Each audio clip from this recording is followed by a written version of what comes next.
Taia manuia Sāmoa le atunu pele, ma lorusi fu manuia nei taia o le a solua nei, lima ia solo nei ma sino au kuso, lua afe lua sifumu lima, ma le tautone le siufonga la mui Wellingtone, le Sāmoa kebu tariru tu amatalia le tautua, ile nei taia au.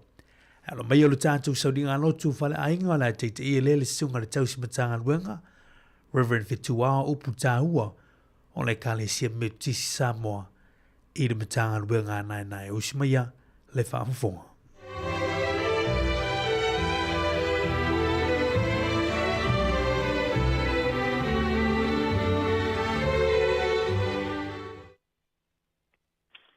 So if woman we are malinangi ma nei tae o matango fie Sāmoa i le alfa i mai ai whanua le lei.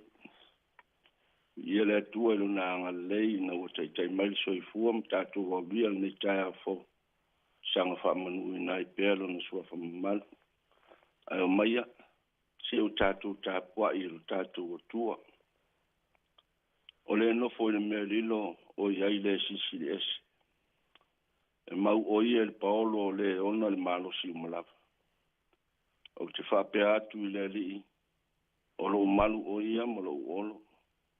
O lo watua o te whaatua i a te ia. Tātou te talo. Le li i e lo mātou watua. Le tua lava oe lo mātou wola mo lo mātou malos. O le o le tai au fau ai tai mai ai so i fua mo lo mātou wola. Au via ai le manuia e Sāmoa mo ntangata le nei aso fau. Mātou whaatangsia lo ngang pa ia si a fia maia. E lo tolo toi le tāpua inga lo watunu. Si o mātou sula mwhamanuina le suafa mamanu oilo o mātou tama. O le wafu ai mātou ngofia mo i mātou o laulawa whanau. Whapea lawa ono mātou whaia le nei sauninga i le anganga ma le whamao. I laulawa suafa Jesu Keriso o mātou talo tuai. Amene. Ki o tātou pese o saunia. Yeah.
o le tusi fifilia o le nei tae au, ma le tusi pai tau waso mo mai le feng tuai. Tusi e perfecto o sea i lona matau po sfuma le tolu. O te fai tau ina le fai pumua mua e whapau mai le fui po e walu. Whafonga ia fiong pa ia alo tātou o tua. Na tau tala e wharaima o na tupu ai leo le te mu. Sa mamalu o ia i Israelu. Au o ina ngasala o ia i Paala. O na o ti ai lea. Au nei o na po o lātou sanga ngasala pea. O lātou whaia mo i lātou o tupua o mea. O tupua o whaia i o lātou a rio. E tusa malo lātou manatu. O lunga luenga tu funga na mea uma. O whapera lātou upu iai. Ia whea songi matamai powi tangata o e whaitau langa. O le mele e avea i lātou e pei o le puao i le tae au. E pei o le saufo i le vaveao o le mawai atu. E pei o la puti o le lea i le matangi i le mea e sasa ai saitu. E pei o le sau i le asu foi ai le ala asu. A oa o le ali o lo watua talu mai le nuu ai kupito. E te le iloa se tasi atua na oa. E lea i foi seisi whaola na oa. Na uilo oi le vao o le nuu lau mati. E peo na whangaina o i lātou sa whapeo na maa ono o i lātou. Sa maa ono i lātou o na whaamaua lulunga ina lea o lātou loto. O le mea lea na lātou whaangalo ai a tia. O lea ua vea ia ui a te i lātou e peo se leona. O te lama e peo se na Mary de awala. O te oso atu i a te i lātou e peo se urosa ua vea na tama. O te sa ia mea e ufitia ai o lātou fatu. O te aina i lātou i lea mea e peo se leona. E sa ia i lātou o le manu fe ai. Uina tua i lana fiong pa ia peo na whaitawina. Ia tu mau pea i a te ia no na lava vi inga. Nei se o i le whaava mau. O se mau whauwhaunga whale anganga mo i tātou i le nei tae au. Ale le launga le suafata maa, le alo, ma le angang pa ia. Mo mai se matua fitfilia mo i tātou le nei tae au, i le whai upo e tolu. Le soni lea sa whaitawina. Whapelo na whaitawina. O le mea lea a vea i lātou e peo le puao i le tae au. E peo le saufo i le vaveao. O na mawai atu. E peo la puti wale lea i le matangi i le mea sasa i saitu. E peo le asu foi ai le ala asu. O le autu whaasinu mo i tātou le nei tae au. I le tuswai tau asu. Aua nei whai oe mawhili o le tua. Aua nei whai oe mawhili o le tua. Lona winga atu e whamtaleina. Aua i te whaati ngā i le tua. Aua te wha ono i le atua. A toi whamtala ina le autu i le matua whitwhilia o le nei tae au. O na whapea lea. Ia aua ne i tau māmasangia ina oe i lumo le atua. O le tau māmasangia ina e whaatusa i mea i le lea ngofia i le matangi. Peo na tā ua i le matua. Le tūlanga ua o iai le nuu o le atua. Le nuu ua pei la atou o le puao e le lea. E pei o le sau o le vaveao na mawai atu. E pei foi o le aputi o le saito o le lea i le matangi. E pei foi o le asu ai le ala asu. Talua i o na wanga sala i salwa elu i lo lato o tua. Fai mai o mai lava i nei o na po. O le ai fo iso lātou e manatu ane. Au a lātou whaia lava mea uma e tusa ma o lātou loto. Tusa ma o lātou manako. Au a lea o lea le fina ngalo o le atua. O lātou whaia tupua ua mea ma tupua a rio. Fai mai wala tō songi iai mai fo iai. O se anga sala tele na tō sa ai le atua i on tangata. Ina ua ngalo i ola le taita inga na au mai ai la tō mai ai kupito. Sa whangaina fo i la tō ai le vāo i le nuu nau mati. Aua whaamolunga ina lava o la tō loto. Talo whae. Ua ngalo le taita inga. Ua ngalo le whangaina. Ua ngalo fo i le whangaina. Aua sanga whaulu li tō lava o la tō loto. E peo na whai mai le tala. Mai lava i nao na pō se io o mai i nei o na pō.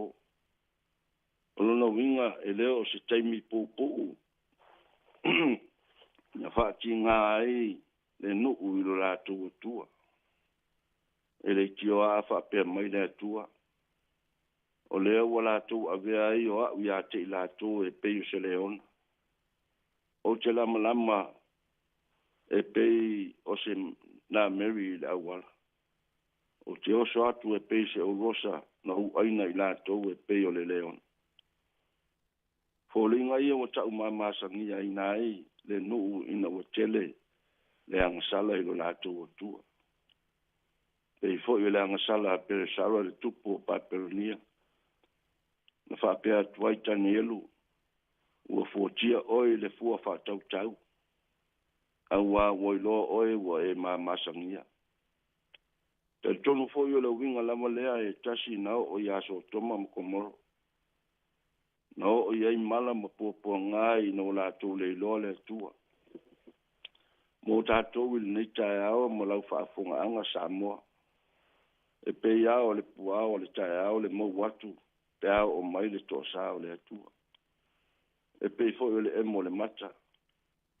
A o loo iai lava le whaamanatu whaapea mai. O a uolo utou atua. O na o a ulava. O loo atua talu mai le nuu ai kupito. E te le iloa se tasi atua na o a ulava. Ai ui lava i lea.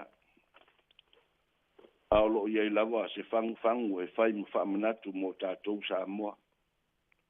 O loo iai lava le whaamua le atua i lo nā alofa. E alofa mo oe alofa fo i mo tātou E pei ona tu maupea o ia le whea ngainga malona nu. E pei fo i o la Yesu i le whea inga fau. E le sili lava se alofa se tasi nei alofa. Le tuole na e ala ia Yesu ke riso ma le whaalutanga. Ina ua le o lona toa sa. A o lona alofa tu noa. O whamanatu fo i lea mo tātou i nei tae au. Ina ia alo sa i tātou mai lona toa sa.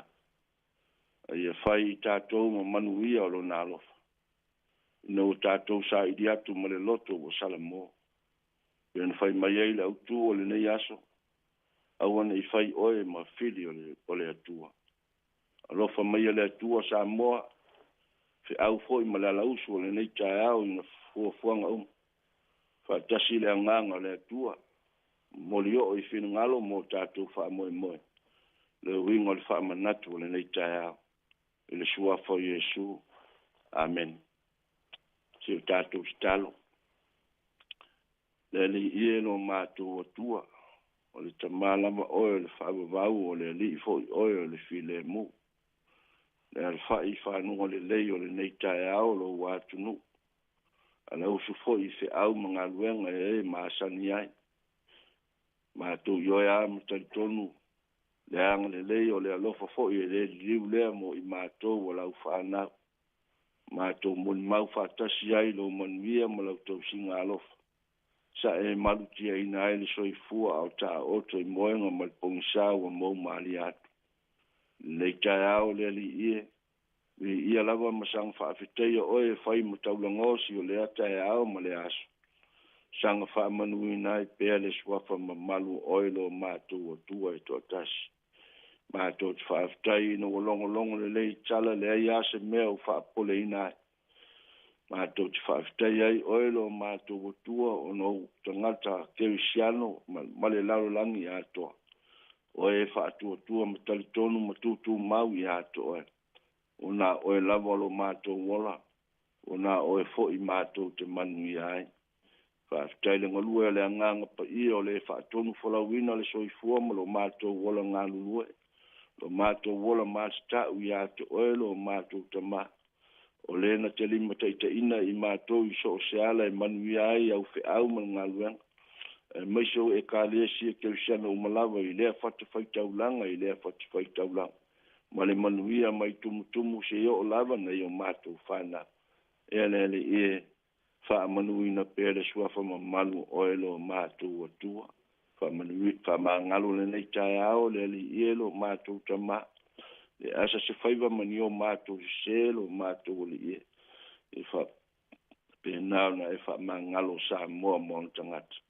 O ani o mātou le tonu a masi foi lau fe au fola ma le tala inga o lau fina ngalo. Le iewa e sila fia mea uma e tonu mai langi so mātou whale tonu. Ma ia ui maangalo a mea uma le toto pa ia oilo mātou o li whaola. Anga le mai oilo mātou o tua. Aua titu la fo ina le ala usu I fe au ma ngaluenga o le nei aso.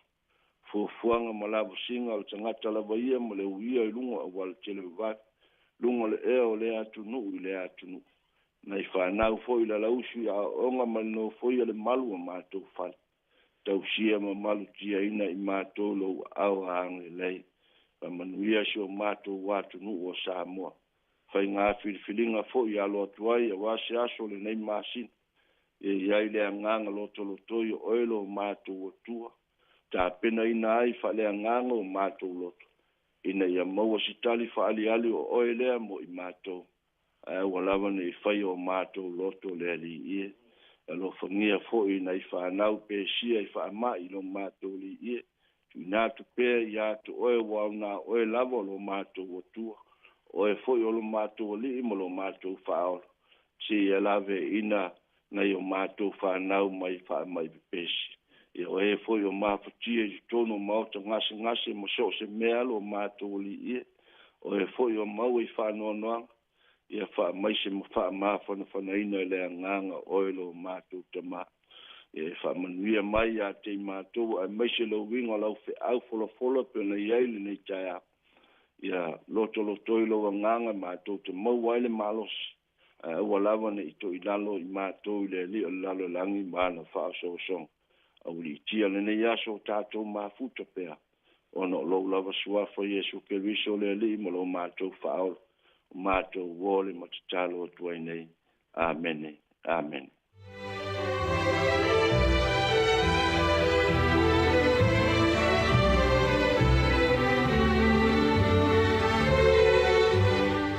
Ele tūle nei tau Sāmoa le atunu pele lo na ua whaamwhanga lo tātou tunu I le tātou sauninga lotu whale ainga na vea I le sunga le taus matanga wenga Reverend Vitua o puta ua mo tātou is taulanga le nei tai au mori le ngang whawhatai whamalo I le sunga le taus matanga wenga ono le tāpenanga mātou o fie tāpenanga mai e le nei tai au le utoma tawina ilo tātou tunu ana lupu fola le tua Ia whawhatai fwoi mo talo sanga o nei aso le mātou talo sanga whaatumu pele tua la utu wale te ina le lafu mamua le tua le nai tua to vine manuia tele nei aso e lau sunga le tausi matanga luenga whalatua no whalo te nane le tāpu inga le kālesia.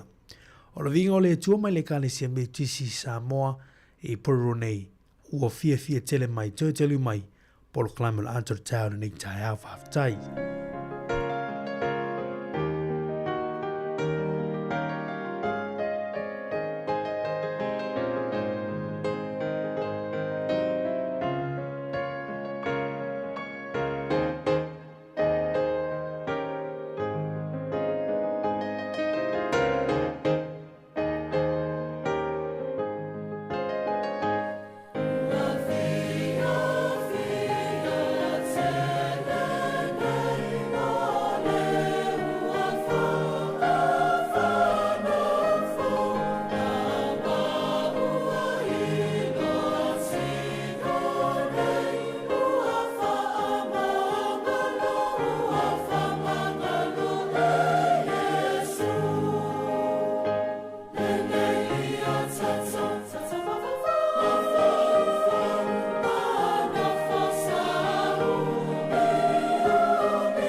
O le tautua le si ufonga o le laumua o lo iai fo i le langolango a le New Zealand On Air. O mai ole upu malo. I tau tai mai le ano le aso. O le a. Ha!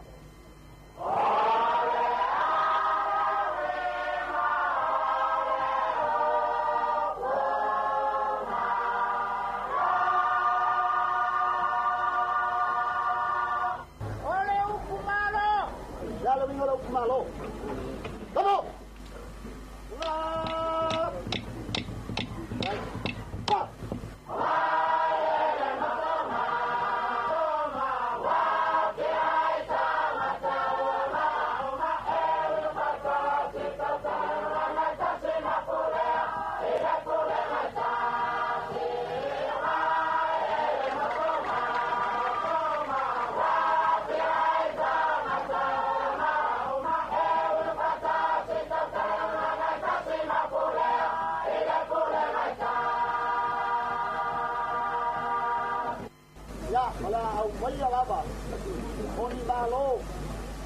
Vamos. Malo de Walwat. Yo la to sila yai. Vamos. Sila. Pa. Sila pea.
Sila Sāmoa, o wa fal via malo India, malo wa nel.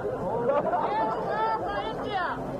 Sabai, o dai, o fal via malo kana. O wa uruma. Ai kalilaya. Sabai Sāmoa, wale, o fal via mai tanga, wa ni.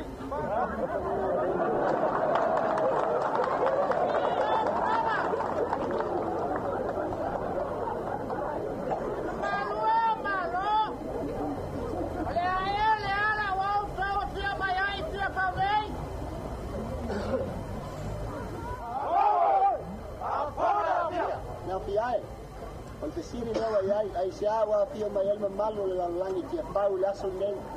O leo le avatu le tali vai lapa. Hop! Lai tu no le pai ba. Hop! Hop! Lai tu no le pai ba.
malo le lai. Ni ia la le tu lau. E tasi al malo ke vai at. Ele o inei. Ia la o mai. Hello. Ata o le taia, si ufofonga o le laumua, aso ngā fua i le aso wharaile. Ata o le taia.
Io el pol klame nei ole ata ole tae au ile nei fo ia solua u tanto ia ile a solima nei o le masino kuso le tanto fo longo nei tu sanga luafe lua se fulu malima fia fo tu tu na bunanga le sifongo le mo Wellington le Sāmoa capital radio itoe a matalia na tautua ya mo e Sāmoa le atu pele ile nei tae au fo ma tu te fo lo fam fatalo fatuai ile tapo inga feo le tala lei Olo whawhale malu le whanta whaitaulanga ma le whanta whaitaulanga. Whitai tunga wale tau suino lipu vai leola. Wale sui fofa le nganga o tātou. Tangata mātou whantalo whantu le nei tai au. E nei o tātou tua āsina. Sino te mamu tina mātua. Lo tāpoi mi mota malawa le nei tai au. Mālo sui fofa nuia. Whantalo whatu whaitupulanga talavola mālo se le antunu. Leu tāpena fuia wā o ongo ni fui yaso. Ia vi ia le tua whaftai le tua. Lei lau lau fau mwhai na tātou toi whailoa iei foi. I lunga o pēo ngalu lea. I se isi fau poponga o le tātou tau tuama le tātou o unanga. Mātou whatala whantu le nei tāo fau. Ia ilo tātou tunu. Mā loro se fumanuia. O whea lava long whaere mau mele tātou tau tuama le tātou o unanga le nei tāo. Mātou whatala whantu. Tātou paanga i lunga o penga te whailangi. Tātou Facebook page. Lunga o le tātou YouTube channel. Lunga o le tātou penga te whailangi www.samoacapitalradio.co.nz Lunga whai o le tātou api whalongolongo Ia whaatalo whātu le nei tāo ia tu umalava Le whangarui nei lanto i lunga o le tātou ala leo tasi ono tu sesi mana tasi whamo Lunga o le tātou frequency Wellington nei Ia mātou tua tu limo le whaatalofa Ia ere manatu ia whaiasida māno lua le nei tāo Ia whaafitai Holofa mawhanwhanaina pei tātou a holofa lo tātou tāpau siri langi. Ia monmoli atu fwoi whatalofa le nei tāu i lantolo mafuta mai. E tutono whale mai. O mauta fwoi lo tauseni o tātou tangata mātua. Ia lo tu ese fwoi. Yo ini solo tuli fa salanga ia fa tala fa tuli tātou proklame ia tu malama le nei tau. Ia mālor se fo manuia mālor ta wātai. E le nei tau le asolua la o tu o ona ne marmi tu finga fa valu. Ia leu tātou whelo ai fa le nei tau. Se teimi ona maha tasi tu le malasunga ia tu tolwa tasi maiava. Ia wala te tolo ina lo tu pa ia malo tu manu. E le nei fo ia asolua. Ia fa velane ia sau iputi koko, sau iputi lau moli. Ia isi iputi kofe o la lava tu langa o le ili mālor tau. Ia o le teimi lewa le nei. Ia wane ngalo fo ala o neo tātou a mātua. I lantou ro fo i o lo mafutu me le teimi le tau. Tā pene fo i na tama futanga nei whanau. Ia mālor on sa i mālor fi tai tunga. I fe au mga luenga i masani ai. I le aso, ma le aso. Tātou ere maasina. Ia lona valu le nei o kusa o tātou ai. Ia vavetou sanga a. Ia mālor fala manui su tātou turu. Alo mai o le tātou proklame neo le ato tau. Tātou wa ai talo le tau. Suinga o tupe. Amo noa whamuneanga o se fomas whanau ina minutu mo mua. Tātou whalonglongo fo i mea tupu nei aso. I le tala whaasor pito o le lalolangi. Tāle tu lai valu tāpena mai tātou tala mai Sāmoa. Ma tātou tala fau. Awang fo i whaafoma le tātou. Tunu, penina le tia whao. Whaafonga mai Sāmoa tala tu le tātou proklame. Good morning. Mālor se fumanuia. Tālo whalawa.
To e whātala whātala nei teime o le tau, sina vainga nei le talo le tau, whapea fwoi le talo le tai. Wangafu whakawhaiula nei a so lua. O lo walo i lo official vai tau mo nei a so le mui Wellington e an fienu tua oi. O le a vai el manto le lasi teime o le tau nei. A solo anju le wuli, fa solo tu le fia na nei. Se furba le tolu tika rile fuor e mawalunga, limba tika rile fuor e wha mawawina mole fuor e mawalalo. Se vai la so tau la so lulu lea langi le tau surmatu o file la, o tātou le mui Wellington e. E peo na valo ia mai le official va i tau i le nei a fo i aso mo le aso a tau le aso lulu lea. Tātou se atu i lau te lengo o te ro New Zealand le aso au ki lani, tūlu nei wanga nei teimo le tāau o na vai ele mato last teimo le awuli e whaasoro atu le fia na nei. Vai gani talo le tau Hamilton tau ranga roto rua whapena fo i vai ele mato last teimo le aso si wangana Gisborne tūlu te ti munga manei wanga ea i le amatanga o le nei aso mo utou. Asolo mai i le motu i saute ni le soni, sulu matu o file la mo utou le nei aso, malmalo niso winga o le tau i nai blenda mi le nei tae au, o lo vai ele matu last time o le ambule fa solo atu le fia na nei. Pena fo i le Ayo Kariso Christchurch, Simaru fa solo mai nai o te poti, ea vai ele matu last time o le nei aso mo utou. Invercargill, Stewart Island, Mata o file suru lamo utul na yaso e peo na whamawina e le official va i tau mo le au te lengo au te ro New Zealand na yaso. Tātou se atu le talo le tau sio tātou tunu i Sāmoa nei tau, good morning, ma loro sing fumanuia. O winga o le tau, o au sa vilo le tua o loa, o lo vitia i pia Sāmoa mai au mai ao, anai tibu, e a fia i le atunu i niso taimi. O le talo le tau mo polu ma savai le nei aso e maatele ina le lei winga o le tau si e wangana aina i timu inisio vaenga. E maatele ina le lei winga o le tau si e wangana aina i timu inisio vaenga. O le talo na o le tau ia wafo iso tātou tunu e Sāmoa pēna wina mai lo fiso vai tau i mulinu i le lei tae hao. Tātou se atu i le talo tai mo i lātou fo i sauni e whangotina ngā te whale Wellington a pēr fo i ia Manamporua. Wellington le teimin nei o lo o pēle tai. Pēle tai le teimin nei Wellington fo e sua i le toe kuata i li tulai lua i la woli nei. O le toe kuata i li tulai lua i la woli nei e toe sua le tai i Wellington o na toe pēlea i le tātono li tulai valu i le afiafia na nei. Talo le tai mo Manamporua lo suara tai le teimil nei. Suara tai le teimil nei. Ia e pē i le tasi le minuti e te li tula e sfuma lua i la wōli nei. Whātua atu e sua lea i le afoli tula e fitu i le afiafia na nei. Ia tautua nāle saonga le mū a wane ngalo ni ofu aola ia mawai mapena sili ala puipuia e manutia lo soifua i longo o ngā sami mawai i le nei aso manuia e alwhangatuina o ngā te whale le yaso whawhitai.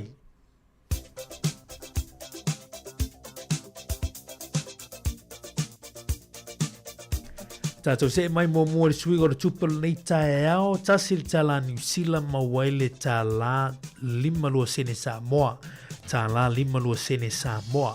Manotu le tala New Zealand i le mano tele o Amerika mawaile 5 sene, manotu le tala New Zealand i Australia, na le iwa sene mawai.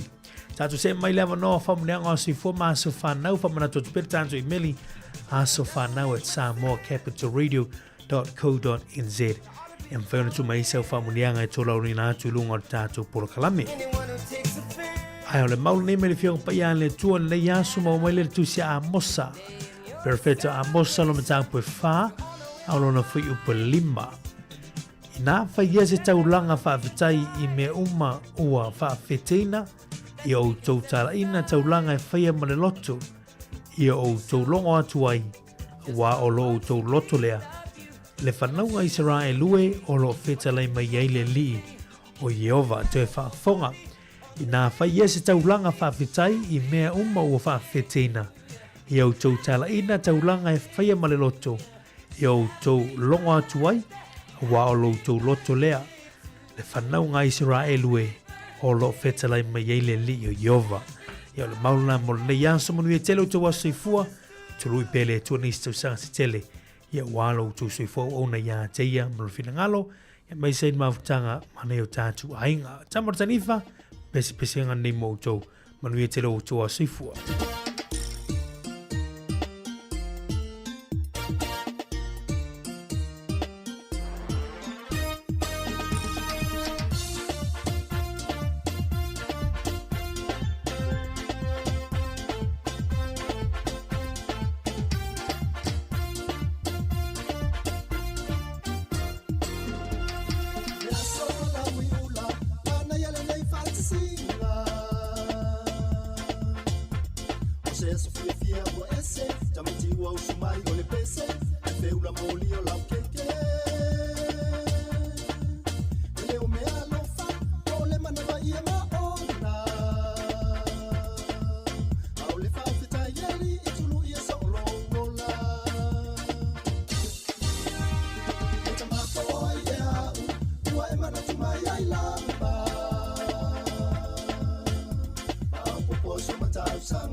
E vatalvatu le tātou porkalame o tala mena tupu le langi ne ia sau tātou dia le aso 5 o Augusto. O le sol tausanga e tasi valu wha na whatati ai ia le maaturi manu. Ia o le whatangata foi leo le mea lo whawhalani mo le atunu o Amerika le ngata ia neo New York, le Statue of Liberty. O le sol tausanga e tasi iwa e tasi valu o na tasi na leto e whatanga ina i le ami po fita le malo Amerika le whaasalanga foi leo le sasa o le tangata i se sasa po le maia, po le laupapa, po le alava. O le so tausanga e tasi iwa, tasi wha na urua i whaatutu ai mo le tai mua ia mo li whaasino au wala. O le nuula lea o Cleveland i Ohio i Amerika na whaatutu ai. E na o le lua lava lanu na lanu mea mata ma lanu mumu. O le ono tausanga mulmuli ane. Ia whato a whapipi i lo lea o moli e tolu ona lanu. O le lanu moli, lanu mumu ma lanu mea mata i tonu o le New York ia ma Detroit i Amerika foi. O le sol tausanga te siva no lua na whawhalpuipui e tangata lea o Nelson Mandela. Whato atatala i tua tausanga te siva iwa se fulu. O le aso nei i le tausanga e tasi iwa, tasi wha. Ea na ofia tuai ia New Zealand i taua mua lalangi.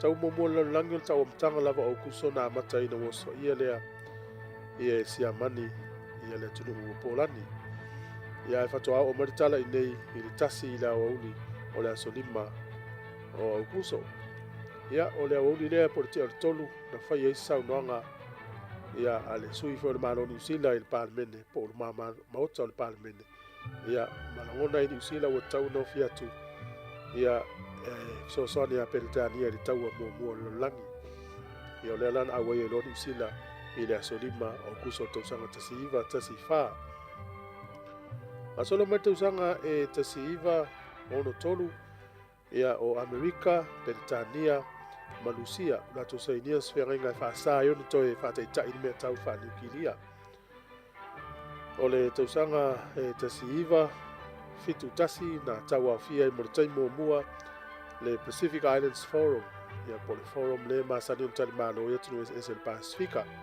o le usila la i Wellington nei na fai ai le tauaofiaga muamua lava lea le forum ia na talimālo ai le usila tausaga tasiiva fitu tasi mo le taimuamua fasolo atu i Sāmoa i le so o le aso nei le tausaga tasiiva lua tasi na soifua ai ia mataafa faumuinā fia me mo le nuu lua ia o le palemia foʻi na o le malo Sāmoa le vaitau tasiiva ono lua i le tasiiva fitu sefulu ma le tasiiva fitu tolu tasiiva fitu lima na fanau i le nuu lea o lotofaga ia i ona matua mataafa faumuinā fia me mo le nuu muamua ia ma faamusami ma le toa lona se fanau lanei taafa faumuinā fia me mo le nuu le lua ia o le aso lima o au kuso o tausaga tasiiva lua tasi o le so tausaga e lua afe ma le tolu o le alii Sāmoa o Farao le tufunga e lua sefulu na tausaga na maliu i le nuu lea o Mosul i Iraq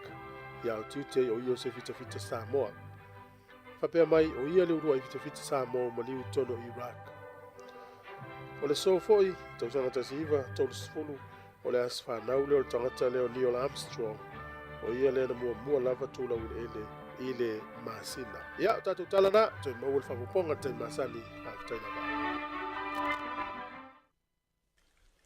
Fauta o le mea matua le lei ma le matangofi e na wā. O uso pe ano no fo fata si maoli oli. Fauta o le mea matua le lei ma le matangofi e na wā. O uso pe ano no fo fata si maoli oli.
fia I lo tapo I au mai homa homa ho Awala zoi te pai tua Ai mate mai la o lo tupua lene ua sang Peo lolo mua mua lona lua Ele umalo fia fia Malo fa petai Ua pai moa u Ole lufa le tausai Ole ne atunu beleza O whanau mai ai Sāmoa lona suata E pele tasilo wanganga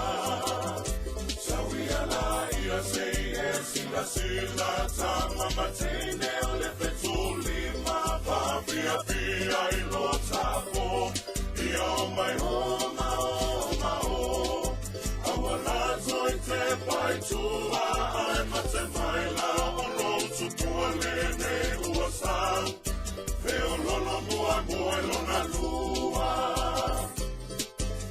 Awele mea ule maleti eti e Iluma ole wafu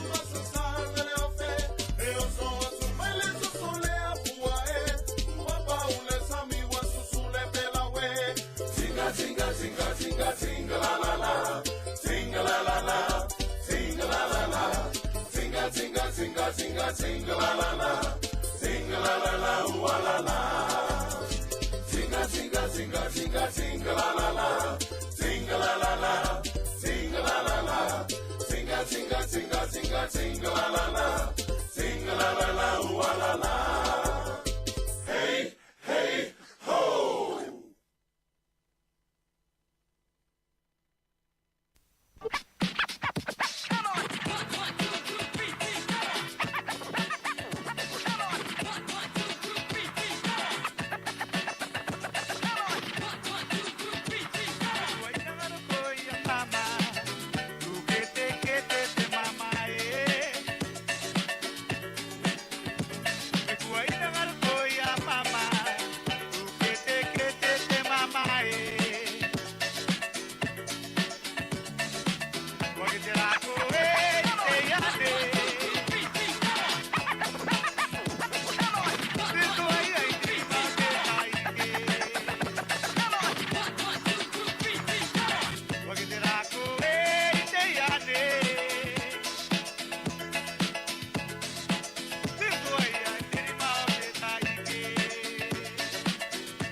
Toi whātālofa le tātou tunu le isi wha o poponga le neo talafou mai Sāmoa o si mai e lau whaafonga. E le ripoti lata mai o le whaamai o le fifa pona iwe le nei tausanga, o whaamawi nai le o atu le 5 awheo na se lau fitu se fulu i lato wā ria e eila au ngā le fifa pona iwi. Tala mai le masino Januari o le tausanga le nei, wa 2 awheo na se lau se fumale iwa o whaamao ni esu enga whaapitoa le whanamai, wā awhie le whaamai. O whai lo me fo i le soifua malolo ina le vaiaso o tua nai. E awhe whase lau whase fulmale ono ngā se fo o pesia, i le motu o poru masavai. E au fie le tolu se lau whase fulmale lua o wha mao ni esu enga whafo mai. O le toa limo alo ma whanau na tā ua mo o maali liu le ngase le nei. Na whai lo le reporti al soifua malolo ina e toa wha ua wha mao nia, ma le toa tasi o lo masalomia na maliu i le wha mai. Mai o mai le teimin tu whaata sia i telefou, e se lau se funma le 5 ngase sa tau whir whale mai, ai ono se funma le wha ngase o toe manuia ma te i tua i o lātu a inga, 5 se funma le tasi ngase lo tau whia pēr, ai le se tasi o tau whir vaianga o ngase tinga ina pole ICU. Ai le teimi lama e tasi na wha i loe le whailo inga walau tu stala le soi fōmalo loina, o lo wha wau pēr ngā luenga tu tondo le wha avlawe wha fuase i le antunu o le New York. E wha ngā solo porkala me whanai nai no fuanga e tautu fua i namu. E au fia i a onga ma no fuanga whai tele wha ape ofisa whai ngā ruenga. Lua se lau luas frumale 5, whale a onga i upolu ma manono, whale a onga i was frumale 5 sa vai wha ape foi ma l'Universitea Sāmoa, ma Universitea al Pasifika i al fua, ma lea onga computer ma wha ofisa al tese se ilalo vaia. O isi no whanga lo wha solo tu iei le whanaina, e au fia i whane mai wha i tu malo umai uporo ma manono, ma nu ma fio anga o lo mauti noa, o lo ma walunga ai ila to lo a fia. Si ti ai ma lea o nangamtanga luenga alikoluse mumu, e ta pale fisoa swani lea tunu i paina toto, e wha leo mo ngase tinga ina, o foi ngā ruenga le wha mai no ala vai, au ina la pisi tele ia tunu atoa, wa wha tūlanga mo le aso se fulu male tolu, a le aso lu se fulu, ma le aso lu se fulu male fitu au kuso. O le a ngai foi le asi singa mo ainge lua fe fa se fulu male 5, i nu uno ma walunga i le tūlanga lamtia, e ta walatu le porka la meo ainga manuia, nu manuia, ma le matanga ruenga o tina matama i tai, a tina e wafio anga maanga feso tai. O le whao popo peo vai aso e tau fia ia whanau mai le toe whaatasi atu i a onga, pe toe te tala ina fo ilo toa mo le amataino ni a onga i le atunu. O toe whaonga ina i alo ma whanau a wala wha teknolosi po o pengata wha ilangi, e wha wawe a lato le sona mamata opo, e pei o le Universitea o Sāmoa manisi o kolisi, ma onga tūlanga luai a wala sa whaonga ina le teimel COVID-19. E ui o se lu i taule nei le i fofoina la afisa nga i malimtanga luenga wa onga, e pei o na tā ua e le ofisa sili o le pulenga wa onga, ai au Chris Hazelman, le ua mauti no le wha atuwai o mata o poea o oina le nei tusanga, ia ato atoa le tāpena ngā whanau mō suenga, ono le fesuia ingo le porkalame e ala le whainga pālota ua whaavave nei o na whaatulanga, au le foi u whao popo vai aso e tau fia ia onge le atunu, ono o le whaampai o le fifa pona iwi. Whai loea e au lana saunoanga whala ui tele. Pento si fia o lo ngā lue so tau au harta tom tanga luenga a onga, mulim tanga luenga soifua malolo ina. Pe whaina tato whelo e lava i aso la utalia lea o i whai me whaalongo. Tato mtanga luenga o aonga. Ia lewa sau no mai ai ia le whamaumaunga o tato mtanga luenga soifua malolo ina. I reo sau lalo numera. So o le pito la awa le mtanga luenga o aonga. Ia i te tawala na usta ia al fautuanga wa mai al soifua malolo ina. Onga o le waanga pito silion tau. Ia saonga le mu alom whanau. Their safety and this is the priority al mtanga luenga o aonga. So a whaiala e le o mai se swingo le numera o latou o lo a fia le wha mai. O le a whapenana whauawala le tūlanga o tau fie ia tatou waonga. O ngā lue whaantasi fo il matanga luenga o le soifua malo loina, matanga luenga wa onga, a toai maniso e kāle si le atunu, e tau fia uma po le kalame ma o ngā sosai au fia i le whanau, molo lātou pui puinga ina ia saunga le mū. Wa wha mautu mōrianga na tangaruenga leo e whaasanga se tasi o malu le malo o sanga lue, a wale o toenga lue le taimile nei, e a silive lio lui, e na ua maliwa i se tangata. E lua mōrianga o lo mōri ai, o le whasio tangata pa i valea, ma le whaao o manua tu ngā. E le wala au ngone mata au po le neiva yaso, na toi tolo po ai se i wheilua i le ua mōria malana lo ia. Ma o tui nā tuai e le wha masino le aso se funma le walo le masina le nei, e toi wala au wailana mata au pui luma le wha masinonga. Wa wha maonia mai au apa au longo i tino Filipo le komisino le tanga rengo leo, wa wha au luatu le tangi le teitei tausi o le tātua tanu, le fionga fia mena o mi mata afa, e whaasanga le teitai o le vang wha upu whai e le wha tua le tua Sāmoa o tasi. E afua mai le tangi a fia me, e le saunoanga le fionga la au li se tasi o lātou wha lau i lolo wha ngā solo le temile nei. Au au mana tū lai mai leisi fo i alo sa vai. E tau tino o ia na wha tonu e fia me. E alu eve ese mai wha mau maunga le oti o le fine le nam leu. Peo whai ei nā mea. Pea leu fiu finga o le anga sala le whai nei. A whai lau o tau sau noi le tunu. E la tatou ta alo la. Anga e le ma whai no tau ai maa mai ai matou nofo pea. Tau na malama lama Sāmoa. A tau so o le pelo. Wa ve me moi. Whailo foi au apa au, e lua tālu sanga wa whauru watu e fia mele whamasinonga. E lua ia mga upu whauru, mga upu la criminal, ia male civil la. Ala lau kui ngā ku umala leo visolo i siri tūranga na, ko la sira kou voi ilo i longa e baba aifo ia, i le au wala whaltula whono whakingo mga upu. Ai le whilo inga fia mema le autu stara le e whailo ina le swinga luna mafo whau, wa fuai na whauru lantangi. O le mea ua toi sui eilo mawhawhau. E olo ai le vaenga lea o e tai le maro. E no manatu rolia. E tau fo ilano tua uia i lo tūlanga o au o le pandemia. Ia fo ilea e tau ona upui le tofi pandemia. E o le peo le mafuanga na mai ioe o avela o whailo i leo o lo whamoe lea. O le fo fatu langa ia lo ia e tau aveina le matau. Ia atonu le aso e fatatia lo ia i tei le tatou whamsinonga.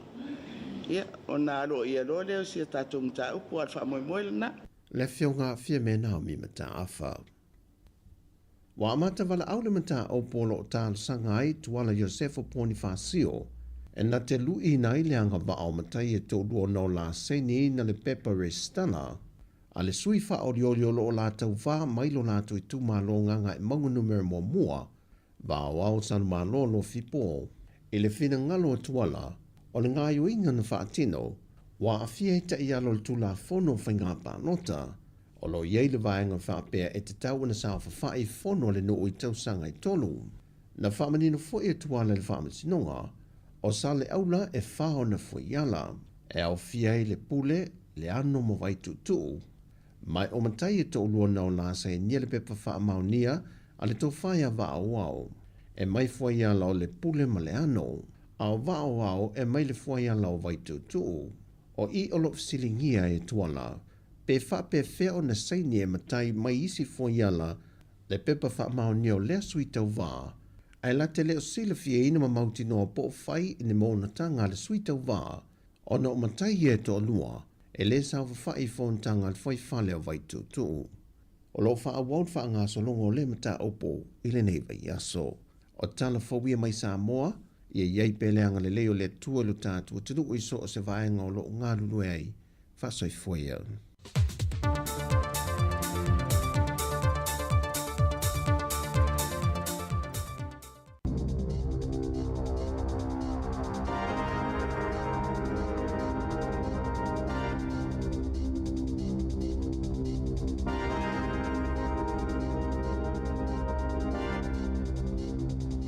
Tāla whalava i le nei vaenga o telefau le si ufonga o le lau mua mai i Wellington e.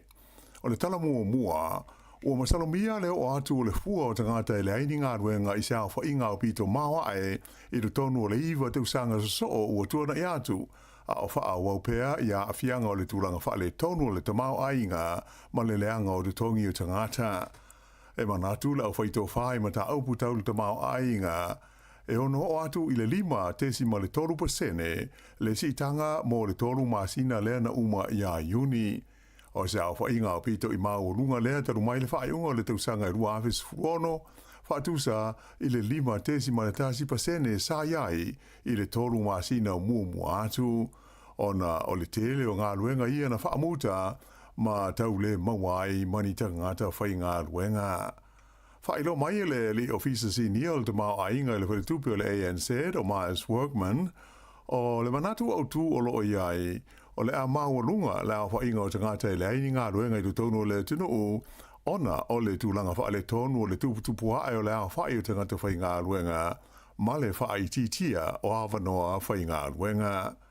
O mantua maa o lalo fo i le tūlanga ma le fua o le maketi tau ngā luenga i le tonu o New Zealand i le taimi nei. O le manatu fo i lea o sui o isi fa le tupe te tele o le tunu ue pei o le Kiwi Bank ma le Westpac mai o lo i le manatu o le ato e whaititia ele fa le tupe tu tonu po le Reserve Bank i le masina le nei i le fua o le tului o tupe ai talafu mai i fa le tupe. O le atu mau o na fia atu motu le Pasifika i le sitanga o la fonga te tongi mo o loa ia e whaata watu i Amerika peita ai e iai atu nuu o le a mau o la loifo le fua o le la fonga la tau te tongia na i lo le foinu mela na mua i wha ai lo mai e le malo Amerika i le masina o Aperila. O le vai aso na te nei le asa wha i lo mai ai le malo Amerika o le atu mau pei le se 4% ia le fua o le la fonga te tongi mo o loa umai wha aulu le atu i le United States e pei o na wha lia mai i le aso lua o le masina o Aperila. Ai vei tai la o le la fonga i se 4% e na o tunu uia e tele o loa Amerika o loo whaata watu iai. Ai le ititi o loa Amerika o loo la tau whaata wina o mai ai. Wha lia mai e se sui o le whainga malonga Donald Trump o le fua e launga te si ai le tele o tunu o le lalolangi ai o le la fonga e se 5% o se la fonga fau lea mo tunu o tu se wha se furu la whai ia e tele a la tau o loo whaata watu e Amerika. O le la fonga mo o loa a Fiji ua whaapa uifa mai le tau se 2% i le se 5% i le teimi nei. O se tūlanga ua te lia fia le minsta o whaataua i ngā Fiji i a manoa kamikamitha. Ta ua le minsta o lo whaawa o pētara noa ngā loa ia le wā male malo a Amerika e tūsa o le mata upule nei. Ua whapena fo i ona iaisa swinga i le fua o le la fonga mo o loa mai le atunu o Vanuatu. Lea ua whaapa uifo mai le 2% na iei mua i le 15% i le teimi nei. Ai whape foi i o loa mai le tunu o Nauru, lea ua pa u i se 15%, mai le toru se 10% sa ngai mua. Pei taina o Papua New Guinea whape ai ma New Zealand, lea ua si i le fua le la fonga tutongi, mai le se 10%, i le se 5% le fua ua ie nei. Whailo mai la ai le li parimia ia Christopher Larkson, o le 15% pei ona iai, e le o fia ia i le malo so whaatasi o New Zealand. Mai o le ua malanga i Washington e se suisi ni o le malo o Evangelis Vitales mo le sanga whaatala no ina o le alawa mata upu o le muli ane whaatasi atu ia i Washington ma le minsta o whaataua inga o Todd McClay. O le 15% o le la fonga mo o loa e whaatawatu i Amerika e manatu le tuangai o se pō i le manifinifi o le au whai o loa i e whaatau watu a lātou o loa i te tonu o le United States o Amerika. O loo iai i le ai o Port Moresby le lau mua leo Papua New Guinea le vai aso nei le li palemia ia Christopher Larkson ma se au malanga mai New Zealand o loo fia awa i sauninga whaamanatu o le 5 tausanga o le malo tutotasi o le hoi atu nuu tele o le Pasifika. O le whainga malanga le nei wa wha ai longa ai ma le 5 tausanga o le vāwhea loa loa ai o malo e lua o se mafutanga ana amata o le ia vea Papua New Guinea ma tunu utu ma osi ma e whapea o New Zealand o se tasi o urua I malo na o la tu walo ia le tula I mai o le malo tuto tasi o Papua New Guinea. O le toru tausanga lea ua wha umai le tausanga le wha moe wha umai le tausanga lua o lua fitu e tusa ma le se lau toru sifuru ma le 5 miliona tā la la wha inga atoa le fisosani al malo New Zealand ua tu ina atu ia Papua New Guinea mo lona tinae e au fia ile fausia leo se no whanga tūru tonu e tonga fitia ai ia ngase o mata I le tonu o le whale mai tele I lau mo I Port Moresby o le angaru ai se whainga whapaanga ma le whaalapo tonga o le Fred Hollows Foundation. E lenga te lea, ai se 4 miliona tā la le isi vai ngā tūpe o lea Fesoswani New Zealand, o le a Fesoswani le wha le laia ma le wha malu sia o le polkalame o le whaia o tui pui o tau maiti, ta ua le palemia I Alaxon, a o le I tu ua le atunu ua nafi le wha moe e fia ngā lulu e whelangolongo mai ma le malo Papua New Guinea mo le isi 5 tausanga o lumana I nei. O le masina na te nei sa whailo mo iai e le fita a New Zealand. Le awina atu lea I Papua New Guinea o ni fita mai le vainga au lona se furuono le 16th Field Regiment mo le whaio ni awa onga mo le vainga au Papua New Guinea I le whaonga ino ni au penga e whaonga ai I taimi o ni taua. Ua whailo mai e le whainga malo sa whaatasi lana fuafuanga e sui a toa ai I le suenga o le tūspasi moa o ngā maulunga lea e ta ua o le NCEA whaalia mai e se le vesenga o whaia onga o le whaia o nei suinga I tono se teimi pupu o le amana o mia ai se vesoa swani tele ina ia mawhai o na whaatino. E pe ona sila fia, o lea ua sili atu I le lua se furu tausanga, ta lua na wha o ngā ina le suenga le nei, e wha wasenga ai tu si pasi moa o ngā maurunga a New Zealand. A o lea la o mana o le malo o lo tu nei le foe, ina ia sui e le to e wha o ngā ina I le lumanai, I le suenga le nei o le NCEA e pe ona lau sila fia ai.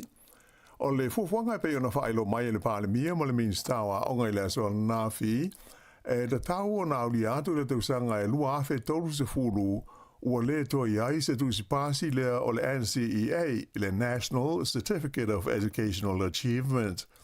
O le asuia I tu si pasi masani mo le vaenga o le tustusi mo le whaitautusi, a e whapere numela mo le tausanga I se fultasi whapere tu si pasi e whaingoina o le Certificate of Education and Advanced Certificate of Education mo le tausanga se fultasi ma le tausanga se fululua. O le asuia foi I a whaaupunga o loo iai le teimi nei I le tono tu spasi o le NCEA e pei o le Achieve, Not Achieved, Merit ma le Excellence I maka po tongi o I le se lau le maulunga mai o le a whaonga ma te itusi o le A, B, C, D ma le E e whaatu langa I nai tu si pasi o tau maiti a onga I le lumanai. O tu si pasi nei o le a whaatūlanga I le tūlanga o leiloa o le taumaititi e pei o le NCEA e da tau o na pasi umai tamaiti pe a whaalia no lātou malamalama ma leiloa ai e mana o mia o na lātou wao o ina ni mata aupu se 5 ma pasi ai ni mata aupu e wha ina ia mawai o lātou tu si pasi.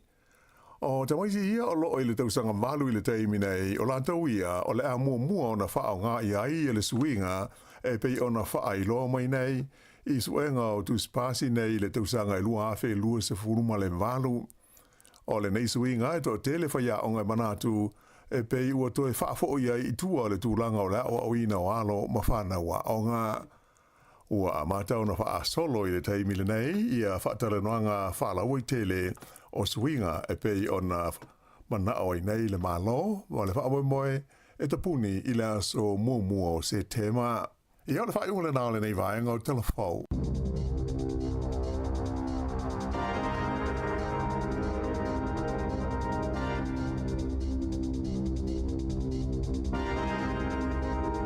O le nao whafonga le tātou tunuu I tātou telefau a mātou le nei tai ao. Ia pe ona tāpinina I la fionga e la wano ati lawa tala mai Sāmoa sunga ta se Salem Sam to fa fonga ye le tulai va le tau nei le o se mal tanto taimi lua se ful minute te nei le tulai valu ia to fa lofa to fa tala fatu tatu tunu nei tai au ma lo al so fu manuia ia ma lo le lange ma amari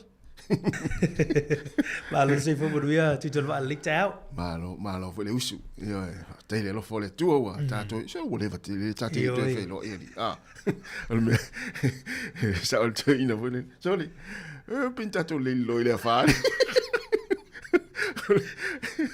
me le tato wori pe tato le lo le fali le tato fe lo le wa mai le nei aso mari man le tai au ya me se fo ia le fa ingol vai son tenei io e ta sa le io vai asina level on tato le tu fe do ia va te mo vo le la ma tu mo fio tato tu fe lo o tu langa le langa tas ia mo ile ia me vo io ma ima e ma fa ina tu ia tu langa wai ele le ia le malolo ina leima ia ni o mai fu pesi atu ma ia tu nis ia tu langa na le langa la tu ia ma suwi ngor tau lu tatu ni veti mai lo so ia le ia le ia so tai mi uma la to anga ata lu mo tatu TV ia mo lu mo tatu me pu ata ia le tu pito silinan tau vai mai tangata ia le tatari atu mutafia fia mai amala tu wai mauri mutino i tangata wile le na usu ta nga luenga ia ia ni meran fa le tonu fali le ainga ale ala ua mata mai fa fo man li tem ia le ta mata tatari ai moni ia la ua fia mai amala tu ia ole tu ta ua na ta tu proclamene ia ole mo ta tu fia wale amata ino ngā ruenga o le aso, ma le aso. Ia, me se fo ila tau, ia, o lo whaafonga mai tonu ainga. Moni. Ia, i nei tai au. Sa o leila, ia awheo le te alu ni ngā ruenga le tai au, fule ma se mea mafa fule ia te oile mele pōna pō, ni sil whanau, ia pēo fo tō rua ainga, po la rua tūlanga wōni. Ia, awale vea mea mafa nama me wha, leo ngā inei, leo ngā ruenga o nei tai au. Sa o le le. Ia, e tamu wha ngalo, ia wai chat fa mangalo ia ari tanga te alu ini mafaina ngalo ni fa fitau moi ia mena te vai tu ia ili pire pa tonu tu longo ngaruenga nam chango te na ili memna mafa ia joy ia afa pena ni se me vina se ilu mo ulu le tai au ia ia o te pole pe ia le telo tatu fa manatu mo tatu tu ala lo le tai au mo le tai au wa mena tupu ainga ana po nafi wai ya motino ai ya ai me fu ya me tupu ainga wa me na tupu ainga wa afi ai o langona le tai tu ul fale ai alu fie la nga luenga se e to foi mai foi ia na to e failo le pole ale foi tau na foi wa ai alu nei male fa fi tau ni nai o le ainga yo le nga luenga e te alu atu e le lo fa nga luenga pole ale me le we fa pe ia pa o atu kiki atu le no faito kiki atu le faito wa fai fo basini so no fa o mi fo le yo masini ya le lo le il mele te ya fai na to il fale ya ole fa manatu na mo tatu ya tatia uma ia fa fita il fale ya pa fa il mele tu pu masina tene so tatu ma ya o kuso aso limo o kuso ale la ma ya mele tu pu masina tene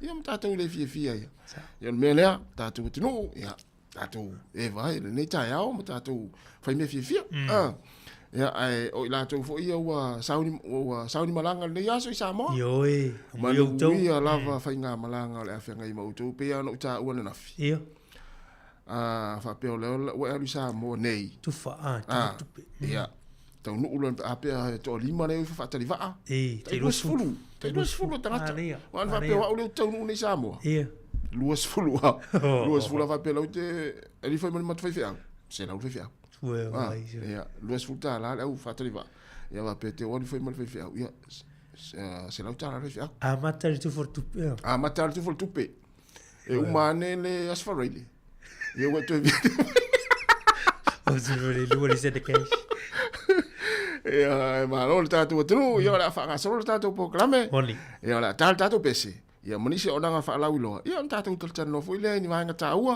ia wal fa fo mel tatu tu ni ta ya alo amari ia ole ulus fu 5 minute te nei le tu la valu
Le malulu lea e ei tātou i New Zealand. O le maua lava o le lua se lau tā lai le se i le titu sound e wawe eina mawhana whana. I o e Sāmoa. E se furu whainonga ta i lua se lau tā lai anga wa ai tātou i New Zealand ma Australia. E a lafa se top up lua se furu lima tā la pe sili atu e wha ngā ai le ClickX. E te anga wa fo i le se i pe a wha ngā le ClickX e lafo i lau se leni le mai cash o le titu sound i Sāmoa. O le a whaia se i uma i aso whare le taitasi. Ma o le nei whapitoe a mata i le aso wha au kuso e mai ai le aso lua se furu o no September. E ia inga o le nei whaapitoa. Seki a Digicel. O lise whaasilanga le taimi il whaasilanga maftanga whaifi au so whaatasi Wellington e Porirua ma le Hutt Valley. Swafa manu malo Yesu Kiriso Tātou wali whaola, e wala aua tuai, ma le nganga whaaloalo tele, le paia, ma le mamalu o le maftanga whaifi au, so whaatasi Wellingtone, Porirua, ma le Hutt Valley, whapea fo I whaifi au malolo, malo pensione, o le a whātau no ino le tātou whonutanga, I le aso lua, le aso se fulu ma le lua au kuso, I le kalesia so fitu I Porirua, numero lua se fulu ma le tolu, Apple Terrace, ranu I Porirua, ma te talafo I le avanoa I so se whaafiangainga, e fia mafuta mai I lea mafutanga mātango fie, ma le whaalo lava whaaftai o losa I nia ele laulau a whono. Ia, e Malaysia tātou whaasiti silanga le nei? O le a whaia se whailo inga I lātou o whaamoni e ina e ala I kōses po a onga mga luenga e ala mai le porokalame a tamu whaia I le aso tofi I le aso fito au kusolua whelua sifurulima I le ono I le fiafi e wala ua tuai ma le nganga whaalo alo tātou au ai whaatasi e whaafofonga ma mole mawina le nei tau mawhainga tāua o le a mua fo I le avanoa e whaamala mana mai avanoa skolisipi mo whailonga tike ri whaafaya onga wa onga amata o le isi tau tua a tamu e mawhaina la tau tusia lau CV tala anga o lau soifua onga ma le soifua lui. Whapele whaata inga o se whaatal noanga o se avano whainga luenga po se mock interview. A whio mai loa, tala mai ao masu mai. Le tuatu si isfurutasi le se furufitu ai Himo Street Porirua. Aso tofi le aso fitu au kusolua whelua lima. O le taimi o le ono I le fiafi. Mo li si whaamtalanga wala au RNA I le o lua fitu, lima lua iwa, lua valu iwa o. O lua fitu, lima lua iwa, lua valu iwa o. Po le isi telefoni o le o lua tasi, lua ono valu, lima tasi tolu o. O lua tasi, lua ono valu, lima tasi, tolu o. Tātou wheloa ia I le aso I le alofa o le tua whaaftai sa inia ele porokalame a tamu. E nā nisi nā o nanga fia whaalau lau mo le teime wana whaafonga mai le tātou o tino ina uto e luas fuluola minuti na tālea o le iwa. E mnatu na ua anga I fo I nai mātua e moli whanau a onga. Alma na ia matamatatu fo I whafo le tātou ofisa mauri e sāwa vali ane o nai mātua e uane lima o nai whanau. Ia moli le aonga, ia mai se foi ia le mai tawat foi le sa vali foi na inis tangata mai lunga o sa vali po le train. O le mana ia le tau sul la. Mana le tau sa vali tas. Tu foi tu lang wala joia ma se fe pensin. Ia as tu lang le foi mo fa malus tino style. Sa o le mana ia fa pe na te sa vali. Ia ma fa longo mal tatu poklame, ia ma loa ia tatu wa ia le fa mo sa ngale mu. Ma le soi fo malolo ina. Ia ai o le matau atu pe ona filena mai ai le swinga o swinga ia le NCEA ama ma e swinga fo ia le wa folo mai fo minister o onga ia me se foi de malu la sa o la ona tu ele vai nga le wa ia onga ia wa pe o matau atu pe o le vasenga valu lo inga le na tamaiti I le primary school la I le nei le la tu sa o la tu e ona amate swinga fo ile amata me loa filua valu. Ia. Sa. O mali e fo ile la waia vai wa ole no o mai tonu nensi e no. Ia, sa su e. No su e tonu su e ngani mai ko disima. Tu sa le e te fa mauni ni so mau e ni so fa o nga matu. Pela tato e fo I tu ai fe go su e nga so ai. Ia man tu o te mi nei la ile va o achieved not achieved. O le merit mal excellence. Ia le te mai te watu, o la te foi le whao ngā mai a mata tu si o le A, B, C, D, E. Lo winga a tau le E. Ia o tua wadu ma tua whei o le peo wha le tonu. Ia o le A, ia o lo winga o le A+, ma pena o mele lei. Ia o le la whai foi maka voi e ni le, ma le se lau mon tupo maka. Lo winga o pepa voi o pepa su enga, ia po si la astu singa po sta pina ngal whanu. O la wha maka I vai se lau. Ia le a ese fo le tūlanga o le proklame o le NCA. Ia o tūsa o la wana ma o la tue fo I tua fuli. Ia o la te mo whai wha ia mata upu ia pasi mai. O no maua ia le certificate al whanau le au. Ia sa. Ia ai lono winga le tue whaonga ina la to inga vaenga na fo le upu na pe o le achieve. Not achieve. Ia lono inga le la tue fo ia yaso la le to te le vaenga le sa onga yaso la Sāmoa mato. Very good.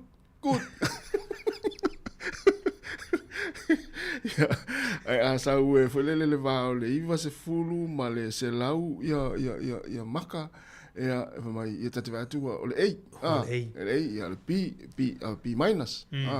Le A plus ia P plus, P fa pena, ia e alu ia te ia vatu a maru te vota unga ta tiri I va ai tiri o ata I tamata upu se asi pe ti ia ele va ole e mal pi Oi mare oi mo tole vai ora tau fai ofo tu so o le moniala le la tu vai ia fai le la makani I vai se lau ia lo winga o a fai o le lima se furu mon tupu maka ilu o pasi ia I se meila loi fo lima se furu maka ia ele lo winga la I tulanga na ole ti o le si o le I ia ai o lunga atu la lima se furu mon tupu maka I lunga I tulanga o pepa ia ela ese mai fo ile wa le mai tau atu e lima mata un puta una avet mai titi mai le lima na te una pasi mata un pu fa tu am faina na maua se certificate le por tu spasi mole ia sutasi su lua ia su matot ia ola ese la tele se subi ia online fa na ile vasenga valu tau sanga ni la tuna le amatai Aole mele le yo le mo la no e velo aso o mai le malo le antino o ma tu o vai o ngai ile a foi I lo ngai e fa temini o ne fa mau tino ia e tu la ia wa vai le ta o tanga to la ta to ave to foi ia tu ia lo no winga se tu la ngaleli ia le te mo fai o se si a wala te mo fai ia no ia na a wona ina le pasio fa na wo disina maure ia na te lo fa na pasi ai le o malama I mata puia e poa me e feitono vase ia ma nei fo mana tu na wa ese ale pasi ese le malama ile e mata upu mo me la feitono le mata upu mo le mata upu tono vase ia wa o fisi la o fela o siti wa o si mele le ile la no tenga malo la wa ia a woni ina o fia pasi o fa na wil ia e sidi fo de malama ia ne pasi la ia la malama ile mata puen fa tonua e ta ua la vaenga na ia wa o te rau to mai ia pas ia e fisi le to ila la mele ia matu apong sa la la ta ua le pasi ia malama mai mele na mata upule ia wa le pas ana ia nei vaenga na ia ole ai lu ngala lo le taimi le fatu pula ia o le ai ni ngaluenga ia pe ona ta ua fo ile ta tu tala mai fe ngala wan ia wa tu le lima te si ma le tasi e pasene si tanga o tangata o le inga lwen e tolu masina le tolu masina wa ile o le mau tino ai tu ranga ni le vai te mo le tu sa ile inisio tu ranga o ngalwe o ila to vo lo lungo o le benefit vo ile job seeker benefit te mini o fa tu pula ia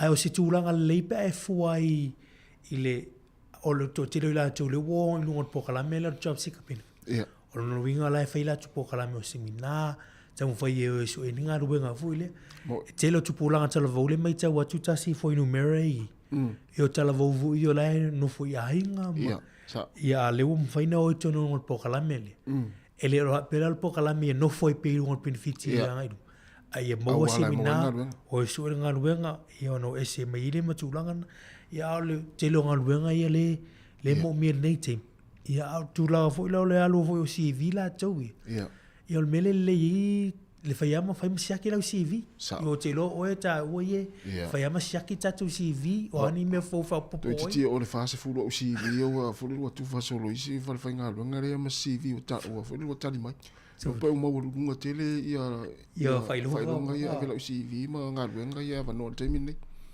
asa o le sile meta pu mane le na mai foi ni so fa si la ia ta o yo vono ne fai na mo foi la vono to sile le la CV ma pena ia ma tu sei te mine na o ngai o maka ma pena ia wa o mana mo me fa fenga do isa wa va ngale na mata no foi tu foi na fi ma wa elo tu ala tu o se asa tu tali alto nga me foi le lo wal ma CV o le fa fenga do e te lo tu fa mai apply online esa way la saulula ia o le lo va pe ser sa si na uni fe ni me le ta we te o lo mo lo CV o fa sanga I mo le pule ma ia o la va I ma ya o e ma fo le tala no face to ma fo le fa sanga I ma tala no ma e lo ai al mera le fa mai e apply online ia ele lo e po lo tu ale pa la ia fa putu se sipito ia o ta uana sa mana ia le vaenga le tu se i lua i tu o le vaenga le ia fai fo o suinga fo yo wei ge mo mien le apply online ia ia o le situranga le e vai me fo le chance fenga luenga le por pule poi ia lo na watu le wa lu watu mala CV le na tonu awa e mo mai mari le le te la tu e suinga luenga ma le te na ia le mele le fai online ni sa o le e tele e le nga luenga ta si le nga luenga e ono sulfitu apply ia sa mo eu tu nga mena le i te mini le fa ngai no o penga te fai la ia ia vai mai ale le pule manager nga luenga wa isi ta tere na wa le wo sa wa mo le mai lam CV na tonu ale nga tonu na e vai mai pule sole a uma i alu atu fa fenga luenga tamia ne mo lis fa fenga luenga o le matua le lei o nga tara fenga songa su nga luenga tauna avela no ia ai na malo ia ole wa to es full 2 minutes ona tale ole iva ia telefon tatu leina ole ase vaenga ta ua sa fa fonga mai tatu telefon ole nei aso ia munise vaenga pe ona mole atu tatu telefon ia ma nei foi fa so mai se la vaenga le ole swinga o swinga NCA ia ma le il manatu to tene nei matua nei fa longo mai ia il swinga le o swinga NCA la ia mana ia ma mai fa mai so fina ngalo ia pe e mana ia to fo ia so la pe ona ta o i tatu telefon ia pe o le mana ia te minei la nga ilumo so nga ma nga fa na ia to fo ia mja pure ia mala fa na u mja pu e vai ala no fa pasi ia la tonua ia tala tatu leina o le o fa tolu val lima o fa tasi ia le la vai fo statu pese na o to es fulu o minuto na tale o le tuna eva ia ai fatalofa si ta fatalofa mo si vai le o mafuta mai mari fatalofa tu le faltua ia mau walk base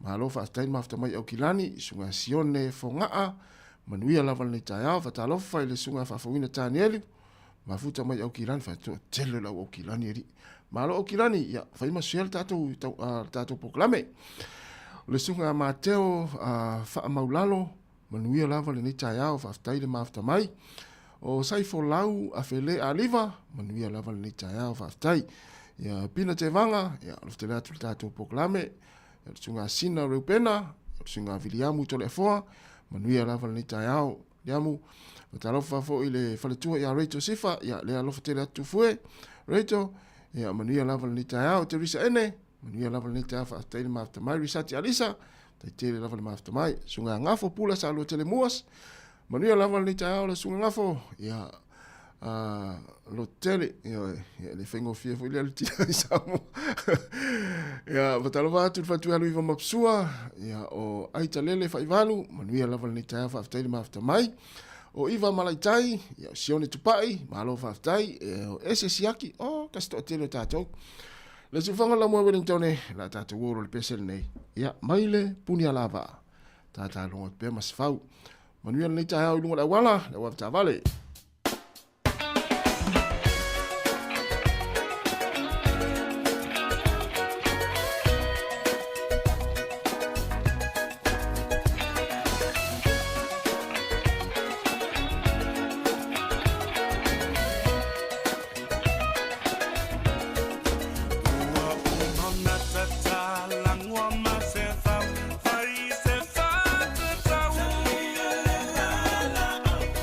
Tanga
Wawhianga mai na whepesa le punia lava a tata alonga tupea ma se whau ia te utou la wawita avale o lo ilunga la uala nei taimi ia o tauanga ia tue mamoli nei whanau a onga ia mua pia le tātou saonga le mūlunga la uala tele lava wha lava tupu mai nei taimi ia ono le whaatamala fo i le tele o wawita avale a maru. Moni le tasi le whautuanga mana ia le whautuanga. Tau nā saonga le mua mesi fo le sawa pe a whi le la chalanja ni nuo. Lo fuanga e moli whanau le a onga le te mo tai au e maa lo whatu toi ni. Fa foi no sa le te. Ioi. Ia o ila tau fo ia le ai foi le popole ana isi ma tua malato whanau la wanga isa mo le te mine nei. Ia ono tulanga lo i le whaama. Ia a o le whaamanatua ia le tuua tātou ia tā pena whainga malanga i Sāmoa. Ia ele o toe pose li lo le tulanga lo pepesi le tanki fifa i Sāmoa. Mai si atunu le Pasifika le foi na mea na fia le whionga la wano. Ia wa afia fo iso i fua i pia o tu valu e po Vanuatu na wa afia fo iso i fua nisi o tangata i le tanki fifa. E moni le tas fa mai le o fa mai o pisi ai tātou le Pasifika. Ia. Ia o telefo tātou e malanga fu i le malanga i fiti. Ia malanga fu i Sāmoa. O le fautuanga le teimi a tautuana a ave ia nisi o vaenga. Tāu ave o spray fu i e wā ia tūlanga namu. Tūlou ia e fu i tūlanga fu i o kolimi le mwhaina whao ngā whaatau. I nai le whamisi. Ia a whai te anga ia tis whaletala vai vesili i vaenga nei momi. O lailo fu i a tūlanga o le fua o spray ono momi e teimi ne ave Sāmoa. Ia o le whanga ama tūlanga na. Mai tautuana ia no fuanga i te anga i e meisa e whanau. Ia. Te leo whanau i te e mai ripoti nei tātou tala mai Sāmoa. Fia awhi i lan tō i e whai mua le whamau mai cases o te mini. Ia o le whautuanga ia tautua nā saonga le mupea malanga atu Sāmoa. Mai sia ia whanau la iti e tātou te oma malanga ma tasi. Ma ua fwere popole tātou mātua pia whapea wa fia nisi le whanau ma nisi le inga i le whamai. Wa o le mea tula i mai pia popole tele. O le mautonu. Ia o le fole le nati nisi fofo ia fofo. Ia le tātou si le fia fo i mai e nisi fo mai fo i malamalama i le whamai. Ele se ngase fo ile ave fofo i fo Sāmoa. Ia ai pe ona mane fo ile sa no mal. Ia mana ia le longo mo fo mai. Ai mo fo mai ia mai ai fa tonu uma lava. Ia mawaenga uma tau ona a pui ai le wa fia le ngas. O resi me tasi lau tu mai tau fui o tainamu. Ia o tainamu. Mo te le ana wha tau tainamu ma avi Sāmoa nisi nā waanga le uo. Ia o resi tangata ia o tau te fui ai waanga maasanina. Ia o tainamu. Ia la e manu pui ia mai mauti noa ia tūlanga nai me se te me maro loi. Ia whapea fui whawoi ma tātou le malanga i Sāmoa. O lau me alo whatu le ia nā le Sātama. Le Sātama, Sāmoa. Namu. Ona ma le namu te ina. Ta mania. Mo ai ma pui me mal namu. A wole ya stupe ave vai me lai mana le te namu. Ya lai mana. Mana. Ya ol tu langa nai tawa ona facility for mai. Ya ma ave mo se aki for mai. Ya ma ol pole. Ya ma to anga. Ya na o to si le fie fo ilungo penga te fai langi ya. Fo ya e fi. Fai ngo fie ya. Fele ia se popole le pea ia ona ua tinga ina le tele o tangata. Ia ona ua avi fo Sāmoa fo e lomi ma vai umfa pena. Ia ai tawa ona sini mo fo mai mai pe ia o tātou nei. Ia. Ulele ia o tātou wa ai tu lo fo ia ni tai o tātou wa ai lungo penga te whailangi le tele o vai fo ia whaatau lungo penga te whailangi. Ta. Aola ua ia tala ni mātou wa ainga. O tu te whaatau ina vaina. Sini mo fo mai. Silvo mai. Siri mo mai pe o ngā ia oe. Ia malau ngase. Ia ona whatu whaatau ile. Ai ua te alu whaatau mai. Ia wale tau o vai nā e o vātu ma le tau i fia se lau. Ai le ia le whisiri mo lau fo mai whale ainga pe o ngā mo oe. Malau ngase. Ia ona whatu whaatau ile. Me leo te linga i oe tas. Me au te roa ona whautuanga mana ile. O le fisiri mo le al fisiri mo il fo mai ma tonu e siri e se fei foi tatu tupe tulo ele fa to fa le anga na tu ni sio au nanga au le mele bui de timini o le vai ele fi tau mo ia ai ono lo le a tau na pele fo mai me fisiri le il fo mai ia fa me ia nga ia ala me tu na wa ia ta u te tau tu na ia tu langa ni ma ne vol va ngale fo tu ngale tas alo shaki la fo ma ia tiri malanga io e mai au tala vai mai au soli ia ava pe tela vele ngungu ia alu ma ave ia fala o ngungu Sāmoa ia volele ia ngase te mau ai ava pe te alu le tolu le fava yaso alu ma ave fala o Sāmoa o le taunga ta yo fala o Sāmoa te min nei i fale tala vai e mana ia nei fo ile le moal so ani mai i fale tala vai ma pe afa ngala o kar fo ile le community services card ngai sinai matu ia e fai ngofia ima tau ngofia ia e lava tapena ia e te watu fui Sāmoa e fiwa na boi pe ole e fiwa na boi la o mana tapena tu ne ia ole fa mana tu na ia lava utala vai fua le umina te luai io a me se ala tamale le hu seli tu mari el tamana no la walo la tu ia no la wai Sāmoa e tango tu faspua al lolo ia no umma tu al faspua pole lima tu la tan no umma tu no pe ma ini vo le tama ave voilà au ia la ngase to mawalunga ia mai suka ia nai mana ia tapena le ia alu fo mai mai au tala vai te alu mo ia malo tu talu atu to ia lu stupe fa tau Sāmoa pe ai ngase ai na nei fa mana tu wa to tele la to we fiu video fa mai o tinga vai le ia na ia ai ole fa mana tu ia male mole saungale mu ia na ia le ona matu tu ia la le fo ia ale la tal to pese o mai alo pese le fa fo le tatu tala mai Sāmoa tala fo si fonga la mo Wellington ia tatu tala no atu la fo tala pel tatu leina ia pe atele iva ia tatu tala no se vili mai lo po na te vili mai o na te mai po na fo ite lo fia ia ia ngal mata no atu mari ia vai la e mana ia lo to to mo o fia ia si fonga la mo Wellington mai alo pese le mai le o pese ale si va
toi whātālofa le tātou tunu le sifa o poponga le neo talafau mai Sāmoa o si mai e lau whaafonga.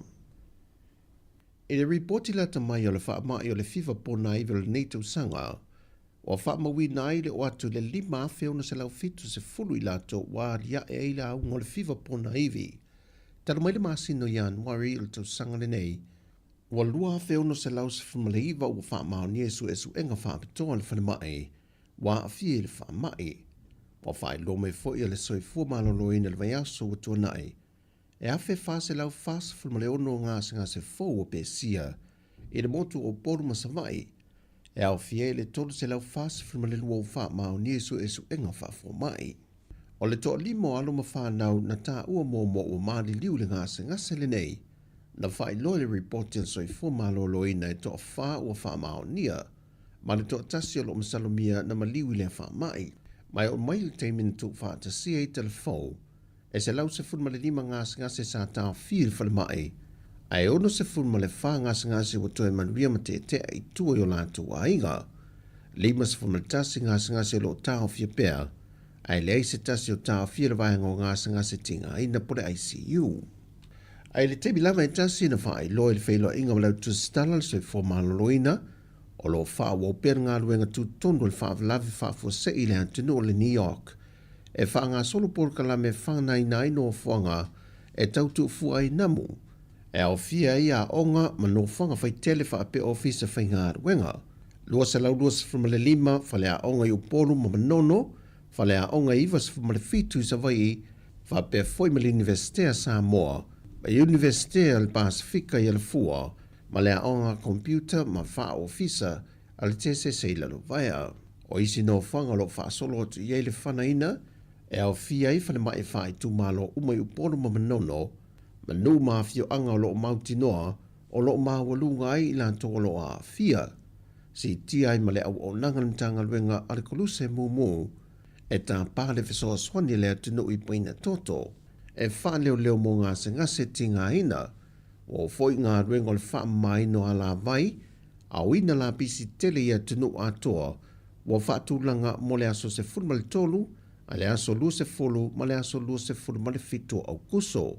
O le a ngai voile asi singa mo ainge lua fe fase furu male 5, i nuu no maa walunga ai le tūlanga la mtia, e ta walatu le porka la meo ainga manuia, nuu manuia, ma le matanga luengo tina matama i tai, a tina e wafio anga maanga feso tai.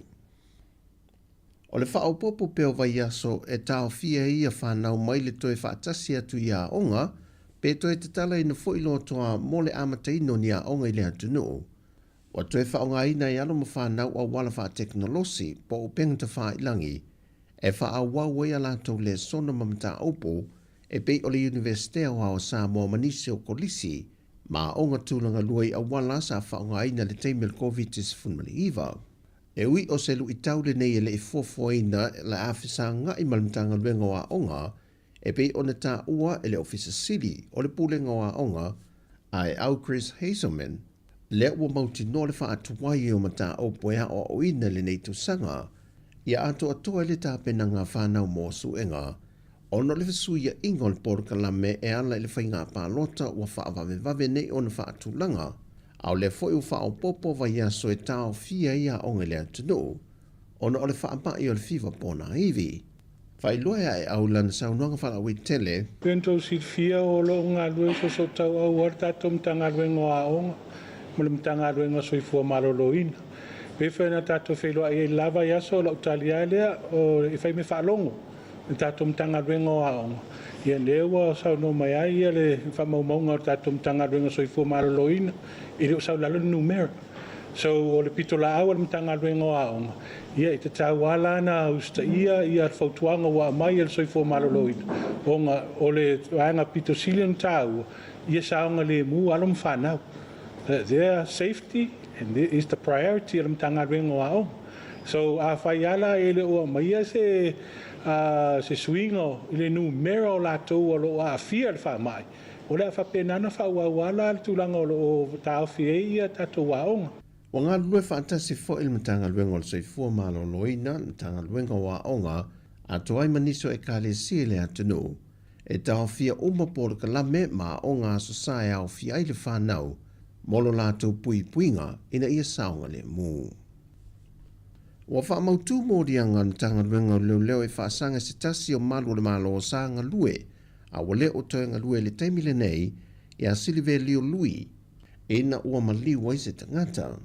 E lua mōrianga o lo mōri ai, o le whasio tangata pai valea, ma le whaao o manua tu ngā. E le wala au ngone mata au po le neiva yaso, na toi tolu po ai, se i whiloa i le ua mōria malana lo ia. Ma o tu ina tuai e le wha masino le aso se funma le walo le masina le nei, e toi wala au wailana mata au pui luma le wha masinonga. Wa wha maonia mai au apa au longo i tino Filipo, le komisino le tanga rengo leo, wa wha au watu le tangi le teitei tausi o le tātua tanu, le fionga fia mena au mi mata afa, e whaasanga le teitai o le vang wha upu whai le wha tua le tua Sāmoa o tasi. E afua mai le tangi a fia me, e le saunoanga le fionga la au li se tasi o lātou wha lao i lolo wha ngā solo le temile nei. Au au mana tū lai mai leisi fo i alo sa vai. E tau tino o ia na wha tonu e fia me. E alu ave ese mai wha maunga le oti o le fine le nam leu. Peo wha iei nā mea. Pea leu fiu finga o le anga sala le whai nei. A whai lau au tau sau noi le tunu. E la tatou ta alo la. Anga ele ma whai no tau ai maa mai ai matou nofo pea. Tau na malama lama Sāmoa. A tau so o le pelo. Wa ve me moi. Whailo foi au apa au, e lua tālu sanga wa whao watu e fia me le whamasinonga. E lua ia mga upu whaugo, mga upu la criminal, ia ma le civil la. Ala lau kui ngā ku umala le ofisolo ia siri tūranga na, ko la sira kou voi ilo ilonga e baba aifo ia, i le au wala whaltula whonga whakingo mga upu. Ai le whilo inga fia me ma le autu stala le e whailo ina le swinga luna mafo whau, wa fuai una whauru lantangi. O le mea ua toi sui eilo mawhawhau. E olo ai le vaenga lea o e tai le maro. E no manatu rolia. E tau fo ilano tua uia i lo tūlanga o au o le pandemia. Ia fo ilea e tau ona upui le tofi pandemia. E o le peo le mafuanga na mai ioe. O avela o whailo i leo. O lo whamoe lea. O le fo fatu langa ia lo ia e tau aveina le matau. Ia atonu le aso e whatatia lo ia i tei le tatou whamisino. Ia ona lo ia lo leo si tatou matau po al whamoe na. Le fionga fia mena o mi mata afa. Wa amata wala au le mata o polo o tālu sangai tuala Josefo Ponifasio, e na te lui nai le anga wa au matai e tō lua no la seni na le pepa restana, a le sui wha o riolio lo o la tau wha mailo la tu i tu ma lo nganga e maunga numero mua, wa au au sanu ma lo lo fipo. I le fina ngalo tuala, o le ngaio inga na wha atino, wa a fia ita i alo le tula fono whainga pa nota, o lo iei le vaenga wha pia e te tau na sa wha i fono le no i tau sanga i tolu. Na wha manino fo e tuala le wha masinonga, o sa le aula e whao na fuiala, e au fiai le pule le ano mo vai tutu. Mai o matai e tō lua nao nasa e nia le pepa wha maunia a le tō whaia wa au. E mai fuiala o le pule ma le ano, a wa au e mai le fuiala o vai tutu. O i olo silingia e tuala, pe wha pe feo na saini e matai mai isi fuiala le pepa wha maunia o lea sui tau waa, ai la te leo sila fia ina ma mauti noa po fai ine mōna tanga le suita wā, o na o matai e to lua, e le sa whai fōn tanga le whai whale o vai tūtū. O lo wha awau wha ngā solongo le mata opo i le neiva i aso. O tala fawia mai Sāmoa, ia iei peleanga le leo le tua lu tātua tunu i so o se vaenga o lo ngā lulu ei, whasoi fwea.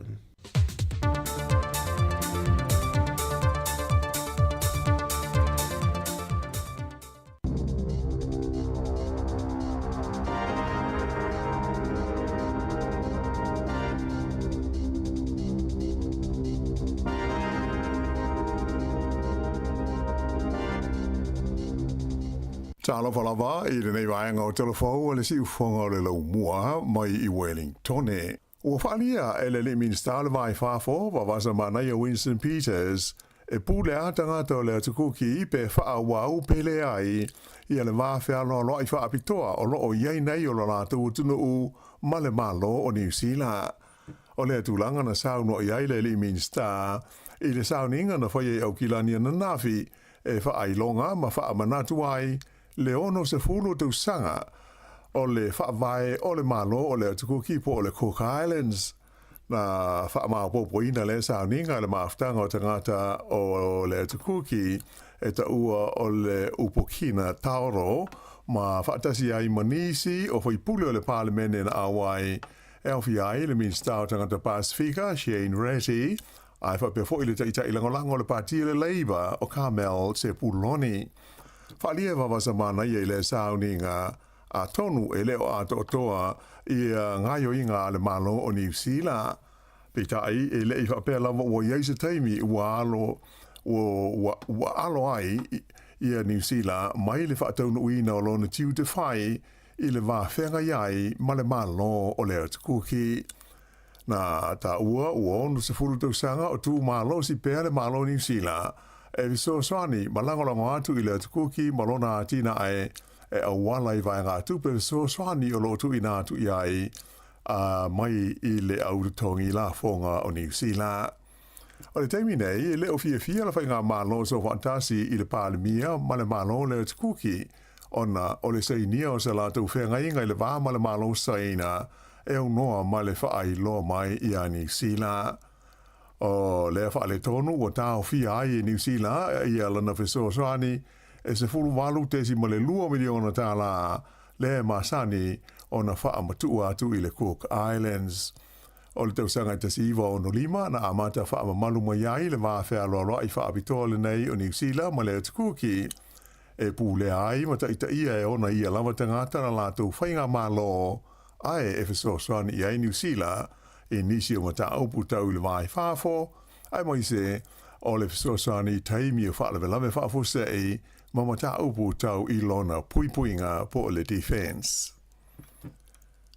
O le ato e awina atu i e nisi tangata fui mua New Zealand i ka nata e wheso swani i ngā luenga i le tauti nei o le mauafi ma mua o le tonga vao lea ua mu ma whaina i le tusa o le 1 miliona hectares o le vaumatua o lea atu nuu i le teimi nei. E whaitau fia se furu afe la whai tangata ua avesea whaamalosi mai o lātou a inga manuu ona ua lamatia i mu nei o le tonga vao na amata mai i le masino me. Whailo mai le pulenga o le vaenga o mu ma whaalavelame whaafosei le fence sa whaatalo sangaina mai se whesoaswani e le ofisa o tine i mua kanata mai o le a toe awina atu i ai nisi fui mu se tofa e wha au popo atu i le toa lima se furu ia ua mua o na malanga ma awai i whesoaswani nei i kanata. O fui mu nei mai New Zealand o ngā rulue le tu malo ingo o Manitoba ai o le vaenga fau e le 11 o na taunu atu ua whaamautu i le i tu malo o Alberta e ngā rulue ai le tina i o afi. Whaalia mai e le tamaita i whaatonu langolango le fence o Steph Rotarangi ua mawhai o na whaatino le neifso o swani e la au fui mua New Zealand ona o lea o lo whea ngai tātou mo le tau malulu o se vai taimi e tau le ai ni whaalawe lave e tau mu o le tonga vao e masani o na tutupu mai ai. Ai i le tonu o kānata i le taimi nei e fitu se lau whaas furu fitu la whai o mu o le tonga vao ma lau whanua o lo o tutupu ai e au fi ai le onus fumale whao mu i le tūmalo o Alberta. Ua whailo mai le maliu o se tasi o Alisa a vema minsta o kabineta i se tasi o whainga malo o mamae a le pati a le National. O ia lea o le li iswa whaia Aussie Malcolm o se whai pisnisi longa foi lea na maliu i le valus fultoru tu sanga o lona soifua i le amtanga o le vai aso. Sāmoa i whitwhiria le nei ali i le parlemene i le tausanga tasi iwa fitu lima mai i le tu malo Eden mai toru no fo inga so o tu lai mai ai o ia se ia o ina whaia ina ma pa uru whainga malo le National i le pālo te tele o le tausanga tasi iwa wanu wha. O stasi le nei o tangata sa langolango malo si i le li ina avea ma pāle mia i nā ona po le asapai Rob Muldoon mai o le tausanga e tasi iwa valutasi na tofia i e whai ma minsta o le kapeneta. O lo tau fia le whaamisi nonga, le whaalawi loa ina mai o le ingoa, a toa ai fo i mafolinga o le mawhine lea na molia, i le whai o ni winga Sāmoa ma le whaatamala, i le waainga o se tau mai titi. O le neita mai ta i luas fulfitu tau sanga o le soifua, pe o na ta unga le tātu tala i le aswala nafi, na molia le leo, ina ua maua i le tono se atopau i le vaenga e te waiuta se pasi, ia se teine titi na o le lua tau sanga le matua i le awa uri o le asa. Na ia i le polenga o leo i le ono a whaina o le nei alu olu toto i tūlanga vela o le atopau sa ia i le tonu, ai mai se na o lona na pekini na whai i le teimi atoa e tusa ma le i tūlā le sa ia i le tonu o le atopau a o malangane le pasi a le intercity i lana malanga mai whakareia ngai au kilani. Pe ona ta ue le tātu tala nafi o le taimi na awhea le pasi i le nuu e ngō o Waikawa lea nei loa ai le awe pasi lea wha le tonu e mawhapea o na longo i nai leo. E luas furu lima tau sanga le matua o se tau lea mai le pitonu o taita na tu lai luma o le whaamisinonga wha i tu māloi le Hutt Valley i le songfuana nafi ona o le whaala velave lea na manu o ti ngā ina i se tangata i le tai au leo sa i le pitonu o Stokes Valley. Whailo mai e leo o le whaala velave nei sa whao ngā ina i se au pēnga mālosi po o se whana mai o le na manu ai na au inatu i le whale mai tele Wellington i se whalele helikopter o loo tau fia i nei i ti ngā ina. O le po leo sa lea na mawai ma tau fia i leo le li ua whaia nei i ai mō lianga ona o lea whaala velave mai o wha moe o le ato e o ane i lumo o le wha amsinonga i le aso se fudma le wha o le masina le nei o au kuso. I se tala mai Australia e tele i a nuu ma vaenga o le tala whātai se sae o Australia sa ma mafa i a le kiona ma le aisa na pa uai le whae unga o le vai aso e o mai lava i le aso fuana nafi. O ia tūlanga wha le tonu le tāue le ngata i na marolo si ai i ta whenga malolonga ae sa poloka ai le tele o wala ma motu si ai le eletise le whaitau fia awhe o whale o tangata. O nisi o nei nuu o le whaato a ma mawhai leo le kiona ua palasi i ai taru mai le tele o tausanga ua mawai. Whailo mai le ofisa le tau le ABM na o i le sefuru ono i nisi le mawhia fia o le kiona na pa u i vaenga i matu o le State o New South Wales i le anso to nai. Sa whapena fo i na palasi le kiona i nisi vaenga o le State o Queensland mo le udwa i taimi le tonu o le sefuru tausanga ua tua nai. E manatu i alwa ai tau Australia o suinga o le tau ua mafua ai o na mawae i a winga whaale tonu o le tau wa awhi ai Australia i le nei vai taimi. O le atapuni tu mau e le to iai le whale ua fia se huru tausanga o whaatau waifuala au aina mafuala au tau mawhamata i le pitonu o Eastbourne i se sae o le laumua i Wellington. O le whale fuala au le nei ingo o le Eastbourne Fruit Supply na whaabai e le au ainga saina o Lai Family i le vai tau le tasi iwa ono o ma wha wau mai i lawa se ia o mai i le nei taimi ma be ai o se tasi o whale o loa au tū mō tangata e nofo ai i lea vaenga o Lower Hutt sa tele ina mawai awa noa whai ngā ruenga le tū mau mō tamaiti ma le tū pulanga tala vau. O le mori maua le tele o tangata masani o na whaatawai i le fruit shop le nei, o le whelesi ma le fau o la tau whala au, sa tau sina ai tangata e awhi iai ma whaatawina whala au aina e mana na o ai. E ta alonga, e fo linga mai e langolango ina le malo i a se fufuanga e au maia i a se da alonga la kapi liki o le State of Origin i lau whanua o New Zealand ei, i leisi lua tausanga o Lumanai. O ta oi ni lipoti le whaatala noina o le nei mata upu le whaeunga le vai aso o mawae i le vā o le pūlenga o le deita amunusanga ma sui o le malo New Zealand e maise o le ofisa o la atina e o tulisi whaapea le laka piliki a Australia.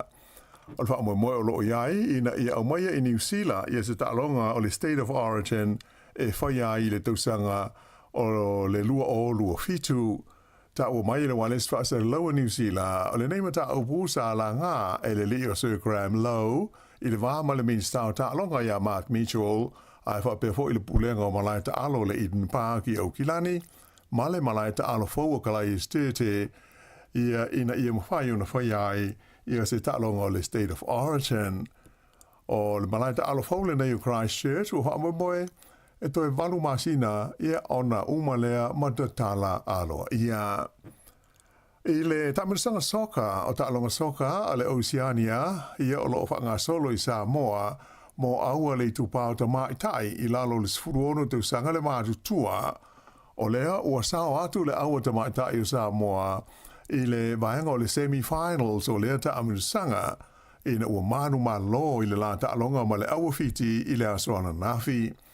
O aio lea ta'alonga e whāskoa Sāmoa ai le ai fiti o lona lua leo ma losa so o le aulina i Sāmoa ta lua na amata le ta'amirisanga na mua ma lo i la toia New Caledonia i le whai ungola vai aso i ai e lima i le ai. I au le whai ungola nao le nei vai ngau telefou.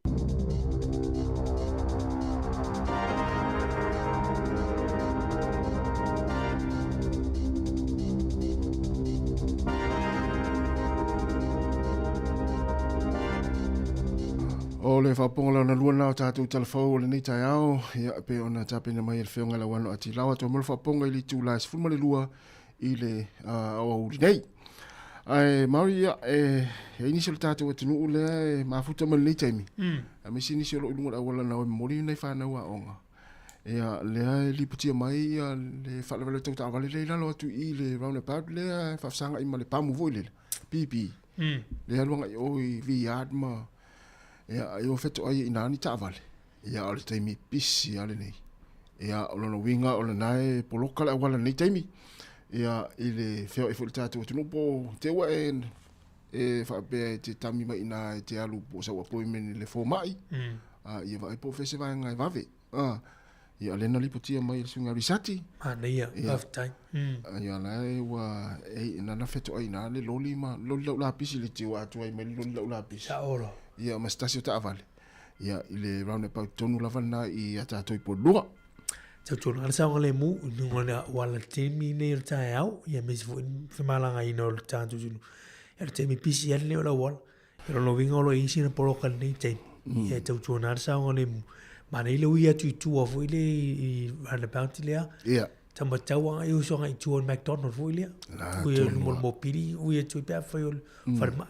ia na vai na ia la wala na tami tu le vai ngule le e ui atu i le nop nop ia na e masani ona kolenia ia tu fu ia sola ia ai va te fu le singa risati mo li poti me le vai nga ia no le feo le tatu tu no ni temi e wa fu ngol ni tai au ia o risati le sanga ia tu po fela ingala sa inti ai ia le la sa u efeto ilo mata avalina ia le la wa ia mo le aingo risati le ua fatoanga ia tu risati talu noe mai le la le valu le nanga ia morita maiti ia le umana na ingati ia le usau polokai i le whalu tau ta vale lea ia malo ia pe ia un tatu whamanatu aua ne i tatu whamua tatu sa ia whamua tatu sa onga le mūrunga au wala ia wala te lau taimi e tau te tau mwhaia ia sa o tatu alo ese mal fala vlavi ia ele lo ai ele sta vale la foi ele me ele tau foi ele pia on tatu tal no mali nei taimi pokalam ia tau ale awone i vai foi ele o e te itana felo ele lo tau vale wa tasina vai nga ma foi ona la ve tau vale ia ole le fie malita ia ai tu poi fala la fa pe e tal si ele stanga ta foi ele le naita foi ele morita moiti ala mo ele si ia na o mai feto ita vale i tau tō nāl saunga le mu. Tau saunga le mu, tau ona wha mua. Mana ia. Ia ole, tātou pokalame o nei aso, e ili tātou pokalame o le sefu maloloina. Ia, ili. Tūlai sefulu. Tūlai sefulu tai au nei. Ia, ole tūlai sefulu maltasi, ia o whaafiafianga sui filoi, tātou sefulu lua. Ia, ma wha aua tūla fo tātou pokalame. Ia inisi o tātou whainga luenga. Ia, angai mai. Olo tatu e vai aso le whatau ine fwile ngana la ratonga ia po kuki ai rani tasil ni fwile vai aso. Ki o rana. Ki o rana an mere ui te mini tatu. A le mai vai tatu talafo le vio kai la wano le tau. Le visiri fwile le va whialo ai le va o malo i elu. Olo vai asina visiri te mini. I le va o New Zealand ma kuki ai rani la taui. Ia ona o fesi se ingai tūlanga o teita inga ma pūlenga. O malfesiri le te mili le ne vai aso. Po wa la nga tau fo ia la tonga e poku kai rani. Ona tuto tasi mai la tau mai pulega. Ona la tuto tasi ai tu longa la tu mata puaya fa lo tu fan. Ai vai ngai tau na ta pa ini si le fa te ngoni ni so la pulenga ma ni fianga ngai ono si mai se tunu. Peilo mele na o si ma fianga ngai ma sai ni so mata. Ya leo me va leva yes. Ia whatau ina le vai aso ngana aku keira ni tono New Zealand. Ia alo ofisiri ngi al nei teim. Ia le vale o malo ilu. E piona i ta mo tatu to ilo vasa mana ia ma. Ma le pale mia vo o ratonga ia o Mark Brown. Sa ole le. Ia awai e ini se o tangata aku ki ai lani po ratonga. Yo man wala to e tu to tasila to ya o te leo tangata le mana o vale le alua le tulanga lo le te minne e te le tu per usila le alu to kukai se for valutis ma fia million na le alu to sanga titas ya ono o ana va vo ye ala ya ala to ngan te minne ya kukai ya tu se folau fa ta si ma usila fe go fino mai fa nga fa mai ma pena o na is yo tu pe fo ni usila le fa nga i kukai ni te minne ia to te la tu mana tapar tupi ia wata si se fia tapar tupi ma ia man tu pene ta tu la fonga nei le ta tu nga lue ma to ia le alu o i keda ia faila tu la ngalan ia o te tau voila la tu la pe me sa bom ma fiti ma pe fia tu tas ia o le la vai foi statu pese ia fatalfatu fatu ya pina a te vanga ia sunga Saint Eli malo Saint ia ma foi Eric te tele level mafta mai fatu ya falili tui ia ma le fatu atalele ia fai vadu ia malo fa te tele level mafta mai la tatu ma le ia statu pese ia mo le fatau fo ngana le neiva yaso na yo tatu a uso a rotonga po kuki rani amari mana ia il tatu pese la le ia o le pese rotonga e se mai al fafonga aue te mamare aue te tangi ki a koe aue te mamare aue te tangi ki a koe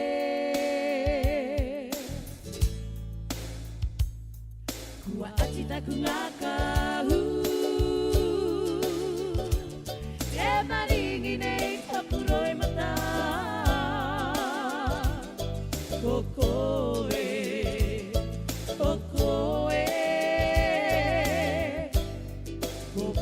te tumu kua atita kungaka te maringi nei kapuroi mata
kurima eto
Awe te kawe ia o le ngona pese ia le na masiva to marito I ia matele siva ilu mo TV mate siva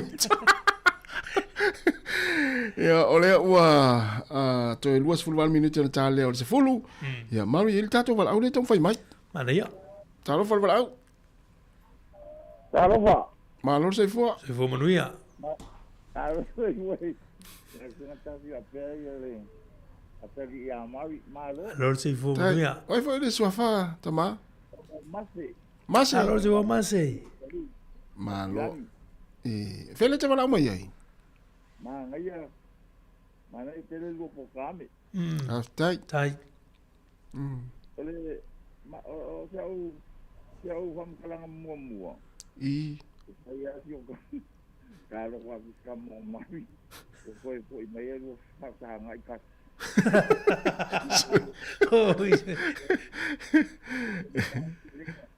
Vem cá que deixa carinha kau mau ngai mea wa o foi que uma rua. Lo kau ma tu foi. Ia. Ai o meu só. E pingi ma o ku foi.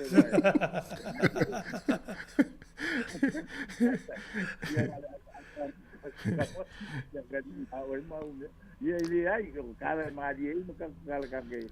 Mo. Ia viria. Ele amele. Ulang ai me tau wa onga. Ele vem ola kala. Me ele ki. Ia. Ele me fale le ai. Ele ele a kai mi kwai onga. Ia. Ia. Ia. Não moe e como é que ele é o que não como que é a maga qual level 1 passe level 2 passe level 4 passe ia qual ele a mala aí como é mais tua mais lá fundo que o que não é isso é moe passe mo me com ele o activity já lá um wi-fi Mamo meu ia lá é muito bem. Mali. É a gente é mais fácil. Ia. Mamo aí olha com que na passou lá e olhamos cá Olha mas com o mavo frau. Nessa hora ele com ele sai ele tem o mavo lá que como que island cainha. O lunga lá com o lunga. Não ele investe. Ele agora está se forçando ali agora. Aí fez. Ia. Agora ai. Não, aí foi ali e lá logo tem uma coisa lá. Ia. Aí olha vinha lá logo vamos falar ele mais foi agora. Olha para ele NPA. Mas ele só que ele mais como que a fala lá não fala lá. Porque eu quero como que Sāmoa nada tem. Ia. Então vai pular uma lá uma lá fu. ia mo o le me wa span su pasi le i mo ko dia la ale pasi le i e ke le saula e tia o ngai ko ia ele kia la esko si bi menga saula e sa o ni se e saula o seven o ngale mo sa ni e te pasi ngai o ni se lo ni la pe ni ola o mo ko ai o ke le o me ke foi pas a o mam Pingo mo ko sala. O e o ka mo le. Diru ka ya ba ne. Ya, mani. Le le mo mama. A wai na ye yo ka pe. Mai mau pe anga o mai. Ala su si mai o ke mala mai. Ia. O la ko mala le me sa o lo ke ka mama. Mali. Le mo ka si le ti e le mo le mo ko. Ta ke o dona le vinga na lo ka. Ia. Ai se siri ia ia me o le ia veki o le kwa i anga mama mai mali so le o me ala le ku po le u me nga o ka mo no mala la ia ma ke le ka sang ja o ngai ka ro i lo pe ia no le o sushi ke form 5 lo e fe ia ia ke le ka ke le lu le ia lo sushi Malau i wa pe lo inga la kala pe kompo o e so from 5 ia you eat from 6 ia ma nga le ngo fo ia ele le malele aya wa o nga ka si e wa ka ni e ka o el mero ku e ke lo como dice no que lo como dice no poco ia ai la o nga ele ya mo ka mi na o nga o le ko ni o nga le fo ia so ai saule un tuenga o voi sta bu ma ka me ki senga lo ai au ye ka lo ka me senga Sāmoa o voi a o ngi ngi so i a ngi tau yo so ile ka e foi la o ngona e foi ka no lo senga e sia me au senga e sa vi sta pa lo vinga nga e mai le au senga mo i e ga ko ka vai la ka me au e mai e pa ka manga ia lo vinga nga lo ka le ho si mali o nga pe e fa nga ka va vela o nga ka miki ia wa ko nga ia mo ko ia nga e ko ka ke nga ka nga we kai ava pe va o va fu ko mi wa e nga la ku pi ia mo ko ia la o le si nga ka el pas ia mo ia ko mai yo yo le ai lo la a pe lo vinga nga lo fa so tai o ai yo vai nga va ko le le Mana ia te. Mana ia lau whaasoa lau sunga mase. Ia le foi whaafongol tātua tinu. Tasi ara te whaalongol tangata sa lila onga ia so la amari. Sunga mase. Sa lila. Wa whaalongol longo nei le talanoa mai le sunga mase. O le matua ia ele toe tau fisiringa fo isi ana nai ona alo. Pe ona ia tau. Ia ala tasi ala whaalongol tangata sa eilantu spatial school si ia so la. Ia sunga mase.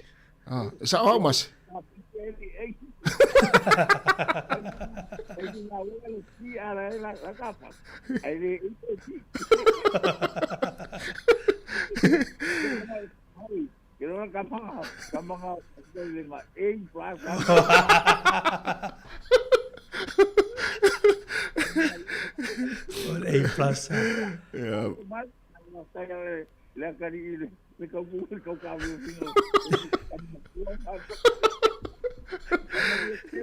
Aftai mase. Ya, aftai tena la mase. Really yaso.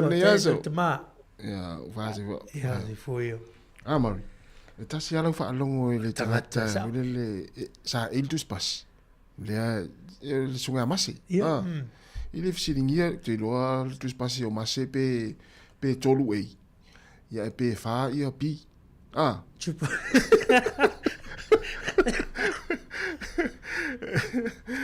Ya malo ya te fa sol te ma ya mase. Ilo na ifo ifina lo malo na yelo ile tulanga lo yelo NC terminate.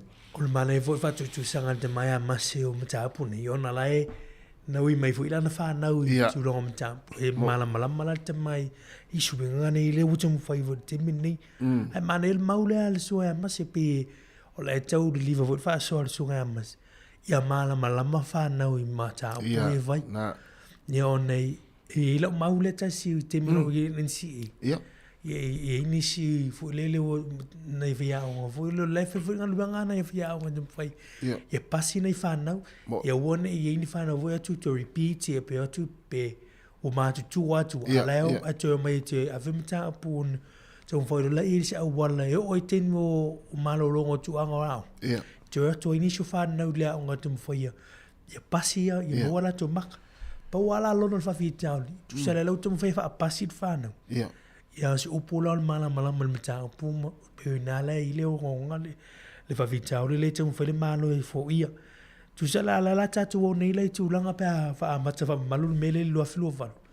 Na o tu spasi vo io tu si fa tu si mana numero le la ye yo va o mai e tolu pe o mata ne le malo. Ia. Fa yo le alu tu ole o fa mo fa na u fa tu si.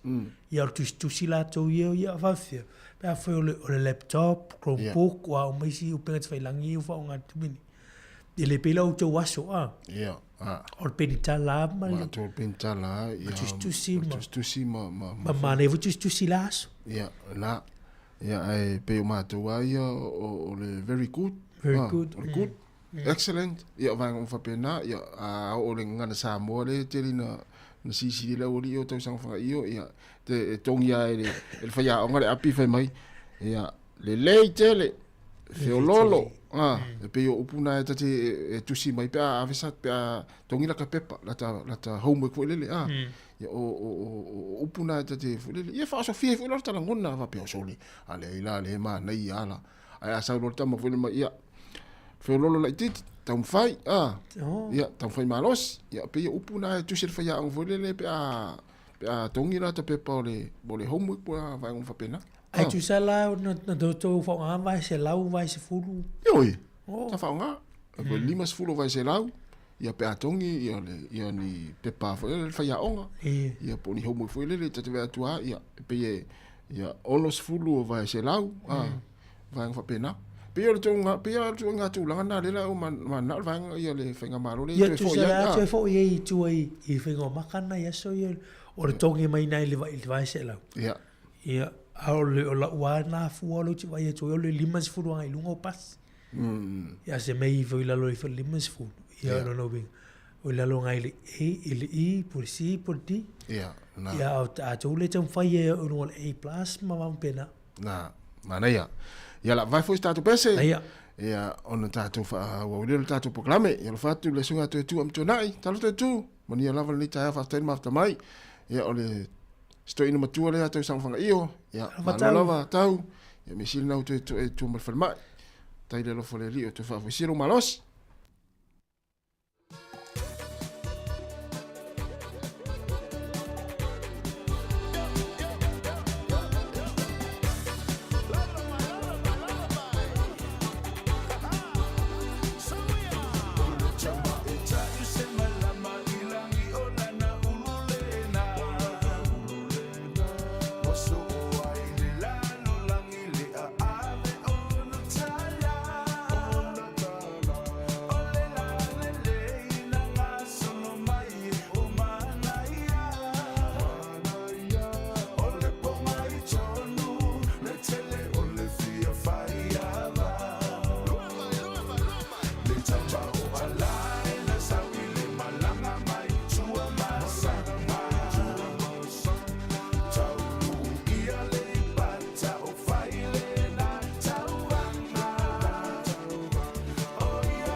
Mingola fianga ulu tungia marisunga ya fai talo ya kopo ina ua to se fulu tolu minuti on tale o le tula se fulu e pe on fai lo hatu o le tula se fulu ia o le tato proclame se fu maloloina ta penina Evelyn Casiano ta se fultasi o fa fianga se filoi se pa ile se fu modelua o telefon tala mai Sāmoa musika o le uli pe ate se fulu ma malo fa taitas e le tala mai ta longa le na mai le fioga la wonus tala fu tilo fu ete la ngona wina ma ia wa ta o mai wa le ma lo ma tu sanga nele ila le ma state of origin oi ala tu va ya tu inicio vo mo ia mai lo fa ter no mai sta longa stasio o origin lo afilu afitu ia fa ni ya ta tu ni nusila le lo polo lo kriste la tu malai fole on tale stemi ia po okilan ia te lo ele te total noi tu langa ne wa ma nei ia fu ila pe o ai fai mai nei lo afilu afitu lo ma mau tele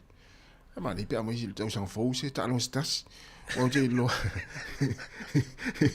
o te ai mai se ala pe fa pe o la fu le lua ia lo ta lo ngai lua ala manu ma lo ele blues ni sa fuis ia ai mai lo nei fu le no ia le ta lo lon tolu mai lo la ia fai o kilani ia pe fai fo nei Wellington pe fai la lo ni mala la po fo i ia ua tu la le lo tu le bola lango ma lo ono mai o ngaluenga pulenga tu risilia ta fa mai fa fo le fi po la ngono yo e fo le la tu ye wai o te loi mo fi se la tu pepe a mai ma tu lango te foi tu pe la mo ai le ngata la i pe la o le stadium le ata tu ye po okilani ia o le telefo tu pe la mai ton wai e mo tino e le tai ofi ia fale mata ia ai le pe a mai pe fa pe o la e tai malo ai fa pe o la e lua malo ni sa fo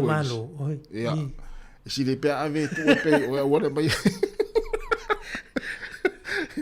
se tu le se tu le o ta to so le to te wo ta to te wo ai te ni to te sa lo ta lo ngani sa wo pe to te le inga tu le ia me sia utu rai ma nei te le na ia o le sole fainga kam tamale o Trump le fin talo atu na fin tu fu ia o le amana o Trump si lunga la fonga ia o lo ale atu no ia tu lunga ia la fonga ia le pila le mai ta tu telefon le tele o tele na afia ia tu moto Pacifica au te lo o Sāmoa ia lo fai Trump lo fa Trump e Sāmoa lo fa Trump ia Sāmoa ma to le mo fa o iru la fa la tu ia le na tu ila lana ia e la ve mo tatu ia wai mo ia tu ila pi o tatu le ma fo me ula fa ia o tulaga vai bi faiga Trump pulele o lo tatu lo atoinga Britain ia kalolo tu sai e fa mo ia America peta ta foi ele populea i si tu uma tu so o si tulaga le levo mo la tu ia peta fika la tu dunga la tu la fo ia ele me si senga mai tatu baulonga e o le afianga la i si luongo tau tangata o sulango o loama lo winga e tu e whawhai luongo tātou ia tau o loa ni ia wa le wha popo mai pei luongo ni te ia e pule ato ina i o Trump lato i me tūlanga o le tātou i le sifu paseni New Zealand le o mai fōsulim ia na o mea nanta te atai e pule a Trump o ia le i le te pule i o tangata i fole le whaseha i se tunu e pule ai si a lo fa le tu ilalo sa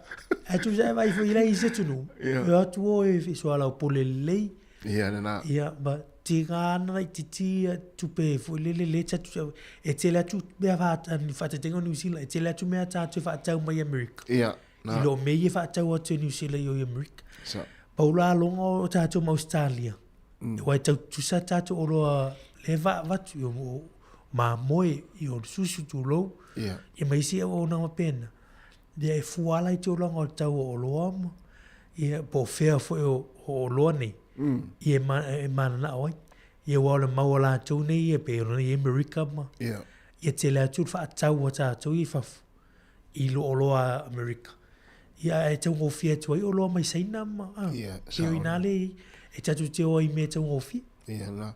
Le si vai ngai sero ta fia ile ata il presidente. Ai sa o le oi. Presidente fa mua ona tangata.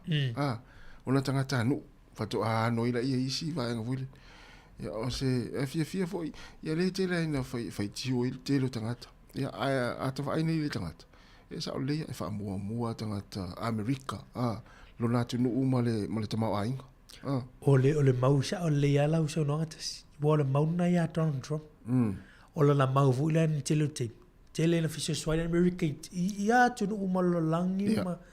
Ai wa fa iti ai le va ai al malo. I ona lava tangata ma. O tele na fisho swani fa. E la va nga tu pena le avevu i na mai fa fo fa me alo fa mai mo atu no vui. Ia tasi ate sa te malo Trump. Kipi uma ia tu uma tu pena tone fisho swani la tu. Fanga yo ino fu tono la tu tu. E ngalo e tatu le vu tanga tala e. Ia. Fi ona tu lo fa mo tatu tu no tono fu America. Le ave fu fa mo. Ia na.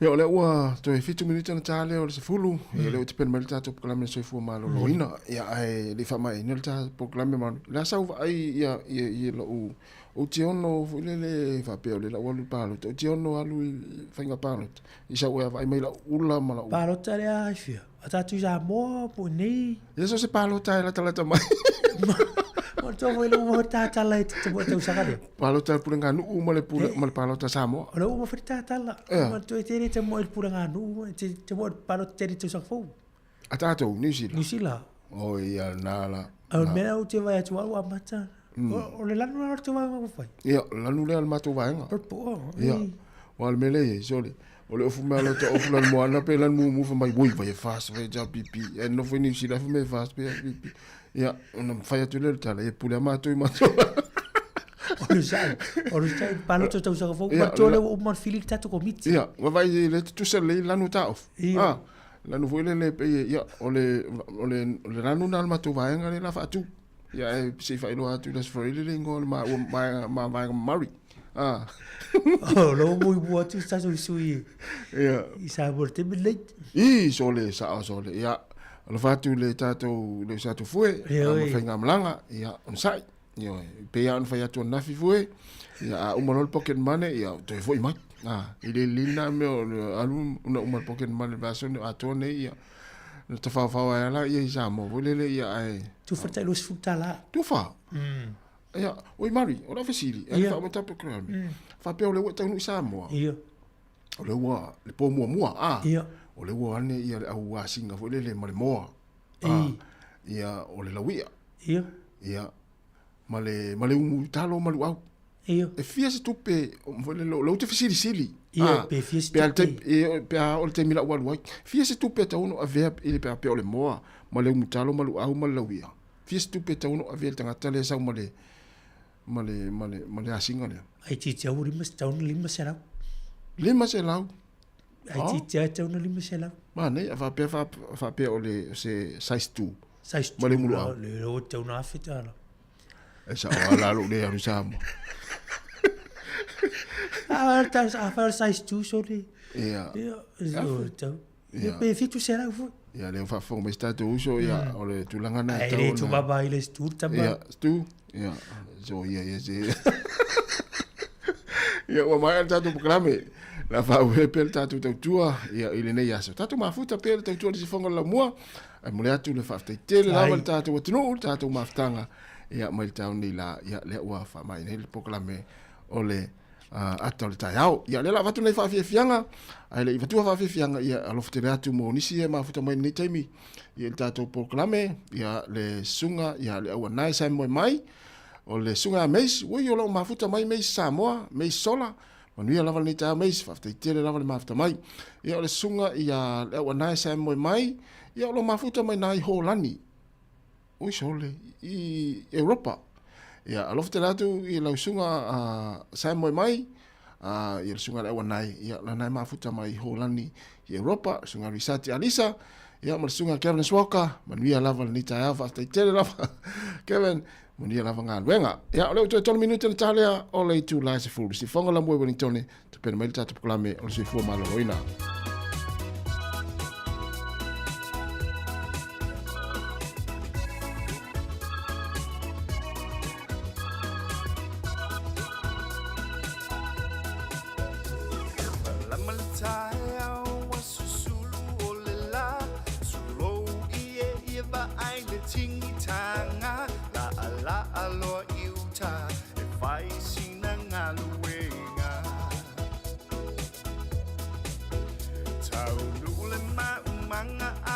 tala ngā ruenga Sina loa fuua ova le vela Se mea whaingata Alue i le maumanga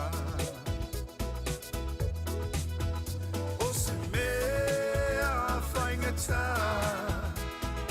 Nofu manga lue le maumanga Le mativa pea e loto i ai Alue malo si e te tua i ai Le manava ua mole ua saule fia ai Nau le fasi uruolo o lamu lamu ai Ta lopa i tua a O langa e whaingata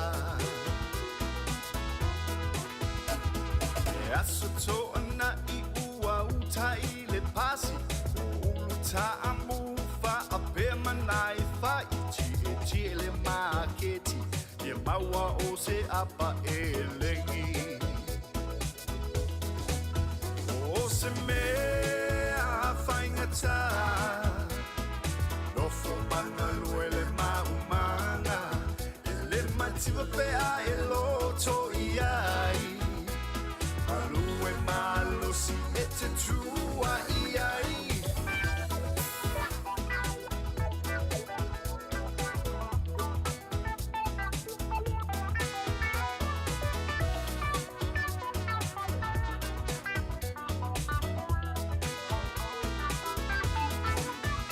O se mea whaingata Rofo manga lue le maumanga E le mativa pea e loto i ai Alue malo si e te tua i ai Si au whautuanga o tō le whanau Toanga le a o ngā i aso o sau A e wha vai vai Le maumanga e te iu i ai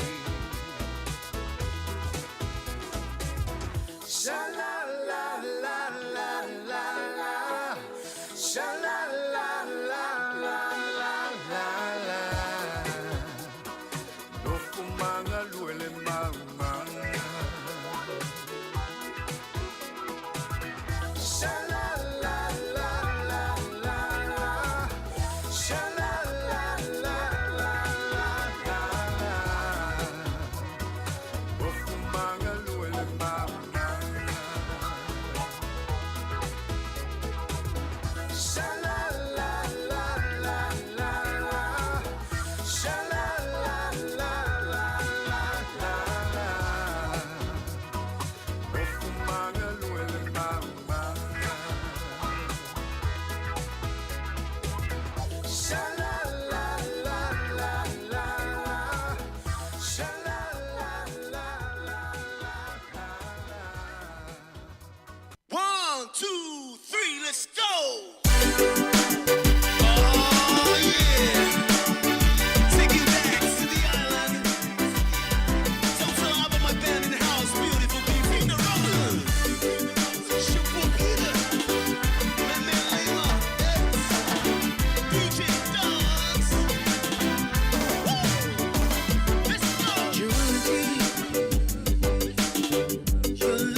E whawhela o iatu lau whaafonga I le nei fo I tae au fōu mā lo lava soifua iatu utau ma lava o lea fo iwo o mai I le taimi o le pola kalame o le soifua maloloina pe ona ngalu e whaatase ia tātou le Tau Pasifika I Wellington nei whaatase ma le soifua maloloina I ona pūlenga whaafalma I le nei tu malo e momoli ma whaaleo atu ai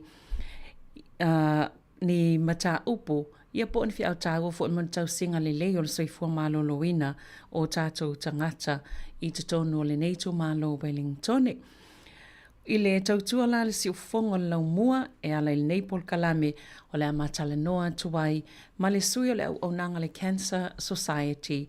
Ia pol whaala potonga pol society fo I mole ka nesa le sunga le Yanari Lewil po a fo ine mata aptau o la lato o nanga o lo o mawhai o na fsoswani malango I mō tātou tangata. Ia mol sila fiol nei whaasala o lo o mawhai o na e whaafonga mai ai I lunga le tasi ono tesimal tasi whaamo o le app le si ufonga lau mua o le alata o le Facebook whaapea I male YouTube I le nei fo I tae au. Malo lava le soifua nari o a mai. Malo fo I soifua lau sunga Savelina. Ia o le ama nuia whaafsai. Sai mo le noa. Ia malo. Ona o te tali tonu ele o le e mole silafia le o lo taimi mo mole nei lunga si ufonga o le lau mua. Ai o lalo le whaamalu o le University o Massey. Le sa e tala noa mai ai I le taimi uatua nai. Ia e o taimi nei le o tala noa mai le au onanga po lalo fo le whaamalu o le Cancer Society. Mana I fo le nei avanoa, ia e tala noa I le tūlanga o lau ngaluenga fōu po le au onanga fo I wai e tono o lea fo I whala potonga. Yeah, I love you. Yes, I have been on the radio before with yourself. I whamomuana whaatalu from, I tatou, nai o tatou tamama, nai tina mātua, nai ainga o lo whaafonga mai rungo le nei tu lao tai au. Yeah. Whamalo soifua lau le lei, malo soifua maua, talu whalava. Yeah, yes. That's right. Ole nei wa sui la o matata po la o ngalvenga fo I le nei taimi ole holanga. I have been now with the Cancer Society for about a couple of months now.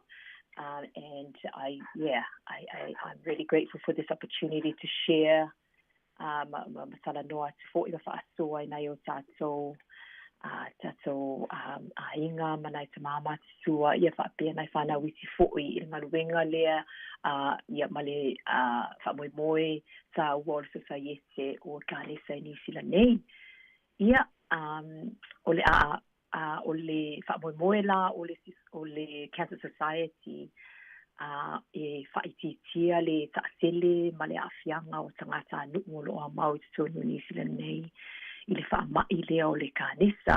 so our mission is to reduce the impact and incidence of cancer in New Zealand for all New Zealanders. Why that is?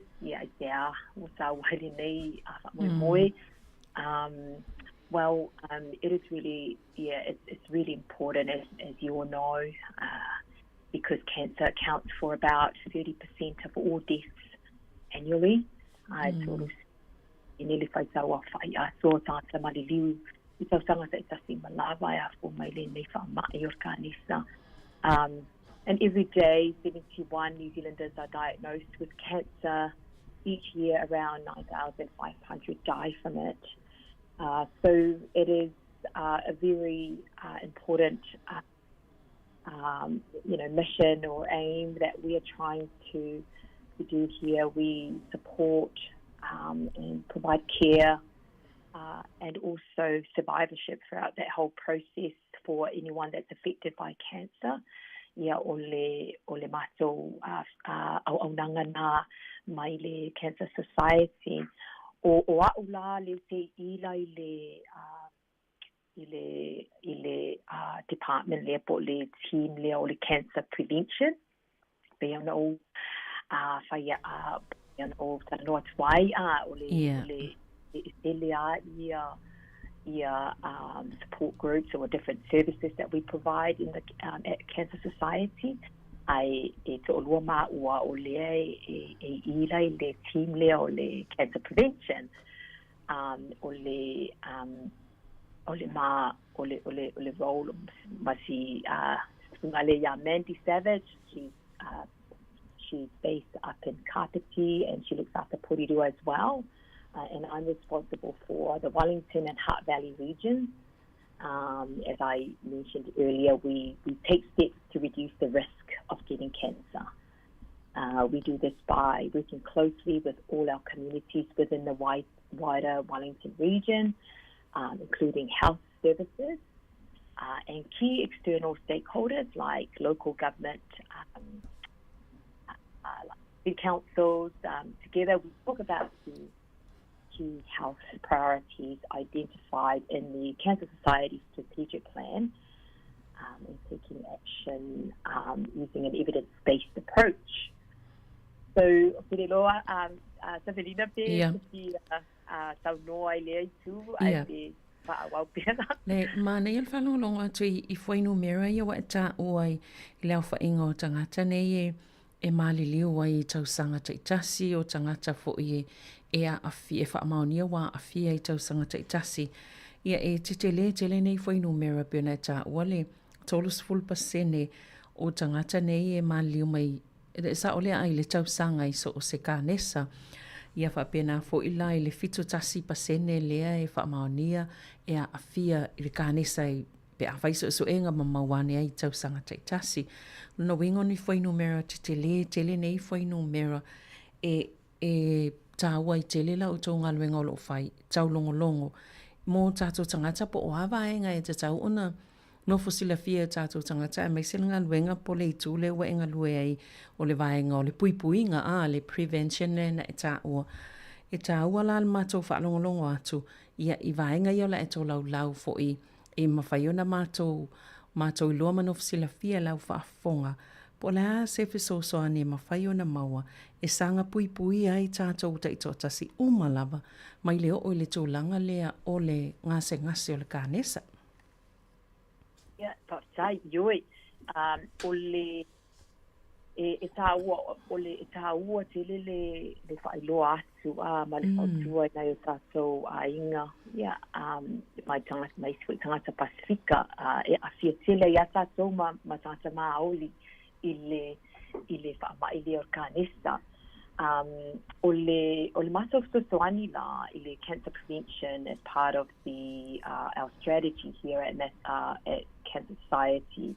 So we take action to lower the chance of developing cancer.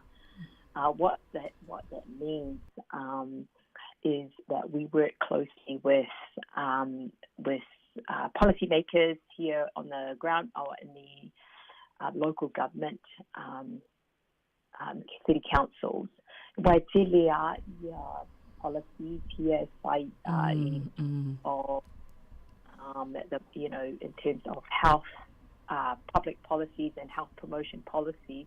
Lea afia I tātou I nai o tātou nuku So things like, I will talk more about our key priorities on. But right now, there is it's the aim or our strategy. We work closely with all our communities, all sorts of communities that would like to invite us to come and talk to them about our service, our support, and our work with our national office. Now, the National Office of Cancer Society, they guide the work that we do here in the division. So I'm based here in Newtown, in the division side of this different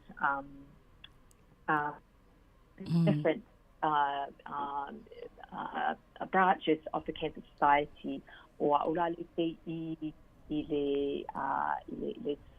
Cancer Society i Wellington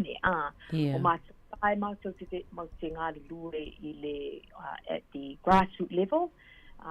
That's why we work closely with the policymakers, with the councils. But because of the work we do down here at grassroots, if the whatever outcome or any feedback, comments from community, we take back to our national office. So we work collaboratively with our national office and government as well through the national office. I just wanted to make that distinction between us and our national office. We go around communities, different who's, different funnels that we invited to present and to advise people of what our research is telling me. That's the other thing. We do fund a lot of research in society. Everything we say, all the advice that we give out is evidence-based. So we go out to the community, that we talk publicly about the area of advocating for health public policies, which the World Health Organization defines as improving the conditions needed for people to live safe, secure, and sustainable lives. So that is what the Cancer Society is advocating for. And this is what we take to the city councils. We also advocate for health promoting policies. These are the policies that support the well-being of everyone, of all people, regardless of age, background, or ability. And over time, they aim to prevent illness by, creating healthy environments, like limiting junk food ads near schools, things like this. These are risks that I'm talking about. Improving access to healthy options and so on, reducing the price of good food, greens and vegetables, things like this is what we are advocating for. Those are the kind of healthy public policies that we are advocating for at the city councils and government level as well, with the national office. So, that's basically what we do. We hold city councils or politicians accountable and encourage them to take action. We write submissions to the councils because that's the only way, the fastest way to improve any policies, for our people, to improve equity for both Maori and Pasifika and other vulnerable communities is through improving and changing policies. So that's what we're trying to do. We really and the work is not just us. So our position for our communities, all our communities, is to help. Is we all have a part to play. Everyone has a part to play. Our communities, our mothers, Mama Tina,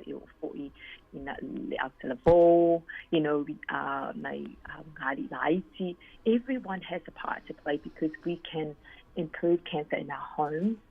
you can speak up about it. So maybe when we come and talk to communities, they can tell us what it is that they that is what's impacting their lifestyle, their good and healthy lifestyle. So we can support them in that way. We also support communities who are actually taking actions themselves, who are also doing, they develop their own, their own programs, educational programs, or growing their own food programs. There is a lot going out there in the community, which is it's fantastic to see. So we're out there partnering with our communities. We really want to encourage everybody to just,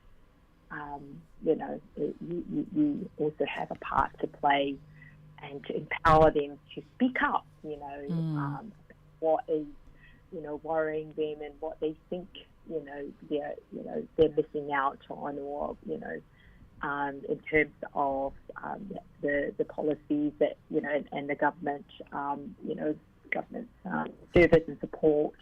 I mean, there's a lot of issues, with our families. So that's really our role, is to come and support our families or communities, and empower them to take action and build capabilities through this work that we do. That making sense. Malo waftai pe mata watu e te le lava si ngaluenga o lo whianga i fo i malau sunga mai se fo i le tangata o lo lua ngā lulu e pēna e tā ua. I le tau mawhainga lava le ono le puipuinga le pe ianga e te le iai le whatinonga o lau ue fo imtātai tutono o le nei fo isa saiete ia e mai se o le whaalaptonga nei o le kānesa i tonu o le atunuu. Ia mai se fo i nei tu malolo o fia i tonu o le vaenga leo lo lua ngā lulu e iai. Ia moni lava e mai se fo i lalo na winga e whanongongo atu. Ia o le isi awala tāua lava le nei o lo mwhaiona whao atu ali tau longo o le teo a pion tātan noa nei tai au nari. E whaailoa i le mta upul nei a mai se fo i tau longo ina ia o le whi au i tangata. Mai se lava vaenga tāua ia na e tāua fo i. I le tamu whai ngā lulu e whaatasi mau tātou tangata. Ina ia tamu whai puipuia mai i tūlanga i o awhianga mai kānesa ese a mai se lava i o tātou tangata Pasifika. Ia Māori. Ia mai se fo le tau ngāluenga o lo tamu whai ngālue whaatasi mai lātou. Le tāpena ina matu sia polisi i tono pūlenga ia whaaloto i whale pu whai tō mālo i o tau ngālulu e anga iai. Ia mai se fo whala tonga ese na mwhaiona atu whaatasi mga lulu ina ia whao atu lava nei tau longo puipuinga mō tātou tangata le kānesa.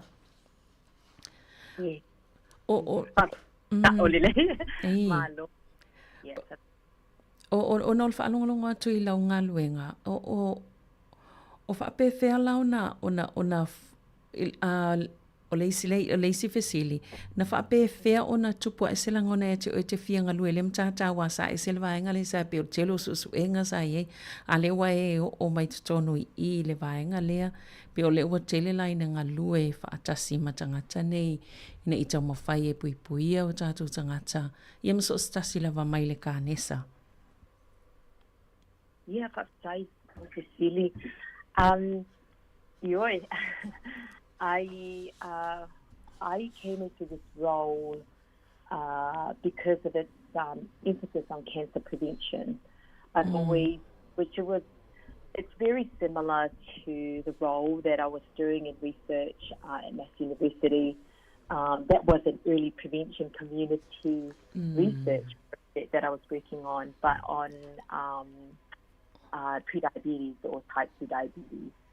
So that project ended, and I don't think I have actually mentioned you, Sabrina, and I also the Mama Tinalo for my. But that project ended last year, so that I was only on a contract for that project, and that ended last year when we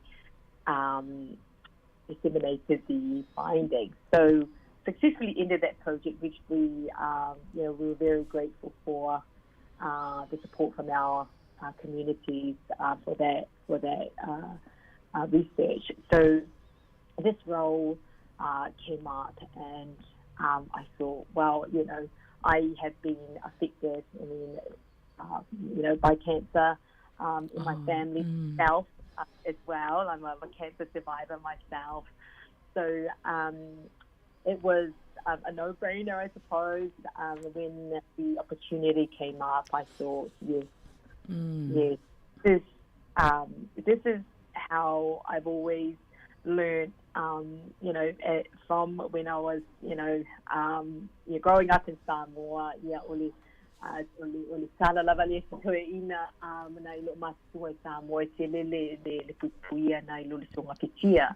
So it's always been an ethos, for me. Prevention has always been something that I've always, been, a philosophy that I've carried all my life. Yeah, and when this came up, I thought, yes, this would be an opportunity for me to serve my communities, my families, all our vulnerable communities. And so that's why I'm here. It's a lot new. It's completely different in terms of the framework and the strategies, to what I was doing in research. But in terms of the aims and the objectives, very similar. We're all wanting to serve our communities,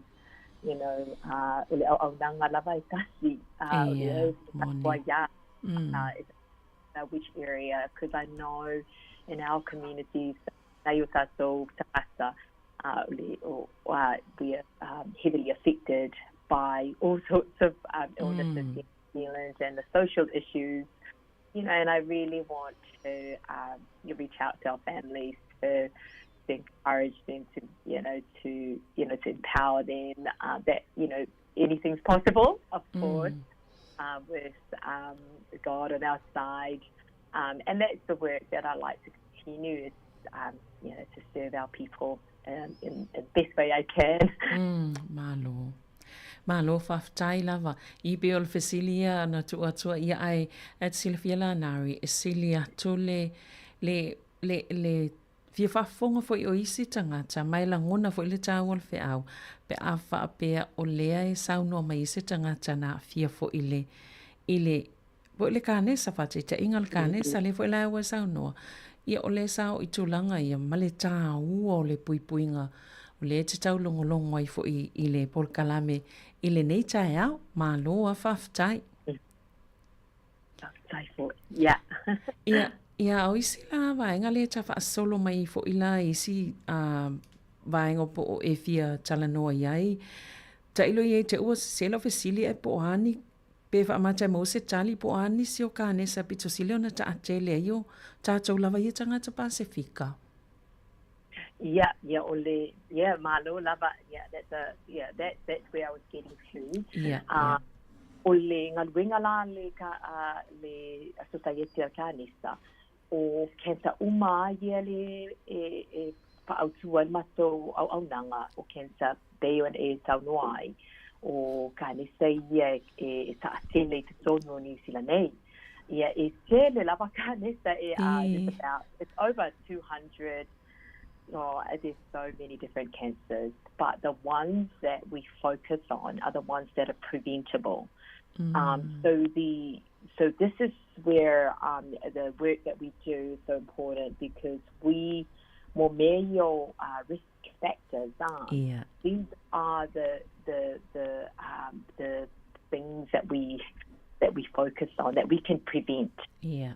So the Cancer Society really wants to emphasize the fact that we can, through our research, we can prevent these cancers. So for my team, mine and Mandy's team, we do have these key priorities. So these are the risk factors for cancer and the different cancers that we really want to share with our listeners, especially tato fo'i Pasifika ma tata Māori. So The first priority amatua o le area leo or smoking for so you know what mission means in our practice. This is in practice for us. Is smoke free is our priority area 1. And some facts about smoking. Smoking is the most preventable cause of cancer in New Zealand. It is linked to at least 15 different types of cancer. So even though the rates of smoking have gone down, unfortunately, there's still about 13% of adults in New Zealand still smoke. And these are much higher among our Maori, our Maori communities than non-Maori. But still, there's still smoking happening in our communities. So the 15 types of cancers include nose and sinuses, or nose cancer of the mouth, the cancer of the upper throat, the larynx, the esophagus,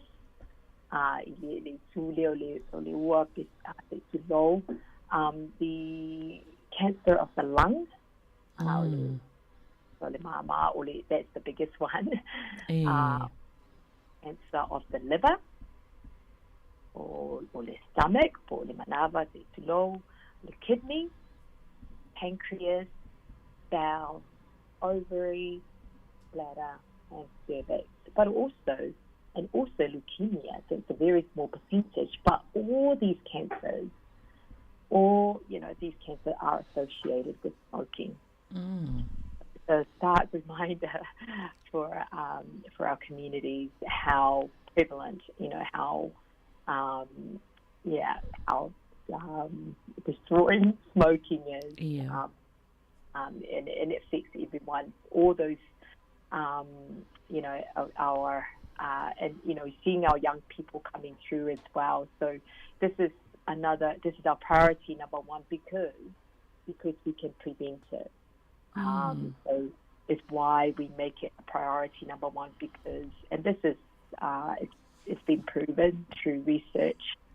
We do have a smoke-free 2025 goal here in Aotearoa, which aims to be, we are not there yet. It's 2020 now, but it is, so the goal there is defined as having fewer than 5% of the population smoking. So we can't have 100%, but if we can get to 5% of the population, smoking, then that's a really good thing. That's the government still working through that, and we are very much advocate for this. So we are, we partner up with councils, the government, and we keep working on it. We have to keep going until we get to we meet our target. But that's priority everyone. It's a way of buying mole malo fa fonga fa yo mau mai be o risk factors yana ta o NRI be o vainga fo ia mafai ona tu e pui pe mafai fo na fa ta atia ese e pui mai ta to mai le o ya fianga yo kanesa e mafai ona tu lele o mai vainga mo mole pe ona ya mai le smoking po le ula ia le va tu tele nei to aingo kanesa ese fuluma le 5 le wata oe e le so tanga po le fiso ta inga male ula tapa tu lo la vai la to lo ula pe ta mafal tapa ai vainga la vai ta o le fai lo ino so fo malo loina o lo te lo fa longo atu Nario le sawe male ovary pe o tato ia le tu pa ta mai tai fa pe fo ia uie le so tanga le ula tapa ai le tu langa le o le totonga le o le vaenga le tu pa o tinama ta mai tai ia pe o le tele la vaina a faina ia vaenga yo totonga o tangata pe mana ia fa longo atu wai ta ulava ia ta ulava ia te kane sa ile te pa ma tulang pena ale la mana yo to lau vaenga ia no fo ta fo ima whanonglongo atu iai ia tangata fo I o lo tangwhia le tapa. Ia a whianga o iai le tino, ma wainga ese o le tino, ia pe a tang mawha le tapa. O na o fai leo lo mawha whaunari tangata ia e mana vaina le aso a le ai whai mai e a whie vo le tangata le mana vo le aso le tapa. No inga nai whai o le tangata le ulaula. Pea a whia umai te tonu ma tangata ia mana vaina le aso ai le ulaula tapa ai so o tanga ia I le vainga ia so o tanga le tapa o a whianga le tapa. Yeah, well, that's a very good question. Yes, it is. It's be ole taritunonga le pai o e pa pe o te ainga ia ai au la sama na ia po setia ia e a fia I po I tangata le your loved ones that are close to you. However, I think the impact is obviously in terms of the illness of cancer. But yes, it's a very good question. I need to check, but I think for children, I think there has been research around that. You know, there was a campaign a few years ago where they talked about not having smoking in cars with children at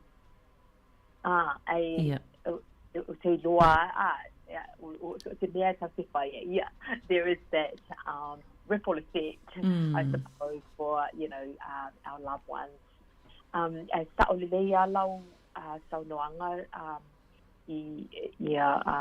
Isabelina, I think it's so important. I really want to say for our people, this is smoking. It's unfair and inequitable the way in which we don't blame our families, those who smoke. It is an unfair situation that has happened here, and across the world. Le Tulia the Cancer Society, and my sina le ba le with the Treaty of Waitangi. Because there's we are a treaty-led organization, and what that means is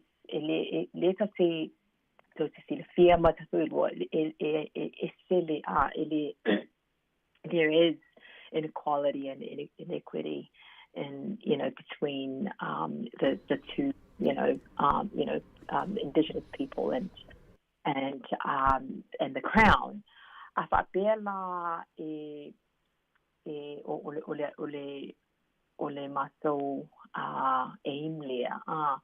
Because if we advocate for equity for Māori, that is equity for everyone else. So it's very important to be mindful of that.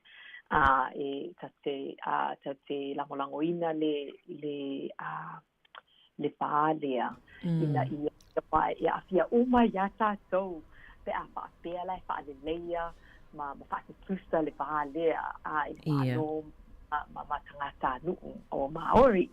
So that's another aspect I didn't mention earlier of our mission, because whatever happens in the it affects all of us. So when it comes to smoking, which is why we do what we do, because we want to advocate for for things like tobacco marketing. Those are the kind of things that we are advocating for. We're taking action on more support to stop smoking messaging on plane. That's happened, but just reducing. Those are the kind of things that we can do as a community, as a family. It's not our people's fault. It's no one's fault. This is an environment in which we grow up in, or seeing our children, our beautiful children, seeing all these ads. Of course, they go feeling, So those are the kind of things that we're trying to do. Those are the risk factors.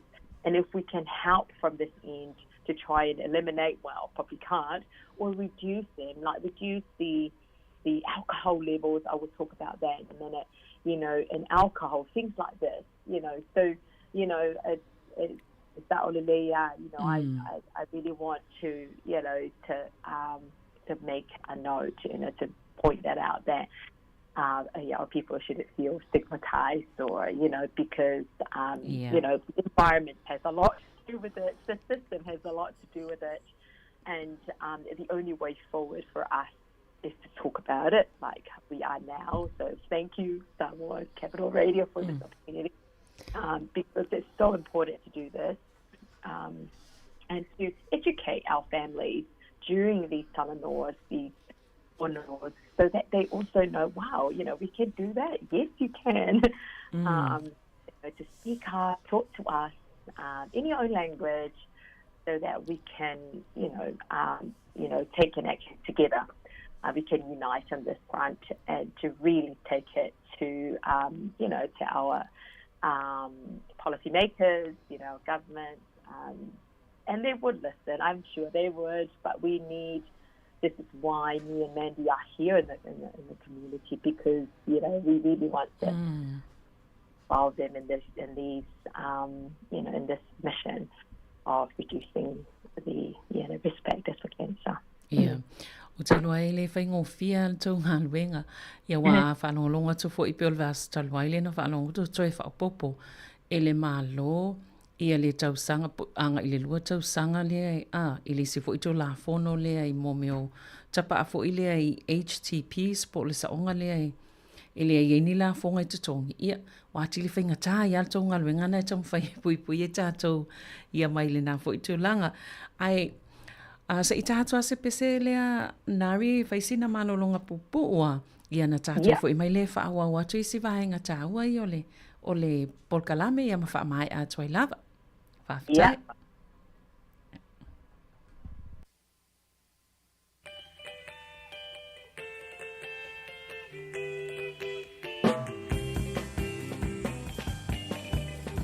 Siva maya o le tau sala, ai o le tama, e o le teine a tapa tapa, e ma se fei polo la nula, ama.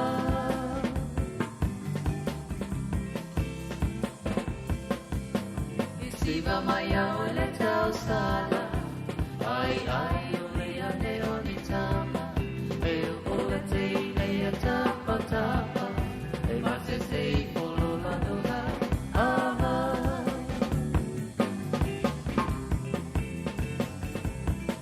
E mana ia telefo i le vai, i se tama i taia si vai vai. Ai atu wha malo, wa wha ale fa molo ai o le po.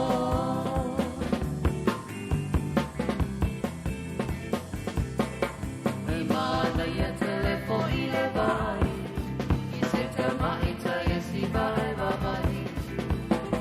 Ai atu wha malo,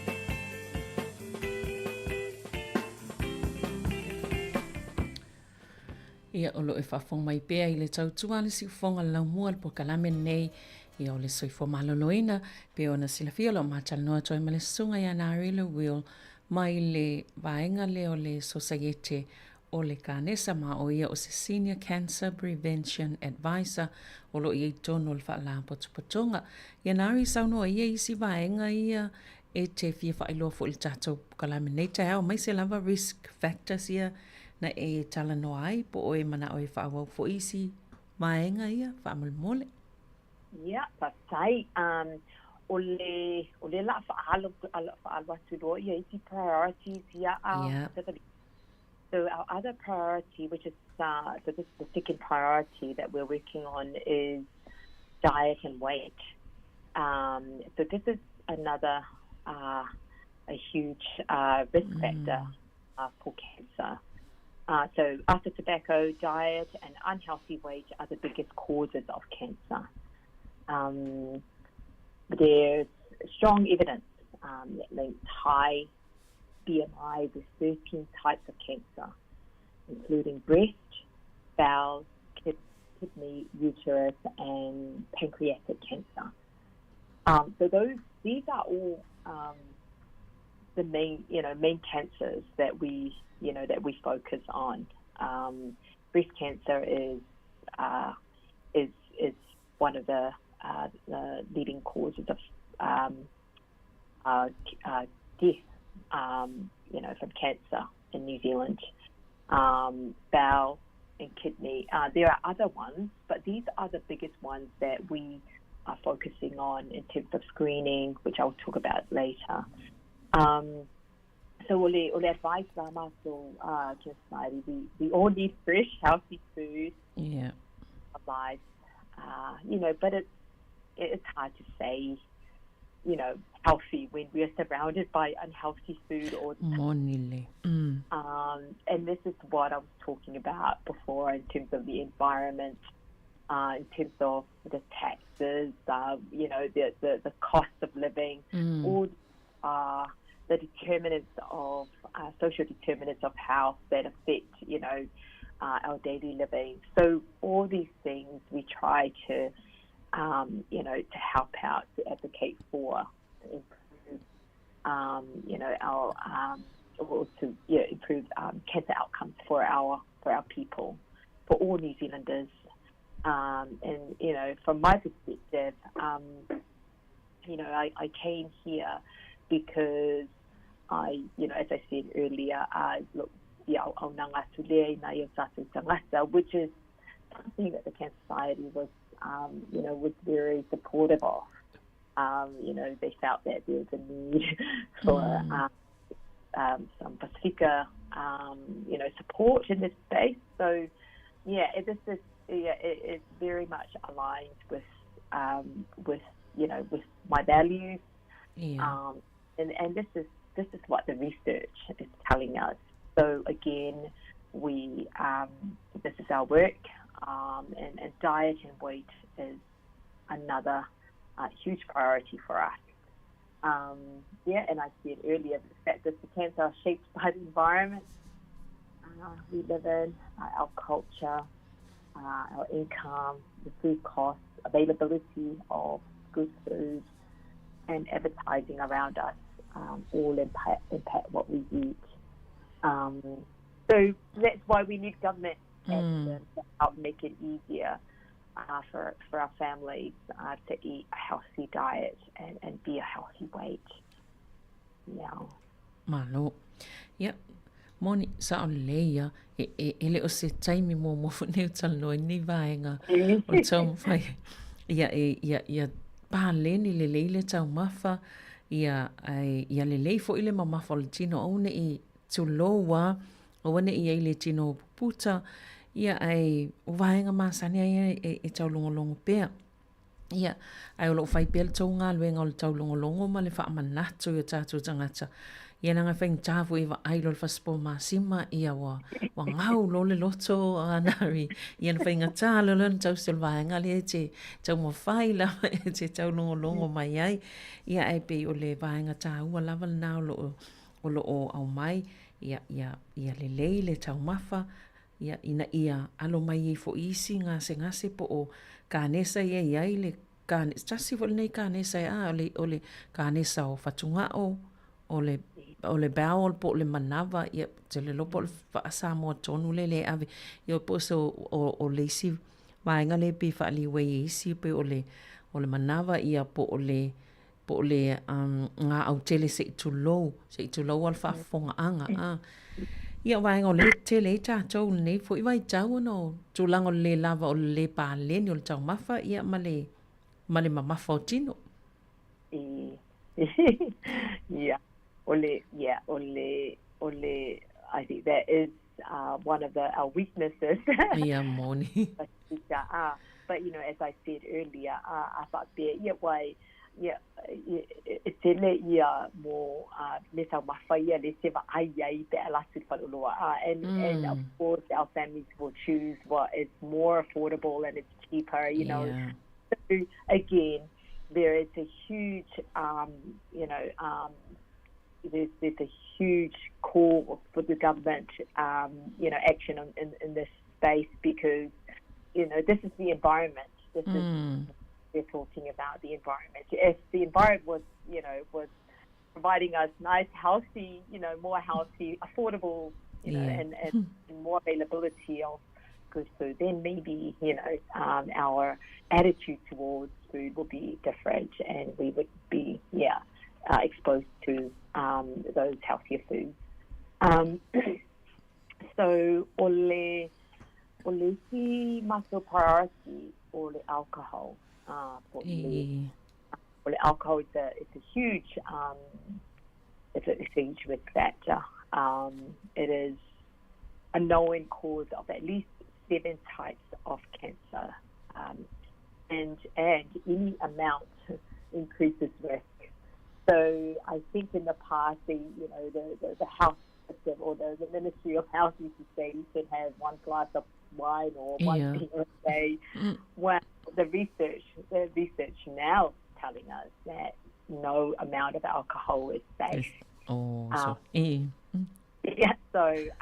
alcohol, as I said, increases the risk of cancers in the mouth, throat, voice box, esophagus, so that's the food pipe, the large bowel and rectum,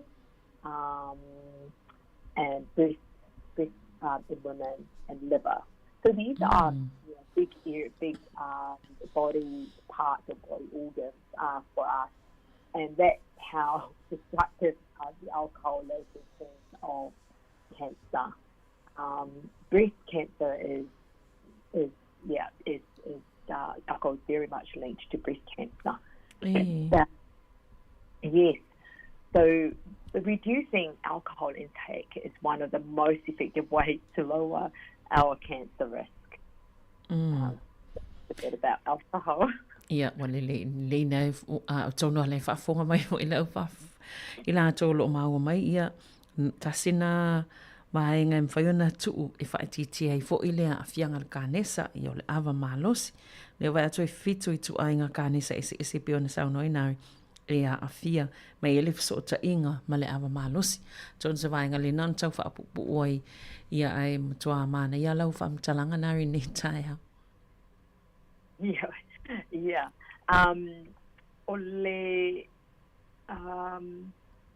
Okay. So our the next priority for us is the Sun Smart, or skin cancer is also another cancer that is preventable. We want the government funding for a comprehensive Sun Smart program in New Zealand. At the moment, we do have programs in primary schools, but there's no skin cancer program in colleges or any other areas in New Zealand. So, we're trying to tag council funding for shade options in public spaces, and playgrounds and arts. You may have seen some already around summer, but that's another area that we want education for our families and communities, and in workplaces as well. So I'm just looking at so that's our priority area 4, which I can talk more about it closer to summer. so that's that's our fourth priority, and our final priority is screening. So this is early diagnosis and screening. When cancer is diagnosed at an early stage, treatment is more likely to be successful, and this has been proven time and time again. It is so the early we can we can detect a tumor or a cancer or whatever it is, whether it's benign or not. The more aware we are with our bodies, with our health, the better it is. If it's caught early, or if you're diagnosed early, the treatment is more likely to be successful than not. So there are 3 national screening programs in New Zealand. We have bowel, cervical, or HPV, and breast cancer and breast. So these are, there's a committee, and I'm sure, most of our listeners are aware of these different screening programs. But they still, even though they've improved the number, this is Te Whatu Ora, the number is improving in terms of, people getting, getting there to get screened. There is still a huge gap. I mean, we're still slowly, improving on that front, especially for Pasifika and Māori. So they're very proactive about it at the moment, trying to get as many mothers, our fathers, to get screened for bowel, cervical, for and breast. So these are very important programs that we are also advocating for.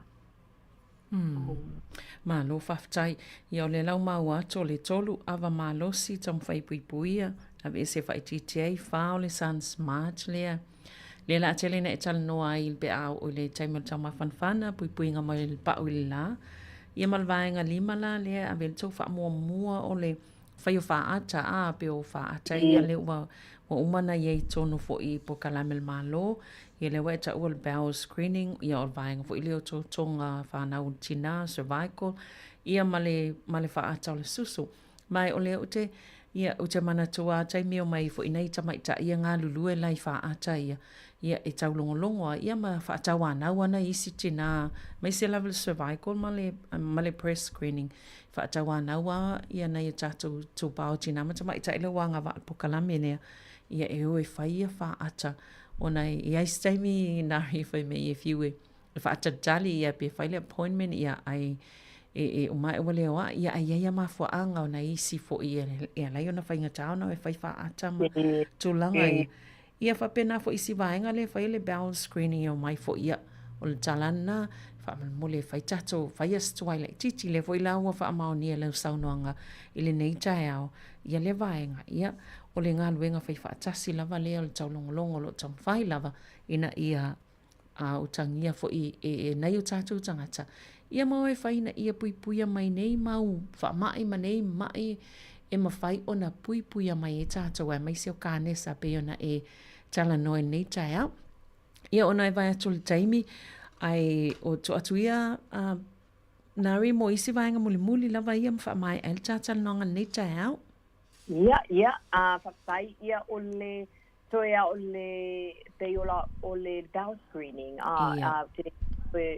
How well known it is, the change of policy for our families out there. The age for free bowel cancer screening is being lowered from 60 to 58 years old. Yeah. This is where I'm, really grateful for our NGOs and our health services in the communities. I'm pretty sure that information will have gone out, published in our communities, and this means that all New Zealanders, including Pasifika, aged 50 74, will have access to free bowel screening tests. So these changes are projected to prevent additional bowel cancers and deaths over the next 25 years. So it's really important to get these screenings done. It's another, breast cancer, breast screening, it's another one from age 45. So back to, when I had my cancer, it was, I was below 40 years of age when I found out about my cancer. But now it's good that it's been brought forward to 45, 50 back then. And this, it's extending to include women up to 74 years old. So this age extension will be phased in across, so it'll be, phased out across the rest of the country from October of this year. So that's another thing to be aware of for our families. Obviously, this is beneficial to all of us. Will really allow more of our mothers to be, potentially leading to earlier detection, and improve outcomes for cancer. So I guess how to enroll for breastfeeding too, I think it's important to note by calling that 800 number 270-200 or register online if you haven't already started your screening. So I think that's the last one I wanted to include in my Talanoa, Savelina.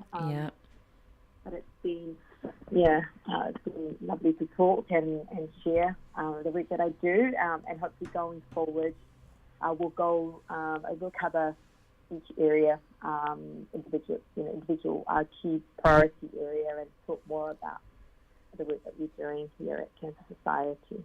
Lele, o awhia fo ile masina o fo ile Daffodil Month, o awhia ile o masina nei. O le masina nei le masina. Ia te ufais manuolo mo la no nei masina fa manatu. Mo nei minute la vai e lua toe fa mo.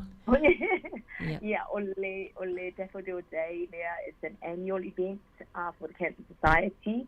I didn't mention earlier, but we don't get any funding from the government to support us with the services that we provide and the care. And I didn't go over the other services that we have here, but I can cover that next time. So the Daffodil Day is a fundraising, it's our biggest fundraising event that's run up and down the country, and all this area is focused on cancer prevention and and awareness. So you'll be seeing us towards the end of the month when we are out there collecting for funding. And as I said earlier, most of the funding goes to supporting the services, but also research from which guide the work that we do here at Cancer Society. Wale lei whaftai. Ole nā masalfa whonga mail masina nei whata wai fo ile lato ole Daffodil Month. O ele taimina e whai pe o lato sa ina ngā tupe nai whaatupe fo ia au nangai. Se tele nei o lo whaatino ina e nei fo societe pol whalapatonga I tono le tunu. E taimi te alwa tulo mal whaloloa tu mai sisi mal pakete. O po sina 5 tala po o fia lava tupe whainai fo ai. Ia o lo mwhaina soani ia lato ngā luenga whai mole nei fo I tau sanga. Ia whaftai tele lava nari mole po kalame nei tai au. O le fo I vai ato le ia lau sunga le isi fo I tal no ngal masin fo ia ai manuia lava ngā luenga o whianga iai. Whaftai tele lava Savelina, ia mania fo I, ia ngā luenga li nai tu, ia whamania fo I nai so Sāmoa, ia ma tausi mai e o whaafonga mai. Ia lele. Ia whaasoifua ia. Ia, soifua ia, whaatai lava. Ia, soifua. Ia o le tātou pokalamel nā, ele nei fo I vaenga o le tai au, pokalamel soifua maloloina. Ia toi mau ful whaupoponga, ili pokalamel soifua maloloina, I le aso tofi nei, ia lam whaifuana toi whaafonga ia I stasio vaenga tau o lava le taulongolongo. A wā lava le tau singa le leo le soifua maloloina o nei o tātou tangata.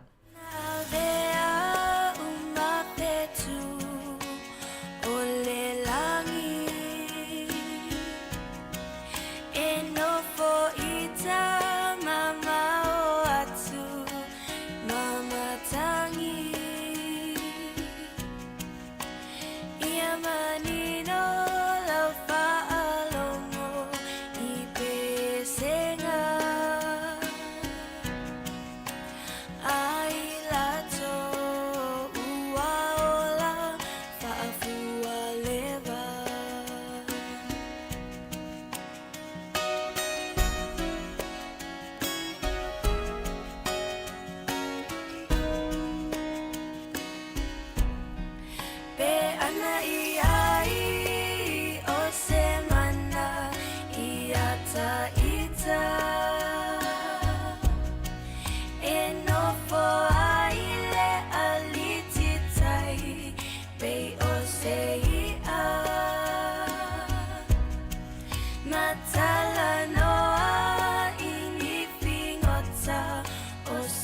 fofonga o le la mua.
Ole alas tau sila ni lemat o siva na. Ia, mat.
na o le tau toto ua le ai se mea e mawhai ua loloto lava o le vai whalongo usita ilo a mawhai fiu noa fiu i tau a langa sole o mai whau o le maa fiu noa fiu i tau a langa wana o le amu amu mai o tangata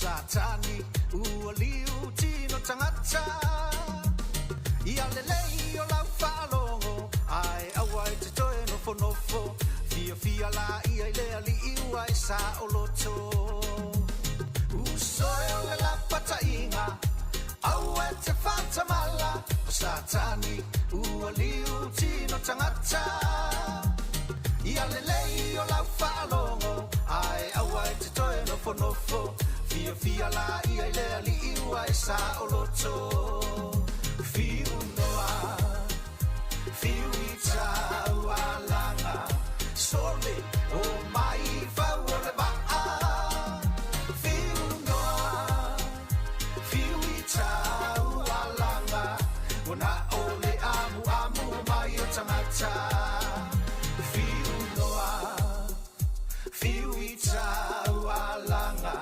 Sole o mai whau o le waa Fiu noa Fiu i tau a langa Wana o le amu amu mai o tangata Fiu noa Fiu i tau a langa Sole o mai whau o le waa Fiu noa Fiu i tau a langa Wana o le amu amu mai o tangata Wana o le amu amu mai o tangata Wana o le amu amu mai o tangata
Nisi nao pespesenga nei vaenga o le tae au, pe ona utou whaafonga mai iai, i le pese o le o te popole mai le papa soifua, whape nā le pese o le fiu noa mai a baina masani, ia ma le pese nā na utou whaafonga mai iai whaatalofa i le tū malo mai le Leififi College. O lea ua 2 minute, toe 2 minute o Natalia o le itu la ese fulu malelua fa wa pea pespesenga nei tae mo mo lava se ia watu si fa silanga lea fa silanga mai le maftanga fa au so fatasi Wellington e porirua Malehat Valley swafa manu malo Yesu Keriso lo tata wali i faola e vala awa tuai male nganga fa alo al tele ile pa ia male mamalo le maftanga fa au so fatasi Wellington e porirua Malehat Valley fa pia foi i au malolo manu malo penisione o le afa taunu wina la tato fonotanga i le asolua se fulu malelua au kuso i le ekalisia sofitu i porirua lua tolu Apple Terrace ranui porirua ma e tala fo i le avanoa i so se faafia ngai fia mafuta mai i le mafutanga matango fie ma le faaloalo lava a faafetai sainia e le laulaua fono. Ia lea whaawau pespesenga mai lea onga le Samoana High School whaamama Sāmoa ia so mai malpese nā le 3 Blind Brothers whaafetai moto o Salaia.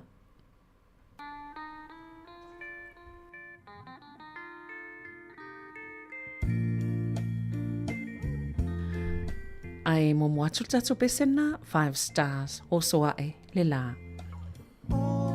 So I le lawa o fia fia mana tua le o ti o te talia o fungala awa teu teu wina fa unia le vala au ya e talia ina Wale ai se tuina nau matala le tunga mau Lo ti ute ia longo mai ia usa o atuai Apai ua o le lango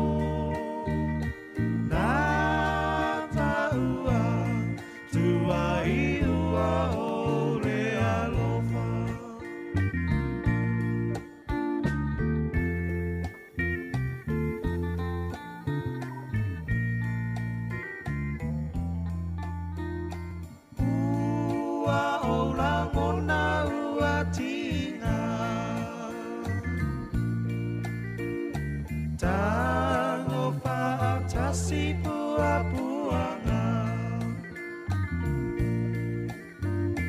Elena o ita uanga sala Be ete sona moe aele ala Uale ai se tuina nau Matala le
te tuina nau, matala le tunga mau.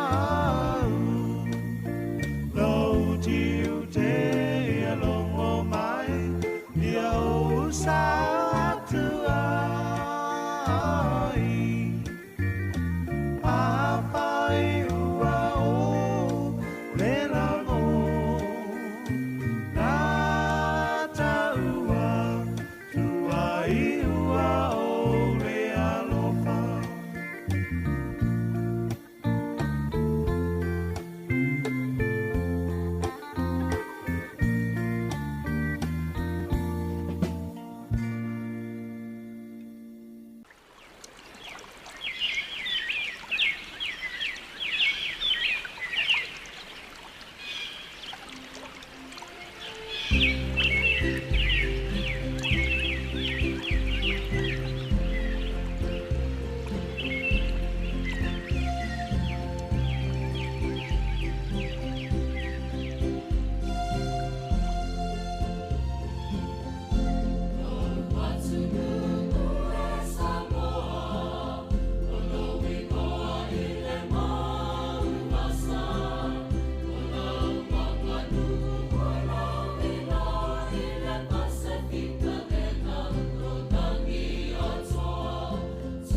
Moe le mo kia maro lo ai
au kilani mawha solo solo uma fau faunga.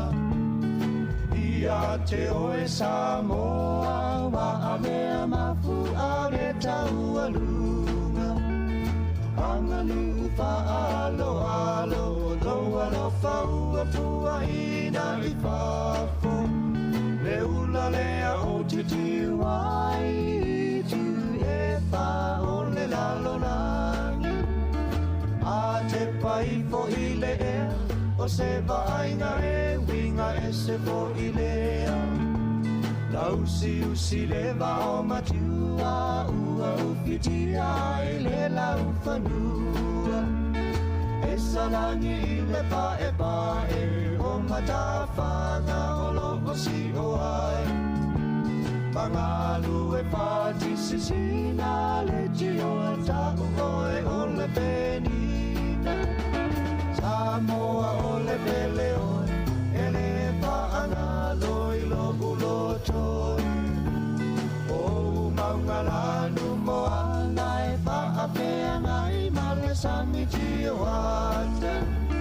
Vai ta fesu a manino e whaamalu ina I lo utino. Sa o lotolona taanga e mai vaisi ona e a mawhana.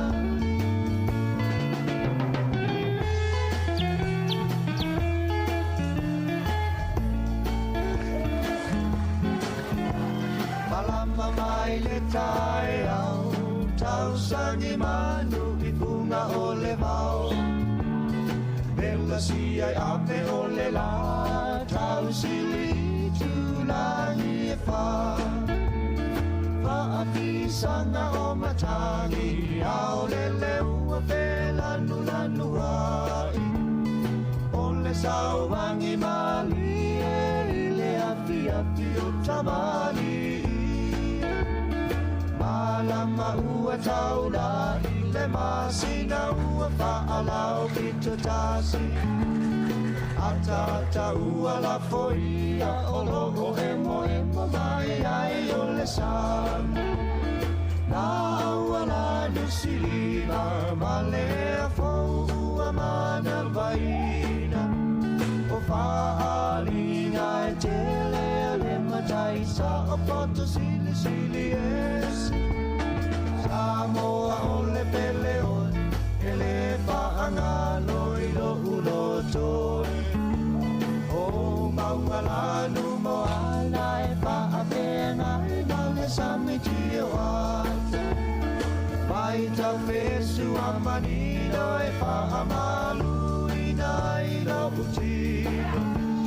Sa o loto lona taanga e mai vaisi ona e a mawhana.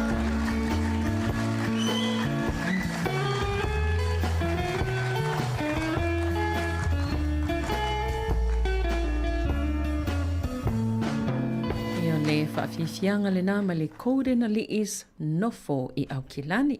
Ia mo I la tō lo no nofo I au kilani. Ma nei fo le pesena na vivi ai o tō. Ai toi fitu minute ona tāle o le tō la e se fulu ma le lua. Whai ona toi whaafonga ia tātou tala fau le tō la e se fulu ma le lua. Ia pe a o toi le teimi le nā o le nei fo I vaenga le aso.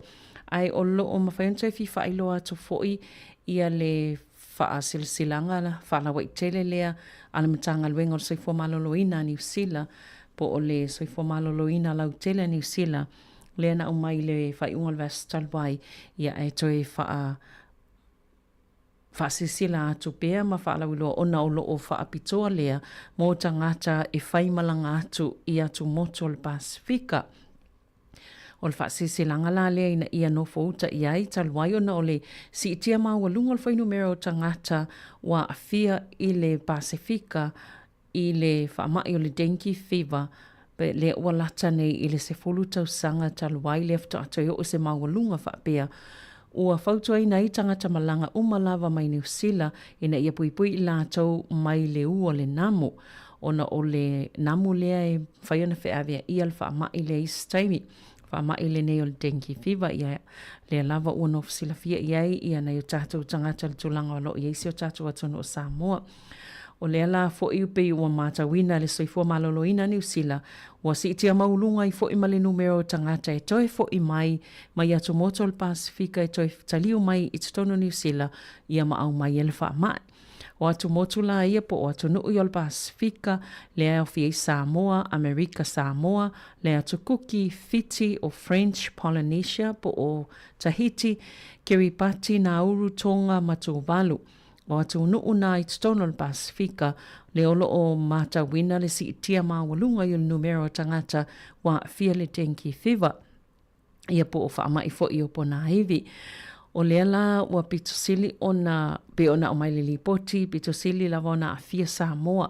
Ona o lea ua tātou whanongolongo lava i whai numero sili a malua fi tangata o lipotia wa a fia talu ona iai, talu ona pepesili whaamai pe ona whaasilisila loa iai mai le aso se fulu fitu o Aperila, pe ona whaalia i Dr. Susan Jack, o ia lea o le National Clinical Director, mo le soifua maloloina lau tele New Zealand. Ia ai o le whaanonoanga lava ona ua mau ai soifua. O New Zealand lava ia le ai ia ni namu e fe avea ia le dengue fever, ia e le mwhaifuela ona pasi atu i le sitangata le whaamai vangana lava ua o fe pasia i mai le namu mai vaenga o loo pepesi e le whaamai. Ia ai mo New Zealand lava ia e le o iei fo ila se toi pui e mawhai ona tau fiai pe pui ai o tātou tangata o loo alalai nei fo ia tunu. Ia o lo mol mawina fo la pe ona mai i le pepa o whaasisilanga po le pepa o whaamatalanga lea mai le soifua maloloina lau tele New Zealand.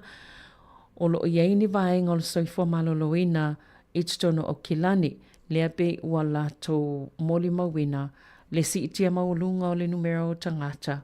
Le vavi o le si itia o le foi numero tangata e a afia ai i le dengue fever o tangata ia na toi fo i mai i tutono o Kilani pe sa si atu i atu motu ia po atunu o le Pasifika o lo pepesi ai le whamai. Ia o lea wa mai le pepo whaamtalanga tolus fulfa tangata u whaamaonia i le dengue fever i tutono o Kilani le masina o Iulai o tangata ia na toi fo i mai pe toi tali o mai ni whainga malanga i tono New Zealand. Ma o le afo i lātou o lea e iei le talitonunga o tangata sai Sāmoa whaatustusa i le to lima i le taimi lava le nei i le tausanga talwai.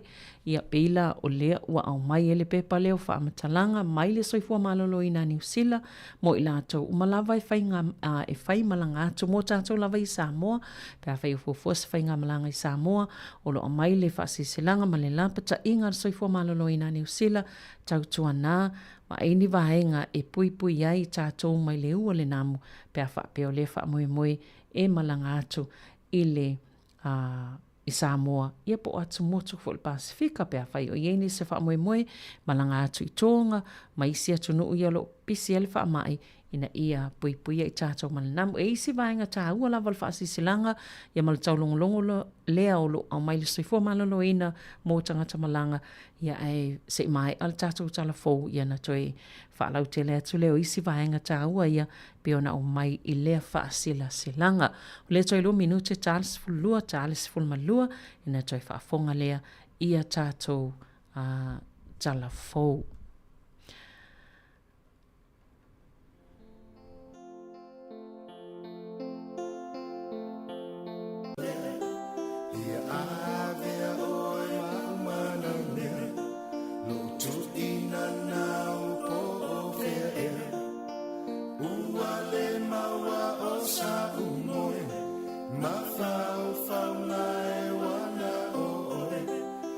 Falling I to my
Talo falava I le nei vaenga o telefou le si ufonga o le lau mua mai I Wellington e. O le tala mua o masalomia le o atu o le fua o tangata I le aini ngā ruenga I sao fa inga o pito mawa e I le tonu o le iwa te usanga so o tuana I atu a o faa waupea I a afianga o le tūranga faa le tonu o le tamau ainga ma le leanga o le tongi o tangata.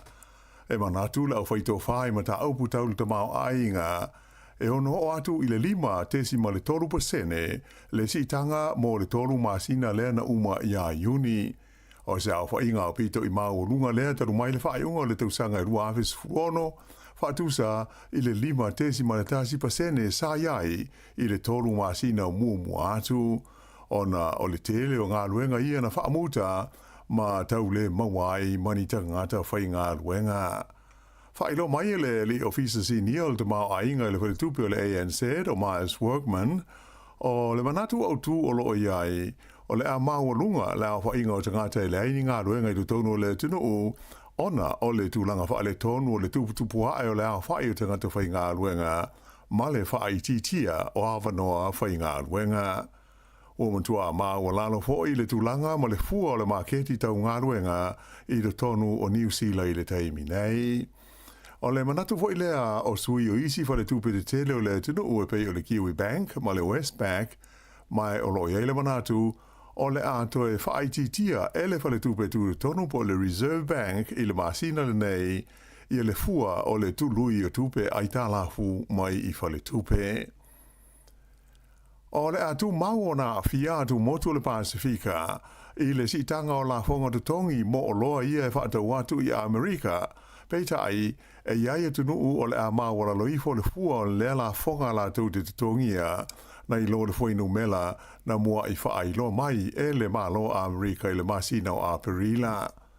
O le vai aso na tenei le asa wha lo mai ai le malo a Amerika o le a tumo pe le se 4% I le fua o le la fonga tutongi mo lo umai wha ulfa le atu I le United States e pei ona wha lia mai I le aso lua o le masina o a Perila. Ai vita I la o le la fonga I se 4% e na o tunu ia e tele o loa a Amerika o loo whaata watu iai. Ai le titi o loa a Amerika o loo la tau whaata wina mai ai.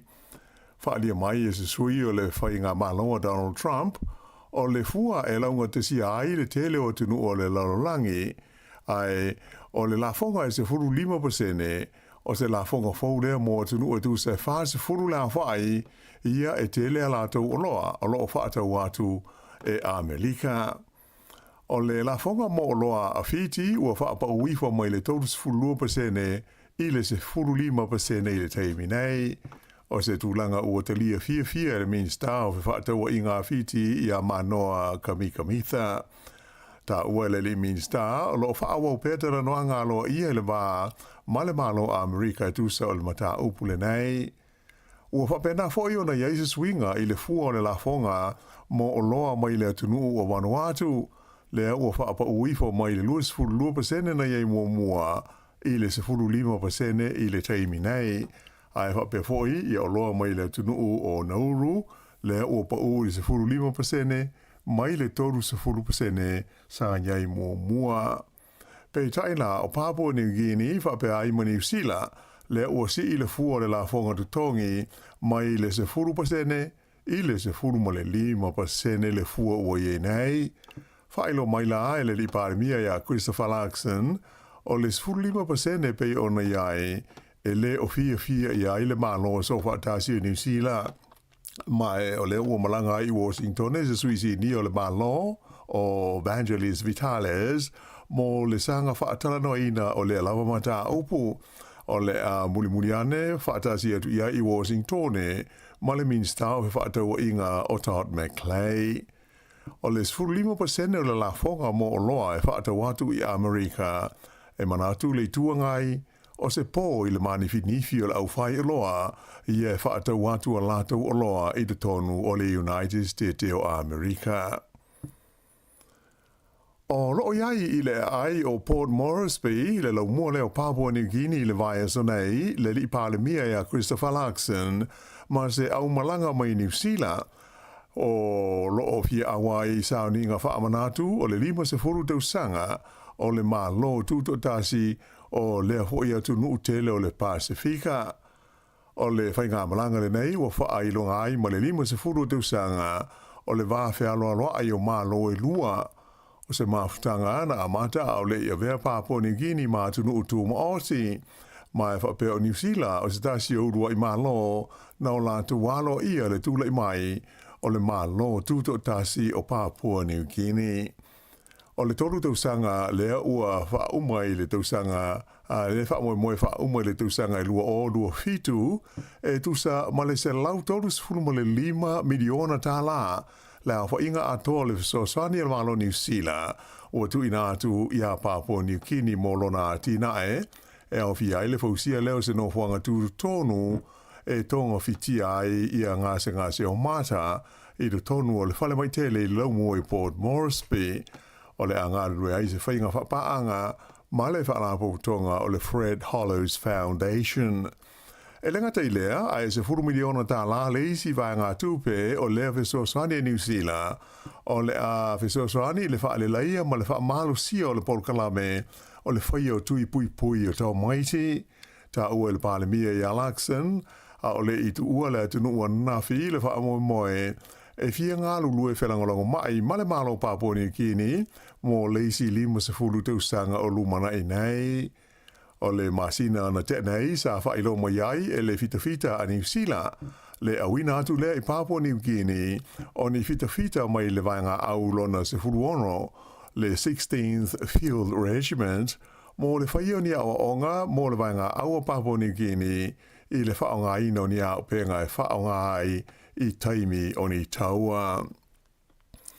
Ua whailo mai e le whainga malo sa whaatasi lana fuafuanga, e sui a toa ai i le suenga o le tūspasi moa o ngā maulunga, lea e ta ua o le NCEA, whaalia mai e se elvesenga o whaia onga, o le whaia o nei sui ngai o tono se teimi pupu, o le amana o mia ai se vesoa swani tele, ina ia mawhai o na whaatino. E pei ona sila fia, o lea ua sili atu i le 2 tausanga, ta lua na whaonga ina le suenga le nei, e whaawasenga ai tu si pasi moa o ngā maurunga a New Zealand. A o lela o mana o le malo o lo tu nei le foe, ina ia sui e le to e whaonga ina i le lumanai, i le suenga le nei o le NCEA e pei ona lau si le fia ai. O le fufuanga e pei ona whaelo mai le palemia ma le minstawa o ngai le so nafi, e da tau o na uli atu le tausanga e lua afe toru se furu, ua le toi ai se tu si pasi lea o le NCEA, le National Certificate of Educational Achievement.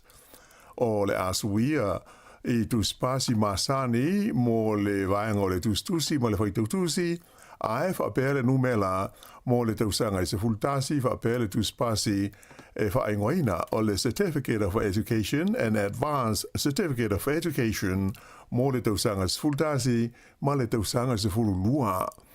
O le asuia foi i a whaaupunga o loo iai le teimi nei i le tono tu spasi o le NCEA, e pei o le Achieve, Not Achieved, Merit, ma le Excellence, i maka po o tongi o i le se lau le maulunga, mai o le a whaonga ma te itusi o le A, B, C, D, ma le I, e whaatu langa i nai tusi pasi o tau maiti a onga i le lumanai.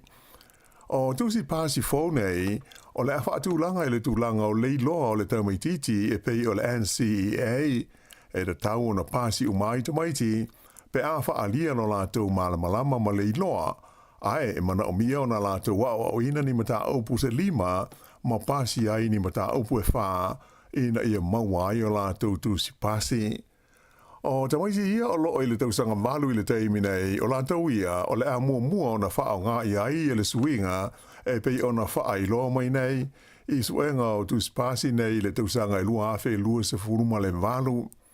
O le nei suinga e to tele whaia o ngai manatu, e pe ua toe whaafo ia I tua le tūlanga o lea o ina o alo ma whānaua o ngā ua a mātau na wha solo I le taimile nei ia whaatara noanga whaalaua I tele o swinga e pei o na mana o I nei le malo wa le whaamoe moe e tapuni I le aso mua o se tema. Ua whaalia e le minister le vai whaafo wa wasa manai o Winston Peters e pūle ātangata o le atukuki pe whaawau pele ai ia le wāwhea loa I whaapitoa o loo iei nei o la tū tunu u ma le malo o New Zealand. O le tūlanga na sauno iei le minister I le sauninga na whaie au kilania na nafi e whaailonga ma whaamanatu ai le ono se fulu tu sanga o le whaavae o le malo o le atukuki po o le Cook Islands na whaamaupopoina le sauninga le maaftanga o tangata o le atukuki e ta ua o le upokina tauro ma whaatasi ai manisi o whaipule o le parlemene na awai e au fiai le minister o tangata Pasifika Shane Ratty ai whapefo I le taita ilangolango le partia le Labour o Carmel se puloni. Whaalia wawasa mana I le sauninga a tonu e leo a totoa I ngaio inga le malo o New Zealand. Pitai e le I whapea lava ua yeise taimi ua alo ai I New Zealand mai le whaataunu uina o lona tiu te whai I le wāwhenga iai ma le malo o le atukuki. Na ta ua onu se furu tau sanga o tu malo si pea le malo New Zealand e viso swani malangolango atu I le atukuki malona atina ai e awala I vai ngā tupe viso swani o lotu ina atu iai mai I le aurutongi la fonga o New Zealand. O le taimi nei, le o fia la whai ngā malo so fantasi I le palemia ma le malo le atukuki ona o le sainia o se la tau whenga inga I le vā ma le malo saina e o noa ma le whaai loa mai I a New Zealand. O le wha le tonu o tāo fia ai I New Zealand I a lana wheso swani e se furu walu tesi ma le 2 miliona tāla le masani o na wha matua atu I le Cook Islands. O le tausanga I tasiva o no lima na amata wha malu mai ai le wāwhea loa I wha abitoa le nei o New Zealand ma le atukuki e pūle ai ma taita ia e ona ia lava tangata na lātou whainga malo ai e wheso swani I New Zealand I nisi o mata aupu tau le vai whafo ai mai se o le wheso swani taimi o whaalewe lame whafo sei ma mata aupu tau I lona puipuinga po le defense. O le ato e awina atu I nisi tangata fui mua New Zealand I ka nata e wheso swani ngā luenga I le tauti nei o le mauafi ma mua o le tonga mao lea ua mu ma whai nai le tusa o le 1 miliona hectares o le vaumatua o lea atu nuu I le taimi nei. E whai tau fia se furu afe la whai tangata ua avesea wha malosi mai o lātou a inga manuu ona ua lamatia I mu nei o le tonga vao na amata mai I le masino me.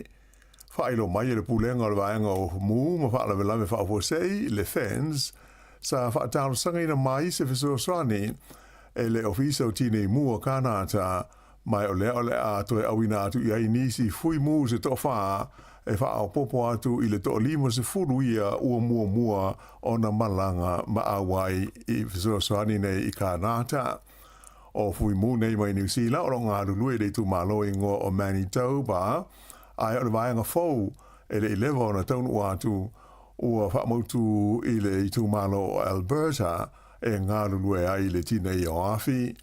Whaalia mai e le tamaita I whaatonu langolango le fence o Steph Rotarangi ua mawhai o na whaatino le neifso swani e la au fui mua New Zealand ona o lea o lo whea ngai tātou mo le tau malulu o se vai taimi e tau le ai ni whaalawe lave e tau mu o le tonga vao e masani o na tutupu mai ai.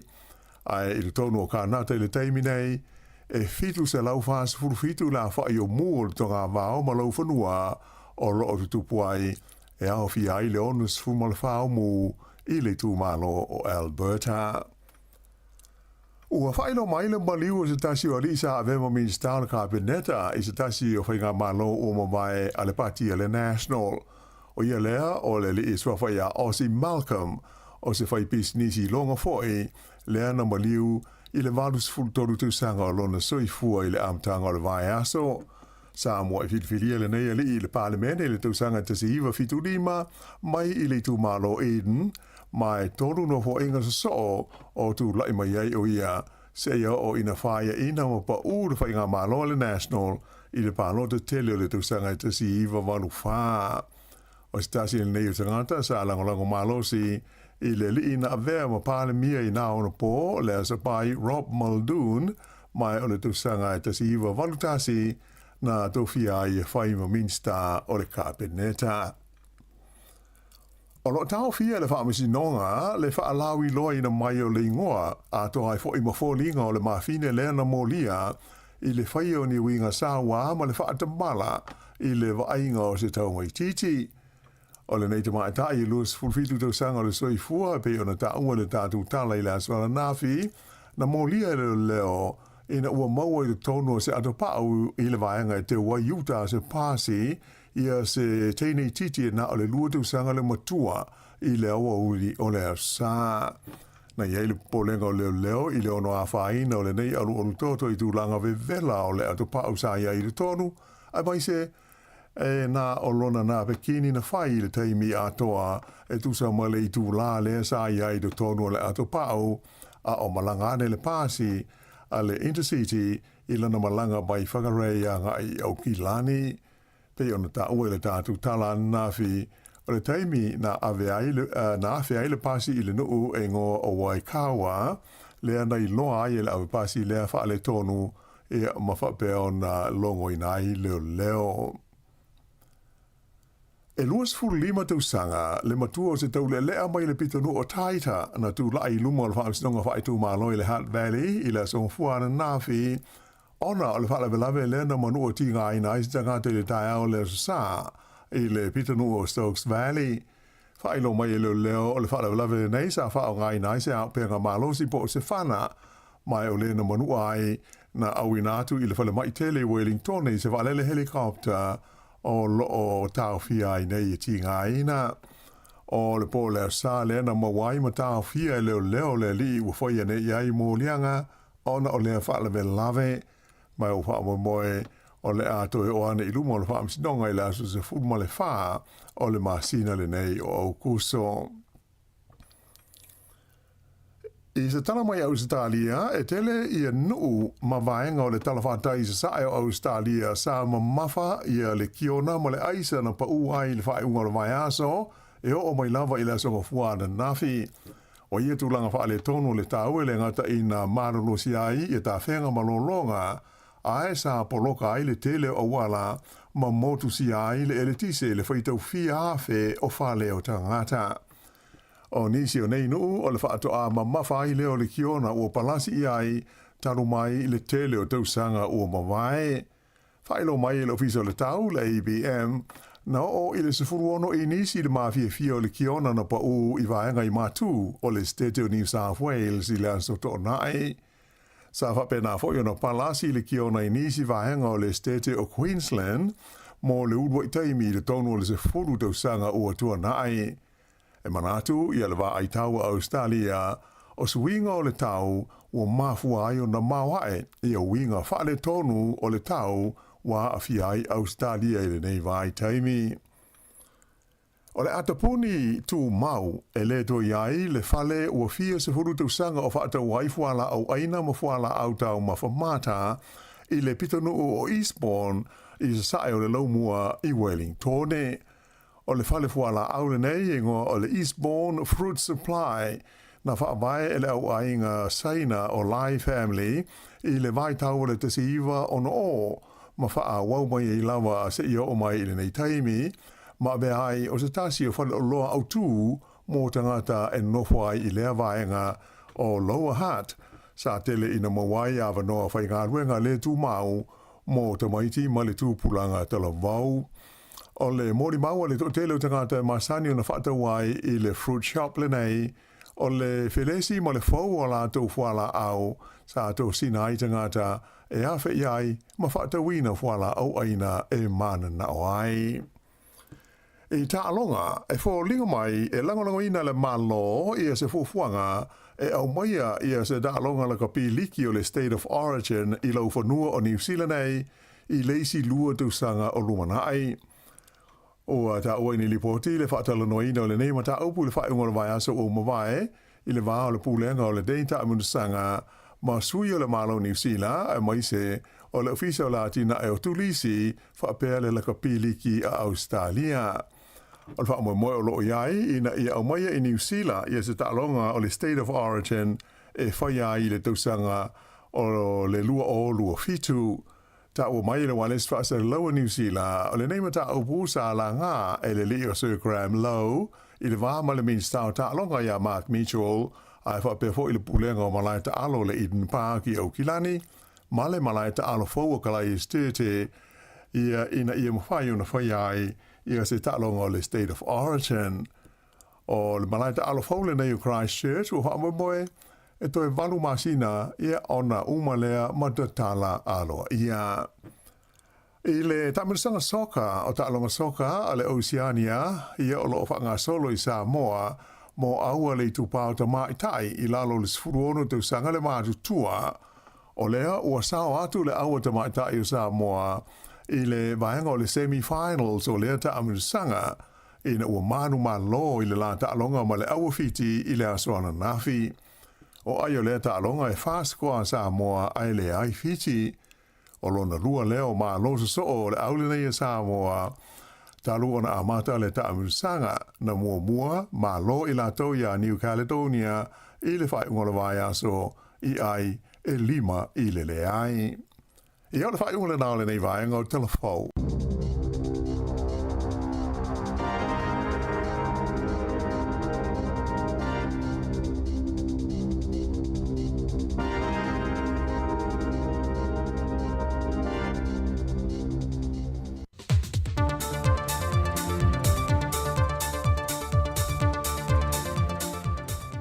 Toi whatalo fa le tātou tunu le isi wha o poponga le neo talafau mai Sāmoa o si mai e lau whaafonga.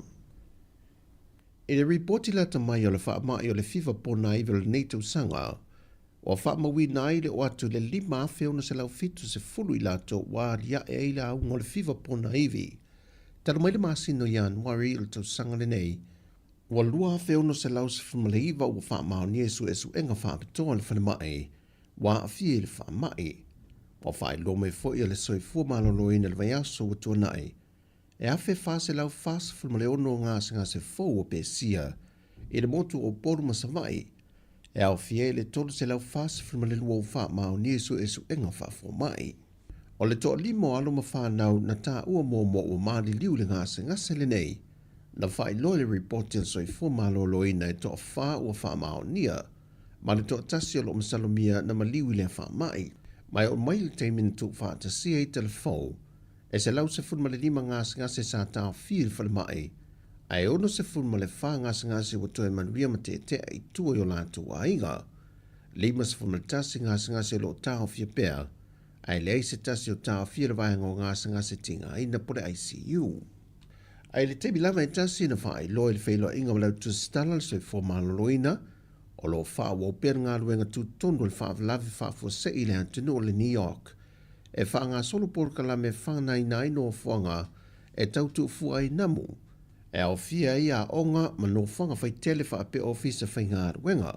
Lua se lau lua se whamale 5 whale a onga I upolu ma manono, whale a onga iwa se whamale 5 sa vai wha pe foi ma le Universitea Sāmoa, ma Universitea le Pasifika I le fua, ma le aonga computer ma wha ofisa al tese se lalo vaia. O isi no whanga lo wha solo atu I le whana ina, e au fia I whane mai wha tu malo umai uporo ma manono, ma nu ma fio anga o lo mauti noa, o lo ma walunga ai ila to lo a fia. Si tia I ma le au o nanganitanga luenga ale koluse mumu, e ta pale fisoa swani le atu no I paina toto, e wha leo mo ngase tinga ina, o foi ngā ruenga le wha mai no ala vai, au ina la pisi tele ia tunu atoa, wa wha tūlanga mo le aso se furu male tolu, a le aso lu se fulu, ma le aso lu se furu male fitu au kuso. O le a ngai foi le asi singa mo a inge lua fe fa se furu male 5, I nuu no maa walunga ai le tūlanga la matia, e tau walatu le porka la meo a inga manuia, nuu manuia, ma le matanga luenga o tina mata mai tai, a tina e wafio anga maanga feso tai. O le whao popo peo vai aso e tau fia ia whanau mai le toi whaatasi atu i a onga, pe toi te tala ina fo ilo toa mole amataino ni a onga i le atunu. Wa toi whaonga ina i alo ma whanau a wala wha teknolosi po o pengta wha ilangi, e wha a wawai ala tau le sona mamata opo e pei o le Universitea o Sāmoa manisi o kolisi, ma onga tūlanga luai a wala sa whaonga ina le teimel COVID-19.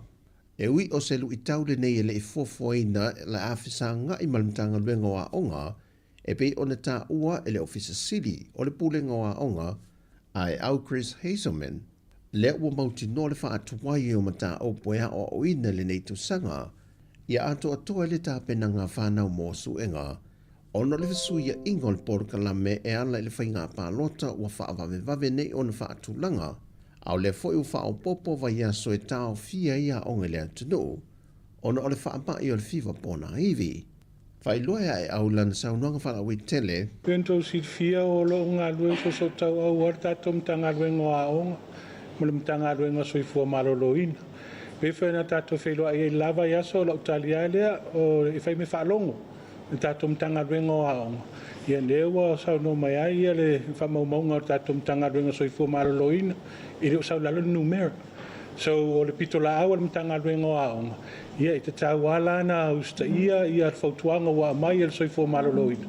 Onga o le wanga pito silion tau, ia saunga le mu alum whanau. Their safety and is the priority of mtanga luengo a onga. So a whai ala e le ua mai se swingo i le numero la tau o lo a fia le wha mai. O le a whapenana wha wala le tūlanga o tau fia ia tato wa onga. O ngā lue whaantasi fo il mtanga luenga o le soifua maloloina, mtanga luenga wa onga, a toai maniso e ka le si le atunu, e tau fia uma polo kalame ma o ngā sosai au fia i le whanau, molo lātou pui puinga ina ia saunga le mū. Wa whaamautu mōrianga mtanga luenga o leo e whaasanga se tasi o malu le malo o sanga lue, a wale o toenga lue le taimile nei, e a silive lio lui, e na ua maliwa i se tangata. E lua mōrianga o lo mōri ai, o le whasio tangata pai valea, ma le whaao o manu atu ngā. E le wala au ngone mata au po le neiva yaso, na toi tolo po ai, se i wheilua i le ua mōria malana lo ia. Ma o tu ina tuai e le wha masino le aso se funma le walo le masina le nei, e toi wala au wailana mata au po iluma le wha masinonga.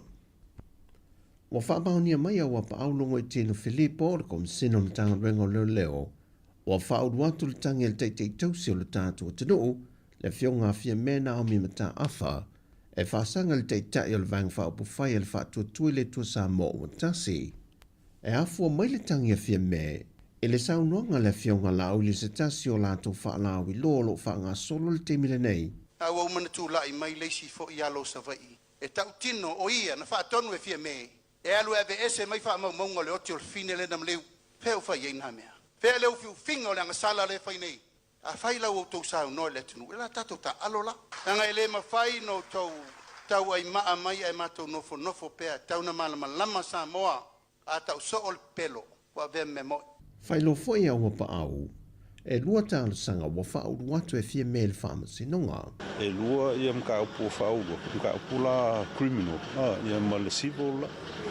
Ala la ku inga ku mala lo solo yo siri tu ranga na ko la sira ko voi lo longa ba ba ai foi ia ile wala fa tu la fo me fa kingon ka ai le filo inga fia me mala tu stala le failo ina le swing o lo ma fo fau wa fo ai na fa u lan tangi o le me wo to su ye lo ma fo fau e o lo ai le vaenga le o e ta il maro ino manaturolia e tau foi lano tua wi i lo tulanga o a o le pandemia ia foi le e tau no pui le tofi pandemia e o le pe ma fuanga na mai ioe o avela o a failo i leo o lo fa moi le o le fo fa tulanga ia lo ia e tau avena le tau ia atonu le so fa tatia lo ia tai le tato whamisino. Ia, o nā alo ia lo leo si tato mta upu at wha moi na. Le whionga fia mena o mi mata awha. Wa amata wala au le mata o polo tāl sangai tuala Josefo Bonifasio, e na te lui nai le anga wa au matai e tō lua no la seni na le pepa restana, a le sui wha o riolio lo o la tau wha mailo la tu i tu malo nganga e maunga numero mo mua, wa au au sanu malo lo fipo, i le fina ngalo tuala, o le ngai uinga na wha atino, wa a fia ita i alo le tula fono whainga pa nota, o lo iei le vaenga whaapea e te tau na sao whawhai fono le no i tau sanga i tolu.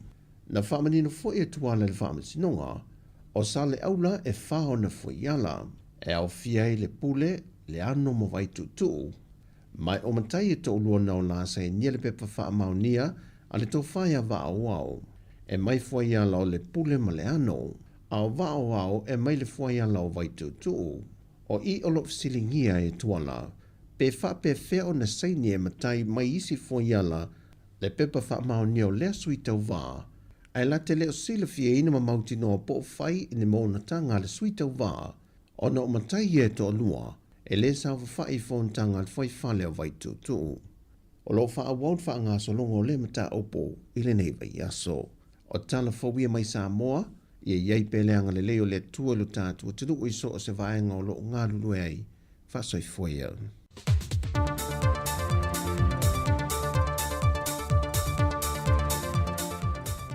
O le tautua le si ufafonga o le laumua o lo iei fo i le langolango a le New Zealand On Air.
le a whaia se whilo inga I lato ua whaamoni e ina e ala I kōses po a onga mga luenga e ala mai le porokalame a tamu whaia I le aso tofi I le aso fitu au kusolua a whelua sifurulima I le ono I le fiafi e wala ua tuai ma le nganga whaalo alo tātou au ai whaatasi e whaafofonga ma mole mawina le nei tau mawhainga tā ua o le a mua fo I le avanoa e whaamala mana mai avanoa skolisipi mo whaidonga tike ri whaawhaia onga amata o le isi tau tua a tamu e mawhaina la tau tusia lau CV tala anga o lau soifua onga ma le soifua ngalue whaapele whaataita inga o se whaataltal noanga o se avanoa whainga luenga po se mock interview a fio mai loa tala mai ao masu mai o le tuatu si isfurutasi I le se furufitu wa Himo Street Porirua aso tofi le aso fitu au kusolua a whelua lima o le taimi o le ono I le fiafi mo le si whaamtalanga wala au RNA I le o lua fitu lima lua iva lua valu iva o lua fitu lima lua iva lua valu iva po le isi telefoni o le o lua tasi lua ono valu lima tasi tolu o lua tasi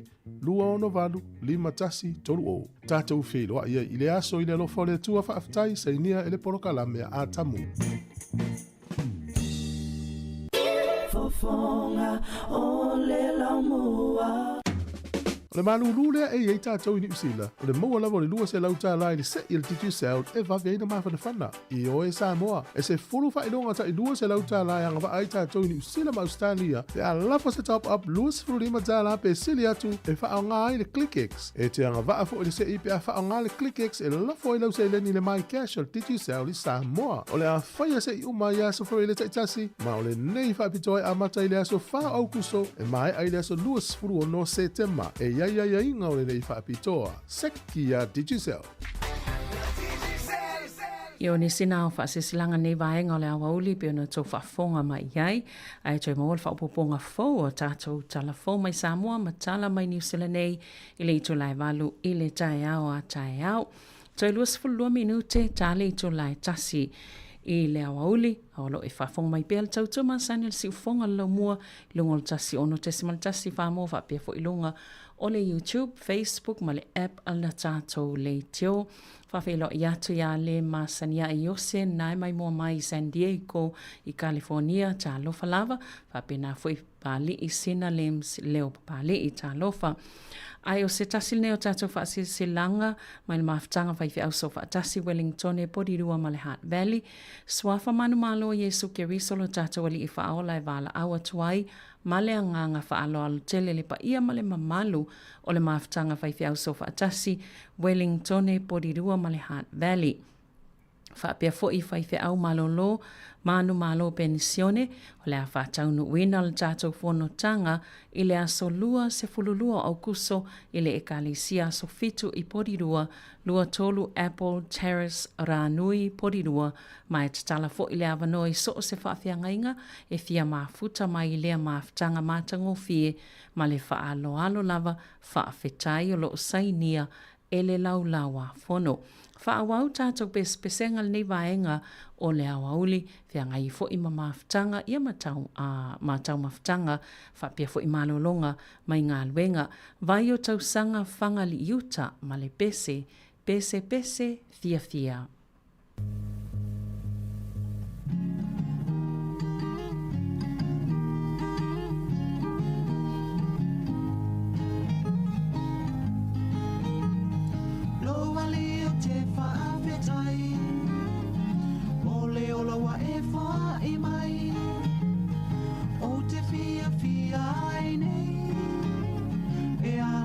Tuila upesene Pese fia fia Pese aleluya Pese fia fia Ina ua o maua leona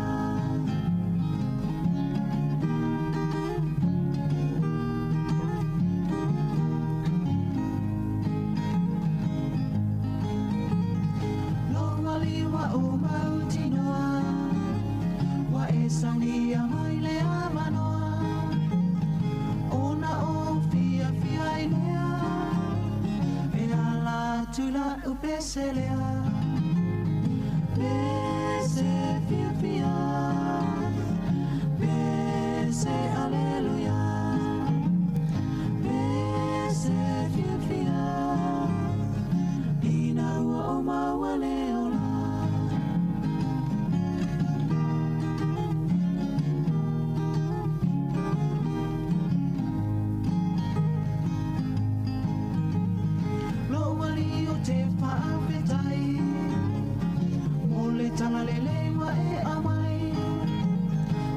samali ai ilalo nei e lau I ula e la lele Pese fia fia Pese aleluia Pese fia fia Ina ua o mawale ola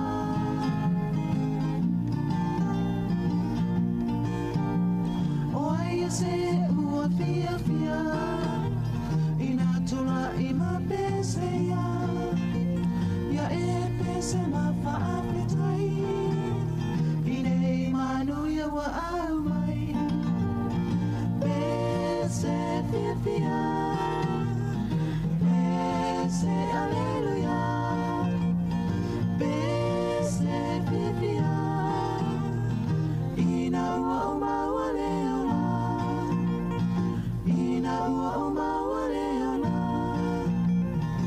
Ina ua o mawale ola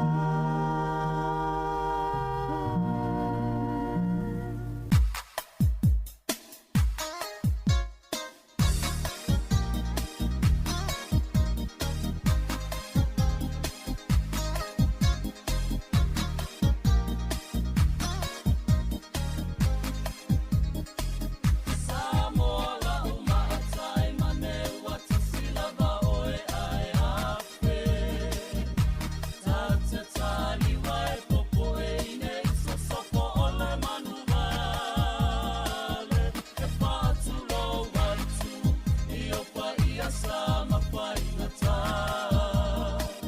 Ua tau toa o se ala o ole I a ua aisa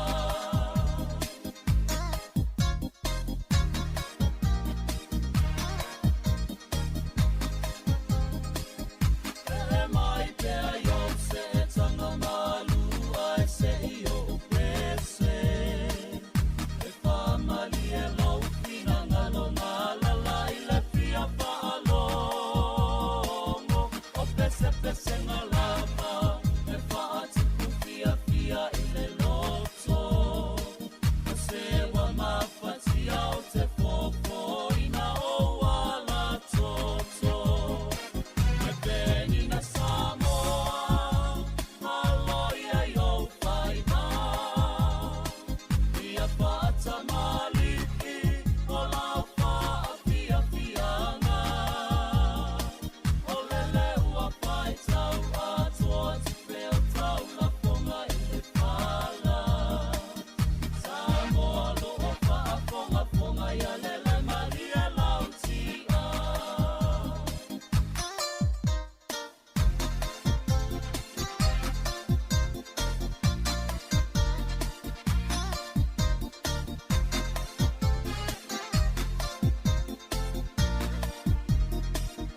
E momoli le whawhetai te lei ai ngā woma e masani Na e umalawa sa velo a soi le ne tau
fianga mātango fia le nā, mai asina para, ma poasa, ili ni fwoi vaenga le awauli, ili pese le nā a Sāmoa la o taimane.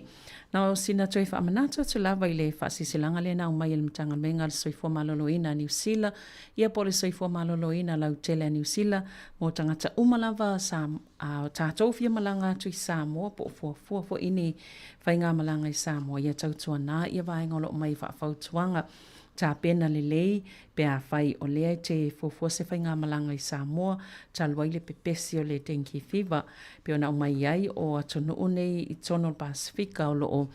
Pito silo na pesi ai le dengue fever, ia po le fever fo i o ponai vil taimil nei, le au fia i Sāmoa, America Sāmoa le atukuki po kuki Irani, o French Polynesia po Tahiti, Kiribati, Nauru, Tonga, Matuvalu, o atu motu ia lo o pito silo na pesi ai le dengue fever i le taimi nei. O no le sa matawina i au kilani, e o atu le to o atolus fulfaila ato na fo i mai malfa amai, ia pe o le la, e a whaina tele la au kilani ato atolus fulfa fa maonia i le dengue fever i le masina o Iulai, ma pe tu samale afo i la ato iana fia o tangata na toi fo i mai Sāmoa. O le mafuanga nā o lo o wha mawhaile nei whautuanga mo i lanto e malanga atu i atu moto le Pasifika i whapena fo i tātou o Sāmoa fua se whainga malanga vaenga nā o lo o taumawhai e pui aili. Ia le soifua maloloina mo i lanto e malanga atu tautua nā ina ia tautua nā mo i lanto ia e maise fo i lanto i lunga ato le onus futau sanga le mātua fa pia fo i mawhana witi ta isfultau sanga malalo ifo o i lanto le o lo pito sili atu o na la matia i le afia ai i wha amai o na o le namo mai se ai le dengue fever le o lo pisil taimi nei ia o puipuinga o lo iai ia tautua nā e leo ye se tui pui e leo ye se tui pui fo i tono New Zealand e leo ye fo ini namu i tono New Zealand fe avea ia le wha amai il taimi nei po o tono lava i o New Zealand to saima fautuanga mai le soifua maloloina ai o le tonga fitinga e le isa tonga fitinga wha apitomo le dengue pe ta imwhena pui oe i le to anga inu pe tau mafa le vai mama ma ia lava le malolo inu le paracetamol le sosoani ai i le tinga a whaiolo e inuina fuala au moisi ngase tala no mo lau fo mai a o le inuina isi fuala au a whaiwa e maua le dengue fever au le inuina le aspirin o le ibuprofen po o nisi fuala au a wai atili ona whaatiteleina le alu le palapala se itulou o le fever lea ia mwhaiona ona fia mai mwhaiona whaateleina. Ia o nisi au wala e sili ona le leimo lo puipuinga o le alofia o le aio o e namu pe a whai mea nei. Whai lava lava e ufufi ai 5 mawai a meise lava mo tangata i whai malanga atu o le puipuinga le tala noa mai ai. Le soifua maloloina New Zealand mo tangata whai malanga atu i atu no o le Pasifika le pe ona tō lau watu. O nei le ini vai la au po o tui e maua e puipuia mai le dengue fever ai o le awala sili mo lau puipuinga o le alofia mai le utia o e namu mai atu no o i fafo. Ia maa o le awala sili o na le leimo lo puipuinga o le alofia o le aio o e namu pe a whaimea nei whai lava po la e ufi ai 5 ma vai whai po lou ma se vai solo atoa le ai pupuni ai le ua ia whapia na fo i vai nei lo se vai tostoso ia ma sen tato amalanga i Sāmoa pon le whaata inga e whaile se vai tostoso ia a lewa au mai whaise se vai solo atoa tau mwhai e pui ai mai le aia namu ia mo lo sila fia lo kulime wha o ngā mo lo tino ia o lo o pe o whaamatalanga ia te alu lava le whalatala vai ia na whaafsili lea ia na au mai lea o le kulime tala fia ngai lei mo oe ia pupuni fo i o whaitutoa ma whaamalama ai mai se lava o whale i Sāmoa ia tātou te iai o le tulinamu po le kulimi o le insect repellent ia whaonga fo i le spray na iai, pia whaapea lava i te aluatu, whautua mai atu e le spray, tau lava iai o e te malanga i Sāmoa, ia na au mai leo whautuanga. Ia Malaysi vainga tāua toi fo ia le whaonga le ta inamu mo le pō, pia whaapea le te malanga i Sāmoa, ia atone tau ngofia vaenga ia te tāpena ia te le malanga, ia e toi whaamanato atu lava, ma o vaenga ia, o leo au mai le soifua malolo ina ni usila, o no leo matawina, o le tele o tangata ia e toi fo i mai ma le whaamai, ia na o mai le malato, ia o na whaina i fo i leo i lato, ai pe o na ipuipuinga na o mai le soifua malolo ina. Whaawau tato pesenga Jerome Cray Mali e Leni, ia whaapena fo i Malaysi pese lea, no foi sala fai mai a laine a welua te whaatalo whātua i la tōli nā mafuta mai te minei ia o Lupe Malinowski le nai mafuta mai Sunnybank Hills si Brisbane ia mai la tau umalawalo mwhai o na whaafong mai i le tātou tautua le si ufonga o le laumua.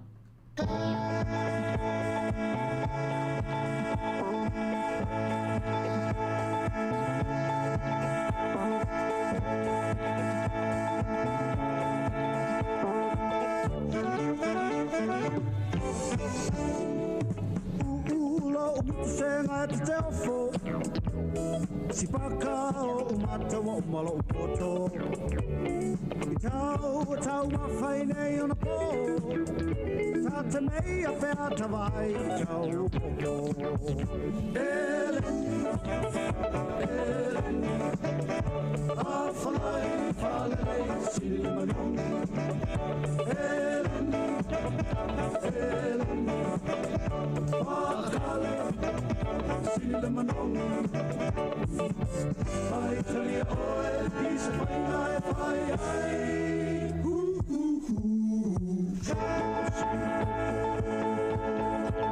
Whawhai ai ai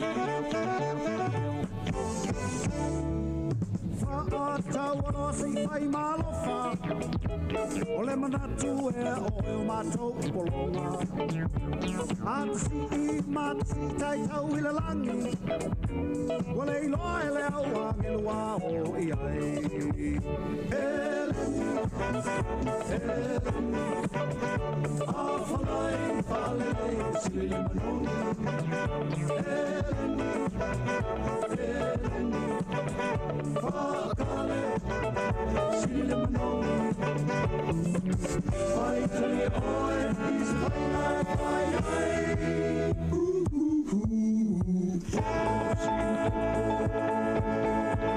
Whawhai ai ai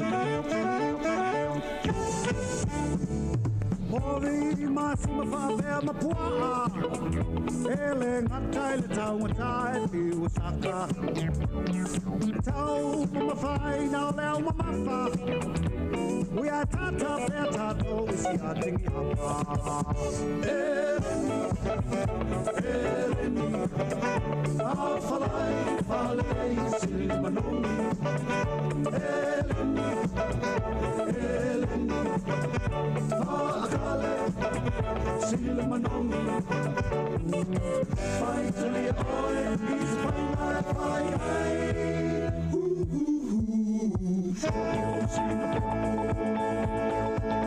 Whawhai ai ai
Oh, boy.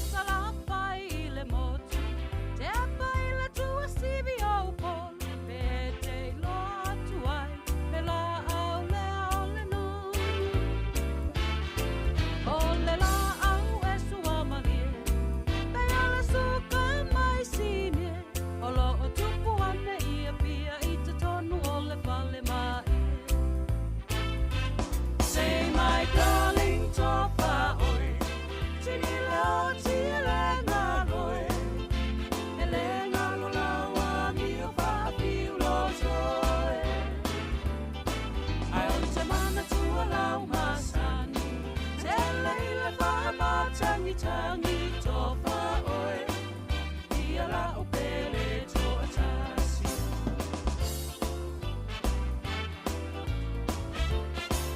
ai talo na isa kirikiti leo e Sāmoa mo afiti si au mulumbu mo e masi au whaate ata avili a e siva mau leo osi leo se mauli tosi malu vai vai peini waya o se telefoni say my darling tofa oi tinile o tile ngaloe ele ngalo lawa mi o whawhilo toe ai o te mana tua lau masani tele ile whaama tangi tangi tofa oe ia la o pele to atasi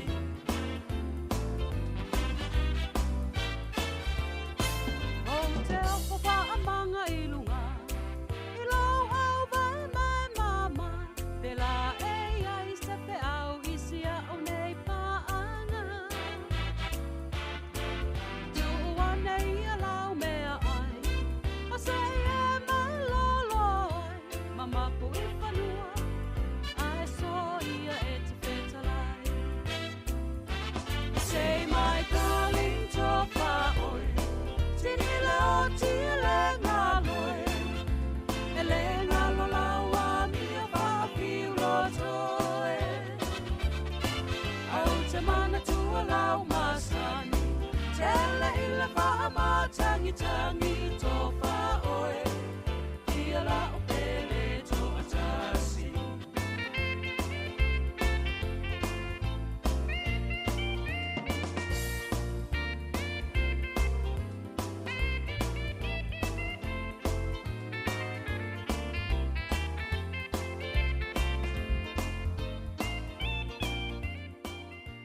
I o tau tual nai lungo o tasi ono te simal tasi whamo, e le whamo e moe sa whaamleina lau tau tua, a lau whaafonga angal tau tua, a le si ufonga lau mua maltai on leila se ia pa ia mal nei taimale aso. Ai whaawau pia i lunga o le Facebook, wha pia i male YouTube, le tātou tau tua, i le nei vaenga le aso, ma lo lava le whaafonga mai. Tele ile whaama tangi tangi topa oe ia la o pele to atasi topa oe ia la o pele to atasi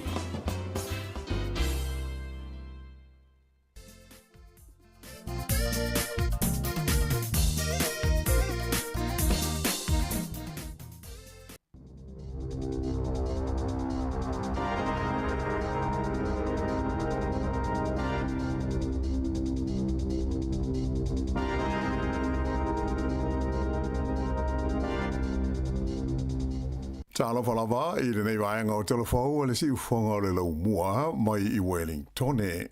O le tala mua o masalomia le o atu o le fua o tangata e le aini ngā ruenga i sea wha inga o pito mawa e i le tonu o le iwa te usanga so o ua tuana i atu a o wha au pea i a afianga o le tūranga wha le tonu o le tamau ainga ma le leanga o le tongi o tangata.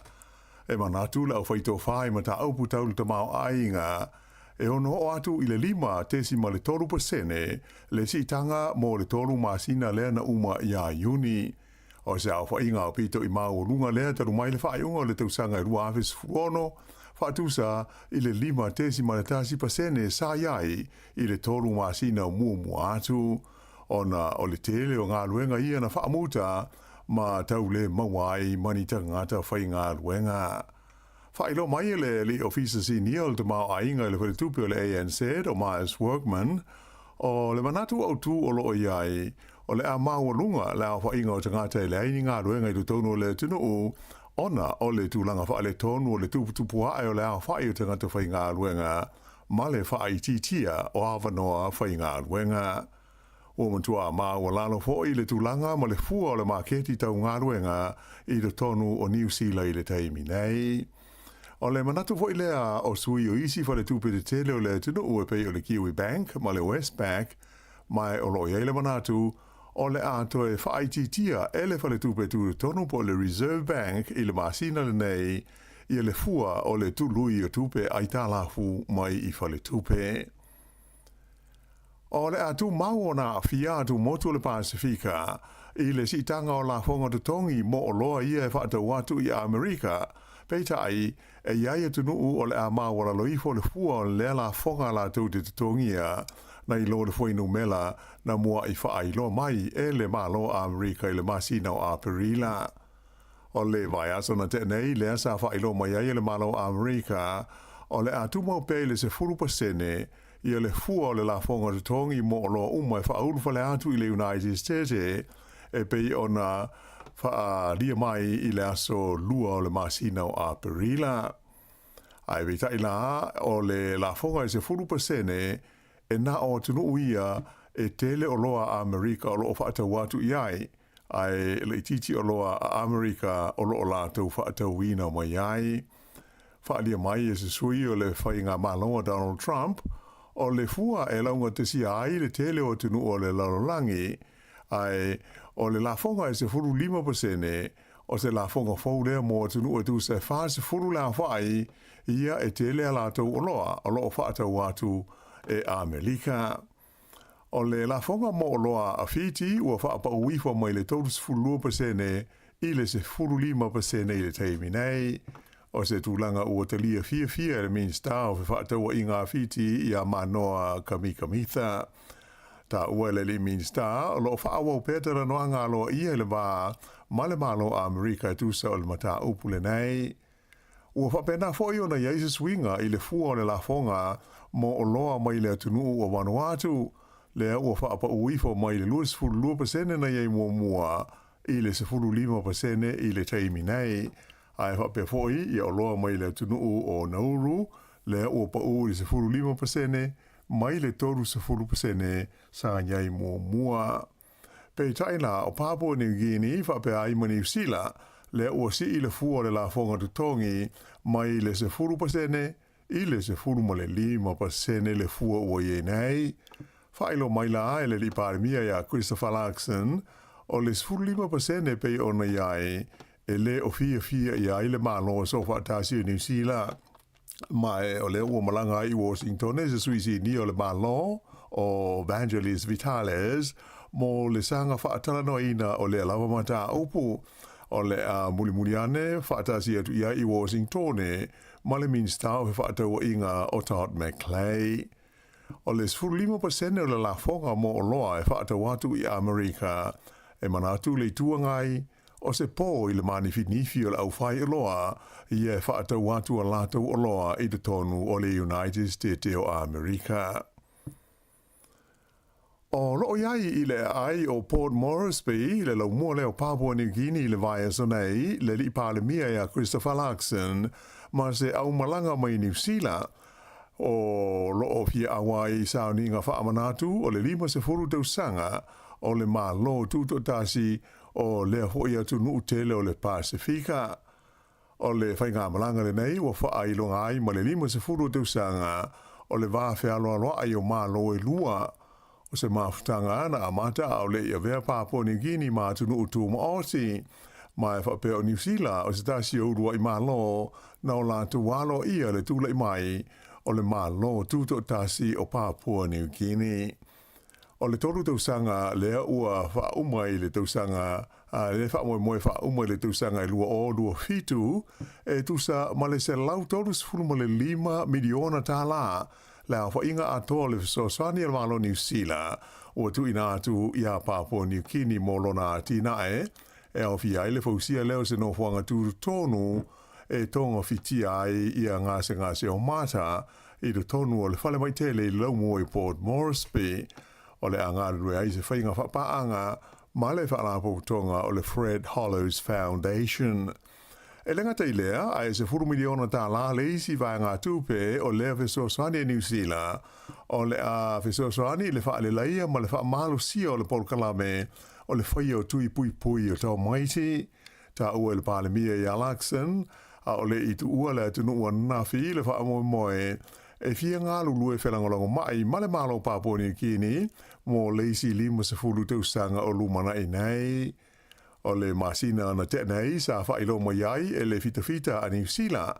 Le awina atu le i Papua New Guinea o ni fita mai le vainga au lona se fuluono le 16th Field Regiment mo le whaio ni awa onga mo le vainga au Papua New Guinea i le whaonga ino ni au penga e whaonga ai I taimi o ni taua.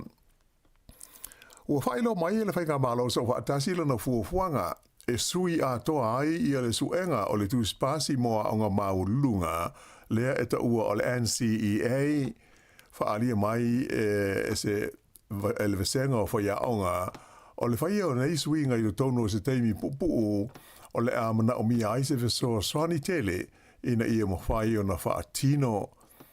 E pe ona sila fia, o lea ua sili atu I le lua se furu tau sanga, ta lua na wha o ngā ina le suenga le nei, e whaawasenga ai tu si pasi moa o ngā maurunga a New Zealand.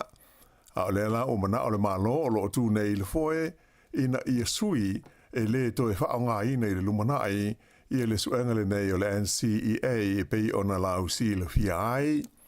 O le fufuanga e pe ona whaelo mai le palemia ma le minstawa o ngai le soa nafi, e da tau o nauri atu le tausanga e lua afe tolu se fulu ua le toa iai se tu si pasi lea o le NCEA, le National Certificate of Educational Achievement.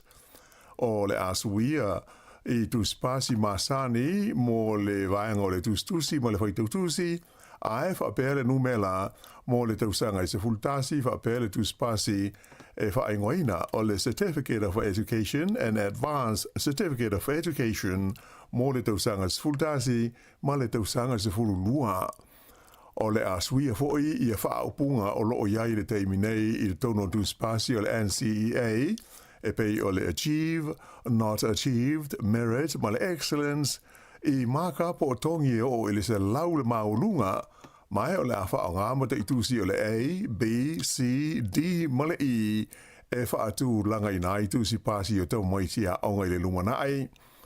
O tusi pasi fōnei, o le awhaatu langa I le tūlanga o leiloa o le taumaititi e pei o le NCEA e le tau o na pasi umai tamaiti pe a whaalia no lātou malamalama ma leiloa ae e mana o mia o na lātou wao o ina ni mata aupu se 5 ma pasi ai ni mata aupu e wha ina ia mawai o lātou tusi pasi. O tamaiti ia o loo I le tausanga malu I le teiminei o lātou ia o le a mua o na wha o ngā iai e le suinga e pei o na wha I loa mai nei I suenga o tu spasi nei le tausanga I lua afe lua se furuma le malu. O le nei suinga e to tele whaia o ngai manatu e pei ua toe wha fo ia I tua le tūlanga o lea o ina o alo ma whanaua o ngā. Ua a matau na wha solo I le teimile nei ia whaatara noanga whalau I tele o swinga e pei o na mana o I nei le malo, wa le whaamoe moe e tapuni I le aso mua o se tema. Ua whaalia e le minister le vai whafo, wa wasa manai a Winston Peters, e pūle atangata o le atukuki I pe whaawau pele ai, ia le mawhea loa I whaapitoa o loo iei nei o la tau tunu u ma le malo o New Zealand. O le atulanga na sauno iei le minister, I le sauninga na whaie au kilania na nafi e whaailonga ma whaamanatu ai le ono se fulu tu sanga o le whaavae o le malo o le atukuki po o le Cook Islands na whaamaupopoina le sauninga le maaftanga o tangata o le atukuki e ta ua o le upokina tauro ma whaatasi ai manisi o whaipule o le parlemene na awai e au fiai le minister o tangata Pasifika Shane Ratty ai fa pe foi le taita I langolango le partia le Labour o Carmel se puloni. Whaalia wawasa mana I le sauninga a tonu e leo a totoa I ngaio inga le malo o New Zealand. Pita ai e le I whapea lama ua iei se taimi ua alo ai I New Zealand mai le whaataunu uina o lona tiu te whai I le wawhenga iai ma le malo o le atukuki. Na ta ua onu se fulu tau sanga o tu malo si pea le malo New Zealand. E viso swani malangolango atu I le atukuki malona atina ai e awala I vaenga atu pe viso swani o lo tu ina atu iai mai i le aurutongi la fonga o New Zealand. O le taimi nei, le o fia la whainga malo so fantasi i le palemia, ma le malo le tukuki, ona o le sainia o se la tau whenga inga i le wā ma le malo saina, e o noa ma le whaai loa mai i a New Zealand. O le wha le tonu o tāo fia ai i New Zealand, i a lana whesoaswani, e se furu walu tesi ma le 2 miliona tā la, le masani o na wha matua atu i le Cook Islands. O le tausanga te siwa o no lima na amata wha malu mai ai le maa whea loa i wha abitoa le nei o New Zealand ma le atukuki. E pūle ai ma ta ia e ona ia lava tangata na lātou whainga malo ai e whesoswani i ai New Zealand i nisi o mata aupu tau le vai whafo. Ai mai se o le whesoswani taimi o wha lave whafo sei ma mata aupu tau i lona puipuinga po le defense. O le ato e awina atu i nisi tangata fui mua New Zealand i ka nata e whesoswani i ngā luenga i le tauti nei o le mauafi ma mua o le tonga mao. Lea ua mū maa whaina i le tusa o le 1 miliona hectares o le waumatua o lea atu nuu i le taimi nei. E whaitau fia se furu afe la whai tangata ua avesea whamalosi mai o lātou a inga manuu, ona ua lamatia i mū nei o le tonga vao na amata mai i le masino me.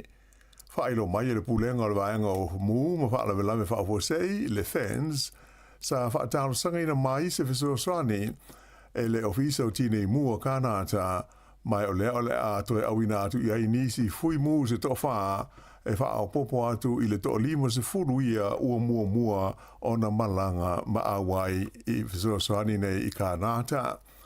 O fui mu nei mai New Zealand, o ngā rulue le tu malo i ngō o Manitoba, ai o le vaenga fau, e le 11 o na taunu atu, ua wha mautu i le i tu malo o Alberta, e ngā rulue ai le tina i o afi. Whaalia mai e tamaita i whaatonu lango le fans o Steph Rotarangi, ua mawhai o na whaatino le neifso o swani e lau fui mua New Zealand, ona o lea o whea ngai tātou mo le tau malulu, o se vai taimi e tau le ai ni whaalawe lave tau mu o le tonga vao, e masani o na tutupu mai ai. Ai i le tonu o kānata i le taimi nei, e fitu se lau whaas furu fitu la whai o mu o le tonga vao ma lau whanua o loo tutupu ai, e au fi ai le onus fumale whao mu i le tū malo o Alberta. Ua whaino mai le maliu o se tasi o Alisa a vema minister le kabineta i se tasi o whainga malo o mawai a le pati a le National. O ia lea o le li iswa whai a Aussie Malcolm o se whai pis nisi longa foi lea na maliu i le valus fultoru tu sanga o lona soifua i le amtanga o le vai aso. Sāmoa i whitwhiria le nei ali i le parlemene i le tausanga te se iwa fitu lima mai i le tu malo Eden, mai toru no fo inga so o tu lai mai ai o ia se ia o ina whaia ina ma pa ura whainga malo le National i le palo te tele o le tausanga te se iwa wanu wha. O stasi le nei o tangata sa langolango malo si i le li ina avea ma parlemia i na ona po le asapai Rob Muldoon mai o le tausanga te se iwa wanu tasi na tofia i e whaima minsta o le kabineta. O lo tau fia le whaamisi nonga, le whaalawi loa ina mai o le ingoa, a toa i fo ima fōlinga o le mawhine lea na mōlia, i le whai o ni winga Sāmoa ma le whaatamala, i le wainga o se tau mai titi. O le neita mai ta i luas fulfitu tau sanga o le soifua, pe o na taunga le tātu tala i le aswala nafi, na mōlia le leo, ina ua maua i le tono se atopau i le vaenga e te ua iuta se pasi ia se teine titi na o le lua tu sanga le matua i le aua uri o le asa. Na iei le polenga o leo i le ono a whaina o le nei alu olu toto i tu langa vela o le atopau sa ia i le tonu, ai mai se na o lona na pekini na whai i le teimi atoa e tu sa male i tu la le sa ia i le tonu o le atopau a o malangane le pasi a le Intercity i lana malanga mai whakareia ngai au ki lani. Pe ona ta ua le tātu tala nafi o le taimi na ave ai le pasi i le nuu e ngō o Waikawa lea nei loa ai le ave pasi lea wha le tonu e mawhapea o na longo i nai leo. E luas fulu lima tau sanga, le matua o se tau le lea mai le pitonu o taita, na tu lai luma o le whaamistonga whai tu māloi le Hutt Valley, i le songfua na nāwhi, ona o le whala velave le na manu o ti ngā ina isi tangata i le tai au le sā, i le pitonu o Stokes Valley. Whailo mai e leo o le whala velave nei sa whao ngā ina isi au penga mālosi po o se whana, mai o le na manu ai, na awinatu i le whale mai tele Wellington i se whalele helikopter, o loo tau fia i nei i ti ngā ina. O le po lea sā lea na mawai ma tau fia i leo le li ua whaia nei ai mō lianga, ona o lea whaalewe lave, mai o wha moe o le atoe o ane i lumo o le wha amsinonga i le aso se fudu ma le wha, o le masina le nei o au kuso. I se tala mai Australia, e tele i a nuu ma vaenga o le talawhata i se sae o Australia sa ma mafa i a le kiona ma le aisa na pa uai le whae unga le vai aso, e o mai lava i le asonga fuana nafi. O ia tūlanga wha le tonu le tāue le ngata i na marolo si ai i ta whenga malolonga, a e sa poloka ai le tele o wala ma motu si ai le eletise le whaitau fia awhe o whale o tangata. O nisi o nei nuu o le whaatoa ma mawhai leo le kiona ua palasi i ai taru mai le tele o tausanga ua mawai. Whailo mai le ofisa le tau le ABM na o i le sefuru ono i nisi le mawhia fia o le kiona na pa u i vaenga i matu o le State of New South Wales i le anso to nai. Sa whapena fwoi na palasi le kiona i nisi vaenga o le State of Queensland mo le udwa i taimi le tonu o le sefuru tausanga ua tua nai. E manatu i alwa ai tau a Australia o suinga o le tau ua mafua ai o na mawae i a winga whaale tonu o le tau wa a fiai Australia i le nei vai taimi. O le atapuni tu mau e le to iai le whale ua fia se huru tausanga o whaata waifuala au aina mafuala au tau mawhamata i le pitonu o Eastbourne i se sae o le laumua i Wellington. O le whale fuala au le nei ingo o le Eastbourne Fruit Supply na whaavae ele au ainga saina o Lai Family i le vai tau le tasi iwa ono o ma wha wau mai i lawa se ia o mai i le nei taimi ma be ai o se tasi o whale o loa au tū mō tangata e nofo ai i lea vaenga o Lower Hutt sa tele ina mawai awa noa whai ngā ruenga le tū mau mō tamaiti ma le tū pulanga tala vau. O le mori maua le tele o tangata masani o na whata wai i le fruit shop le nei, o le whelesi ma le fau o la tau whala au, sa tau sina ai tangata e awhi iai ma whata wina whala au aina e mana na o ai. E ta alonga, e fo linga mai e langolango ina le malo i a se fufuanga e au maia i a se da alonga la kapi liki o le State of Origin i lau whanua o New Zealand ei, i leisi lua tausanga o Lumanai. O ta o ni lipoti le fatalo no ina le nei mata upu le fai ngol vai aso o mavae i le va o le pulenga o le data amunusanga ma sui o le malo New Zealand e mai se o le ofisa la tina e o tulisi fa pele la kapili ki a Australia o fa mo o lo iai ina ia o mai i New Zealand ia se talonga o le State of Origin e fai ai le tausanga o le lua o lua fitu. Ta o mai le wales fa se Lower New Zealand o le nei mata o pusa la ngā e le li o Sir Graham Lowe i le vā ma le minsta o ta longa ia Mark Mitchell ai fa pe fo i le pulenga o malai ta alo le Eden Park i Aukilani ma le malai ta alo fo o kalai stete ia ina ia mwhai una whai ai ia se ta longa o le State of Origin o le malai ta alo fo le nei o Christchurch o hama moe e toi walu masina ia ona umalea matatala aloa ia. I le tamirisanga soka o ta'alonga soka a le Oceania ia o loo whanga solo i Sāmoa mo aua le tupao ta maitai i lalo le sfuruono te usanga le mātu tua o lea ua sao atu le aua ta maitai o Sāmoa i le vaenga o le semi-finals o lea tamirisanga ina ua manu malo i le la ta'alonga ma le aua fiti i le asoana nafi. O ai o lea ta'alonga e whāskoa Sāmoa ai le ai fiti. O lona lua leo ma losa so o le aulina i Sāmoa. Talu ona amata le ta'amirisanga na mua ma lo i latou ia New Caledonia i le whaiungola vai aso i ai e 5 i le ai.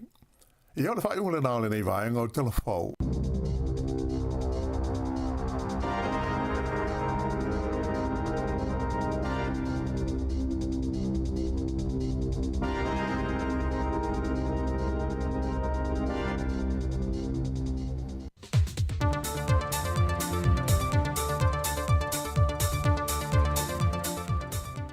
Toi whatalo fo le tātou tunu le isi wha o poponga le neo telefon mai Sāmoa o si mai e lau whaafonga.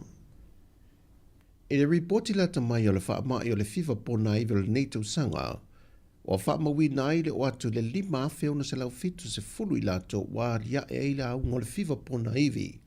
Tala mai le masino Januari o le tau sanga le nei, wa 2 awheo se lau se fumale iwa o wha mao ni esu enga wha apitoa le whana mai, wa a fie le wha mai. O whai lo me fwoi le soi fua malolo ina le vaiaso o tua nai. E awhe whase lau whasa fulmale ono ngā se fōu o pēsia, i le motu o poru masawai, e au fie le tolu se lau whasa fulmale lua o wha mao ni esu enga wha fua mai. O le toa limo alo ma whanau na tā ua mo o maali liu le ngase le nei, na whai loe le reporti al soi fua malolo ina e toa wha ua wha mao nia, ma le toa tasi o lo masalomia na maliu i le wha mai. Mai o mai le teimin tu whaata sia i telefou, e se lau se funma le 5 ngase sa tau fil whale mai, ai ono se funma le wha ngase wa toe manuia ma te i tua i o lātu a inga, 5 se funma le tasi ngase lo tau fia pēr, ai le se tasi o tau fia le vai ngō ngase tinga ina pole ICU. Ai le tebi lama e tasi na wha ai loe le whailo inga walau tu stala le soi fō maloloina, o lo wha wau pēr ngā ruenga tu tondo le wha avlawe wha fua se i le antinu o le New York. E wha ngā solo porka la me wha nai no fuanga e tautu fua i namu. E au fia i a onga ma no whanga whai tele wha ape ofisa whai ngā ruenga. Lua se lau lua se frumale 5, whale a onga i upolu ma manono, whale a onga iwa se frumale 5 sa vai, wha ape foi ma le Universitea Sāmoa, ma Universitea le Pasifika i le fua, ma lea onga computer ma wha ofisa al tese se ila lo vaia. O isi no whanga lo wha solo atu iei le whana ina, e au fia i whane mai wha i tu malo umai uporo ma manono, ma nu ma fio anga o lo mauti noa, o lo ma walunga ai ila to lo a fia. Si tia i ma le au o nanganitanga luenga alikoluse mumu, e ta pale fisoa swani lea tunu i paina toto, e wha leo mo ngase tinga ina, o foi ngā ruenga le wha mai no ala vai, au ina la pisi tele ia tunu atoa, wa wha tūlanga mo le aso se furu male tolu, a le aso lu se fulu, ma le aso lu se furu male fitu au kuso.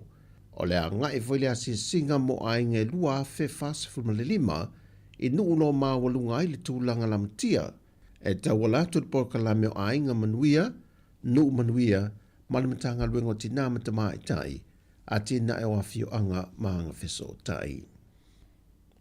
O le wha popo peo vai aso e tau fia ia whanau mai le toe whaatasi atu i a onga, pe toe te tala ina fo ilo toa mo le amataino ni a onga i le atunu. O toe whaonga ina i alo ma whanau a wala wha teknolosi po o pengta wha ilangi, e wha a wawai ala tau le sona mamata opo e pei o le Universitea o hao Sāmoa manisi o kolisi, ma onga tūlanga luai a wala sa whaonga ina le teimel COVID-19.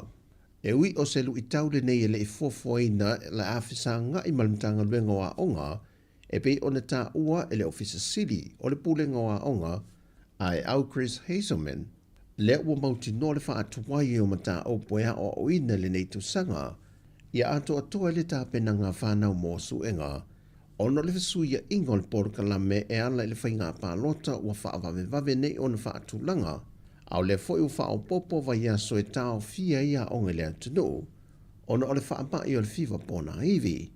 Whai loea e au lana saunuanga whala ui tele. Pento si fia o lo ngā lue so tau au ar tatum tanga ruengo a onga, mulim tanga ruengo soi fua marolo ina.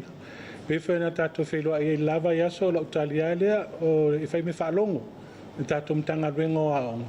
Ia lewa sau no mai ai ia le whamaumaunga o tatum tanga ruengo soi fua marolo ina, i reo sau lalo numera. So o le pitola au le tanga ruengo a onga. Ia i te tauala na usta ia fautuanga wa mai el soi fo maroloid. Onga o le anga pito silion tau ia saunga le mu alum whanau. Their safety and is the priority el tanga ruengo a onga. So a whaiala ele o mai se swingo ile numero la to o lo a fia fa mai. O le fa penana fa wala tulanga o tau fia ia tatu wa onga. O ngā lue whaatasi fo il matanga luenga o le soifua maloloina, matanga luenga wa onga, a toai maniso e ka le sile atunu, e tau fia uma po le kalame ma o ngā sosai au fia i le whanau, molo lātou pui puinga ina ia saunga le mū. Wa wha mautu mōrianga na tanga ruenga leo leo e whaasanga se tasi o malu le malo o sanga lue, a wale o toenga lue le taimile nei, e a silive lio lui, e ina ua maliwa i se tangata. E lua mōrianga o lo mōri ai, o le whasio tangata pai valea, ma le whaao o manua tu ngā. E le wala au ngone mata au po le neiva yaso, na toi tolu po ai se i wheiloa i le ua mōria malana lo ia. Ma o tu ina tuai e le wha masino le aso se funma le walo le masina le nei, e toi wala au wailana mata au pui luma le wha masinonga.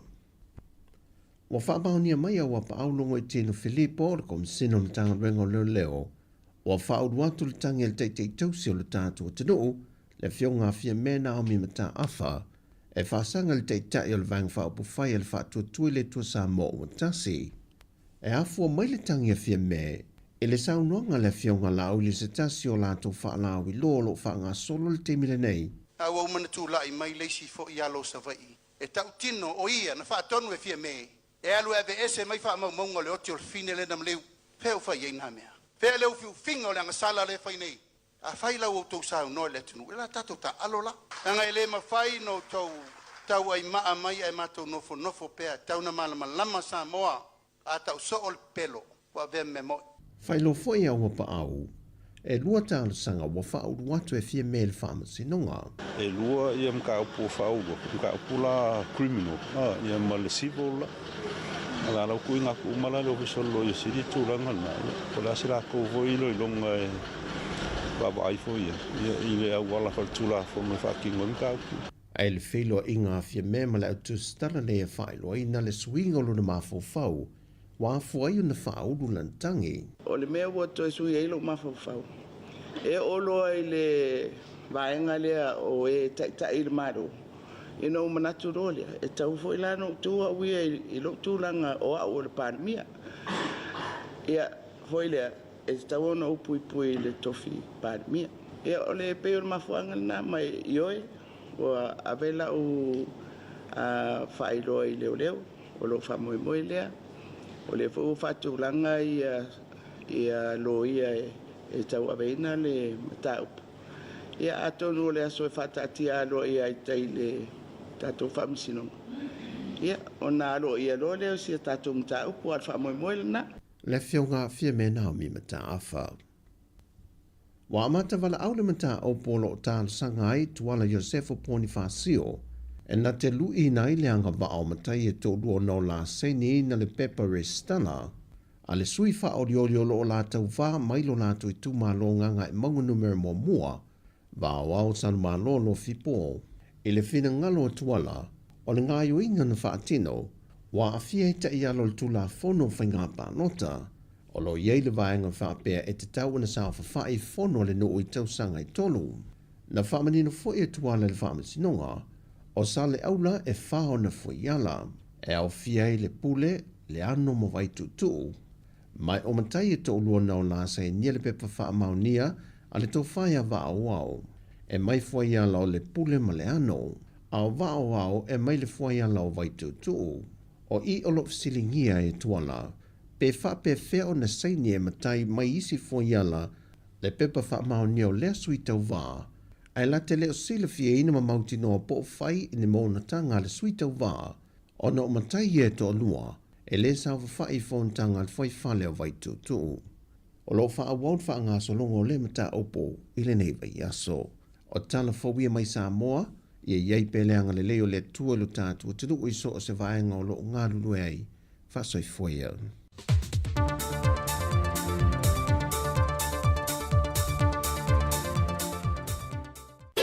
Fofonga o le laumua.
Lady Kiri ma le pese le nā o le siva Sāmoa mix ia pea whai sa e sa mai ai e toi e maua le whapoponga o a tātou talafou i le itu lai valu le tai au a tai au ia e olo o e whaafonga mai pia le tautua le si ufonga le laumoa i lunga o le Facebook o le YouTube ia mala tātou app pe ona iai ile nei fo ia solua le solima o kuso lua fe lua lima e iai le fesili po o le mata o po le numera pe ta o fo i tātou le equation ia te le o tau sanga o vai mai le tala e fo ile be le fie pe fei tai fo i stanga tai fiu e tau vai po le ale tali sa tai pe o le foi numera fa tele lis foi numera o le ale tali ai ona e ele mafu anga ia lai ona pe e fa atupu ita le tele fo o tangata e isi ile tele o tau sanga mantua fo i o le mana i o le mta o pule nei o le numera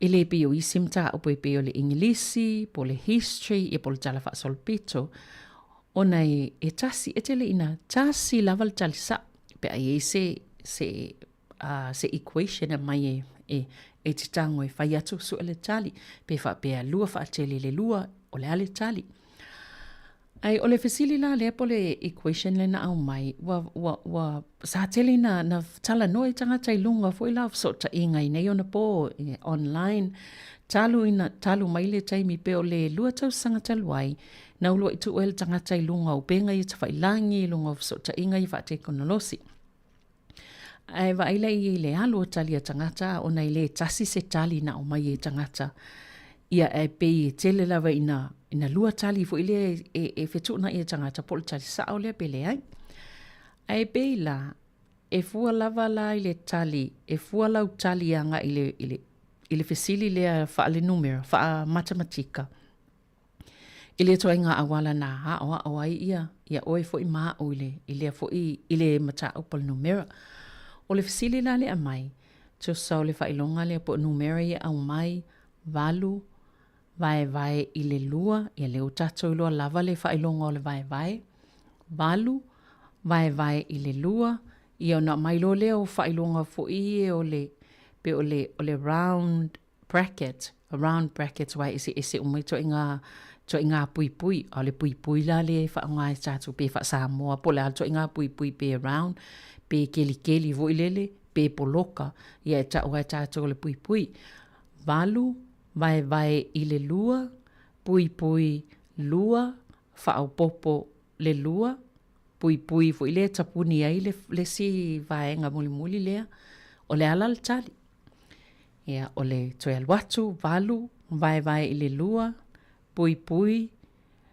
lua fa au popo le lua toi pui e tapuni ai le tapuni le tama i le lua fa popo lua le ala tali fa mai le vesili fa mai ia le fina ngalo ni na mai e ele tasil tali sa ai lua tali sa ai fuala la tali sa ile awala na oi ma ufoi ile mata upo ole numera fatalo fatia Amelia fa moana fa pia foi ia papali sina leo pali sa ole fa mai ia sina leo papali wat fu into faita so maski po tali ponio fonga le na fail time le covid is fulwiva ona ol pisio fa ma le sa tal no el tenki fever ia ole namu fe avea ia ai tatou tala noa foi o le upe pesil fulu sa o aila ia pali o leo pesil fulu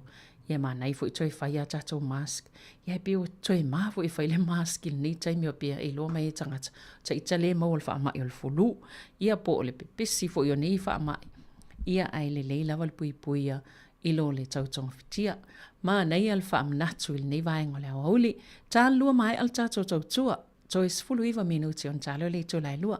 Pese maya anseto fale moe. Se va tupo le alingol pese le tu mailunga il tatom sini. Tu uola masaninga. Ia na so ile ma le pese maya Mr. T eva mai ile pese. Ile nei fo iwaenga o le tautua ale si ufonga o le laumua.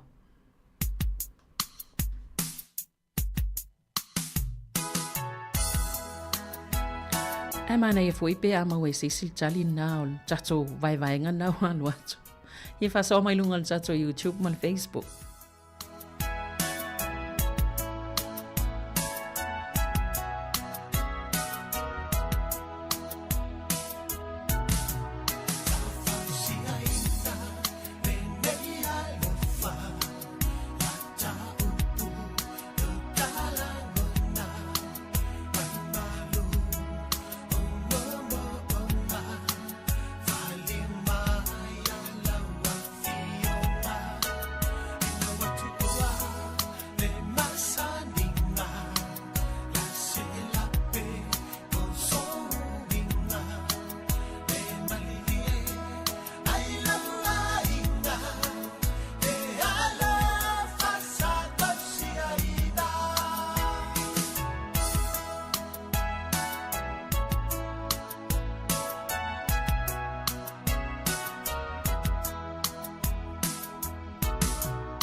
Si fo malie le na o aniseto fale moe ma le bese mātango fia na tu ua ia le masaninga. O lea wa tali mai ia N4 over amayava e se fulu ono e maua mai la le stali. Ai mantua faiva mai e lua tali e sa o uma tali e lua. Lea lawa maua le si tali le o au mai e N4 over amayava e se fulu ono. Ai so e mai la pola le stali. Ia lope tātou ale lua wa mau fo ile tātou tali. Pesenga mai a Mr. T eva mai le pese.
Ia whamalulu atu I auto I auto fsili mali tato equation.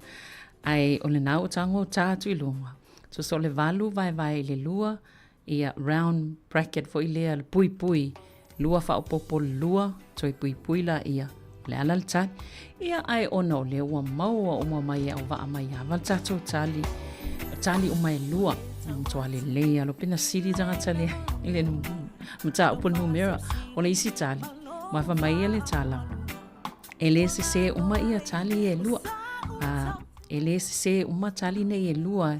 Ma ia sao uma sa umatali e lua o le fasili lea faa matematika. Le lan tali mua mai mai ava e se fulu ma le ono. Ia le utoe mau mai le statou tali lea mai ava lava e au va mai ava. E tasi, sa, o le sefulu ono ma le tasi. Fai mai la le tala, e le se tali umana e lua, sa umatali na e lua. Ia e se fulu na fo i vaenga o numera. Ia po le mata upo le matematika.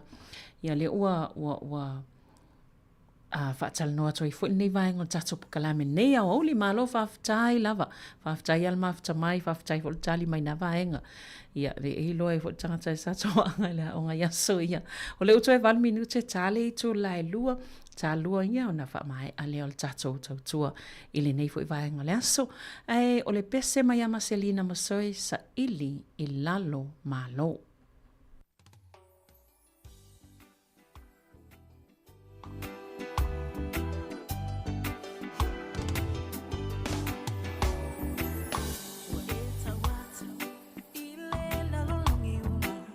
Lo fa so si ma lo fa amoluna wanga lo ai o sa o tau tu ya so ma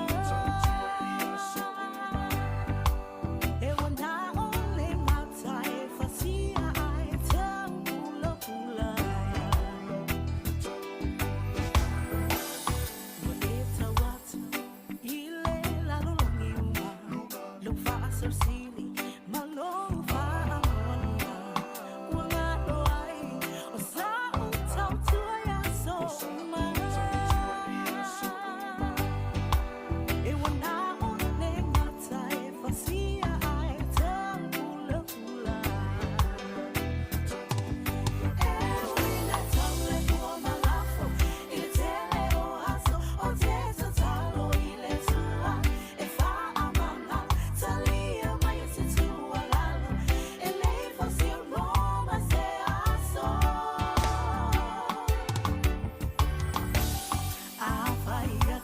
Se la ngona se manatu a ola tali it's fa aluma na yo manatu it's Somalia and you ati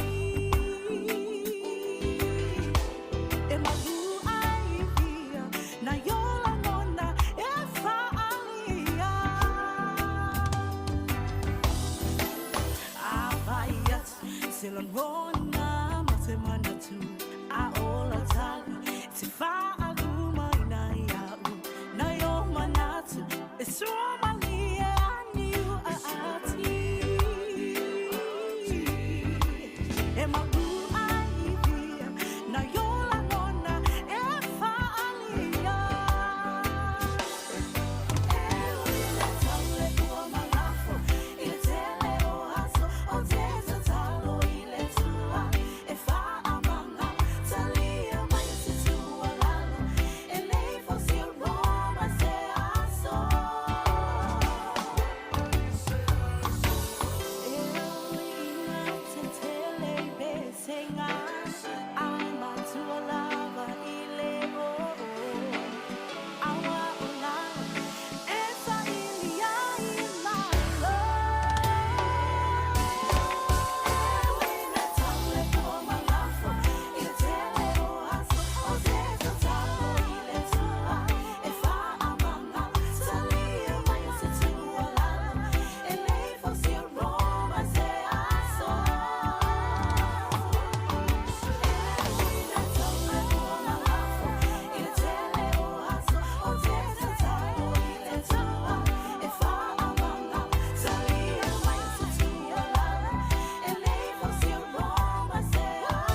Si ufonga mata con fiel ta maita e Marcelina, Masoe, Malepese sa ili lalo malo.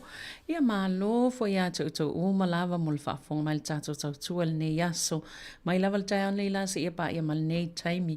Ia e mai se lava fa malo ia info over ma ia vale o mo mal tato tali. Tato vai vai nga mal tato numera. Il nei fo ia uli sa o leves. Tauna maua sina sukalati le ai. E langa le fa sa tātol ai mea Somalia te ua wātile ina ngase mo tātol mai suka. Ia ai A tonu e te ua mo se me alufu mana ia mo N4 o va amaiava o le sa o mamai o tali e lua o le tatou vaivainga le na vatu o le mta upol numera. Ia e whaftai tele lava le mafuta mai nei aso. Whamui moe tātou toi wheilua i fo i le aso tai al tai masani i le itu lai fitu le tai au pe amatalia le tātou tautua. Le fo i la mafuta mai e nisi o le tātou o whaingaluenga e whaawau le tautua. Ia e whaftai tele lava mo nei aso manuia whi amu ngaluenga o lo tutoi. Ia lo fatele atu lava mo utou. Ia, whaasoi fua ia lea whaamai atu le pese a le sunga ia Cherry tapu mana ia o le pese e whaavavau a inga. Whaasoi fua ia.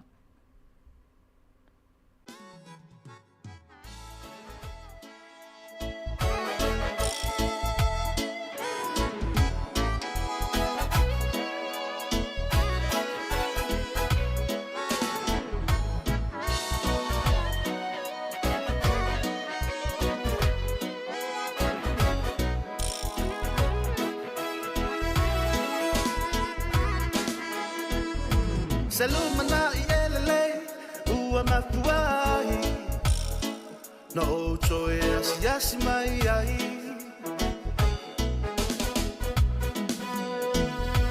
awa wa faisi umi o tatou vala vala walewa fo i tu sanga whaafatai tele ile nei lau lau wa fa'ava no aina i lata whailo a inga malangona ai o le mawhana whana e sa o lava e fa'ava bau lava a inga pe a tātou mafuta whaatasi via i le tama o i le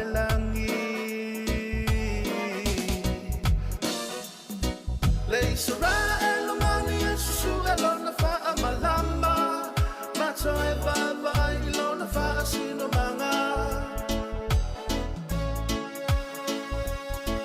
e mana tua pula ale mana tua fa ala o na ole ngana lo na ta inga Yesu ole fa mafutanga ia whaau mafusia i tātou i le whela whali ala una talena te tātou tutu whatasi lo uwa o le aliliu ai ua o iloa ua o la ipuniu Tala es lo pepe I foa foana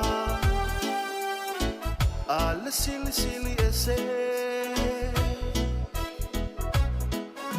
O lupe salva ese ese A ua fui fui fatasi Langona na ole nei pese Wa ato tupe fala Fa afetai ai leli Tanga e fola ulo me isa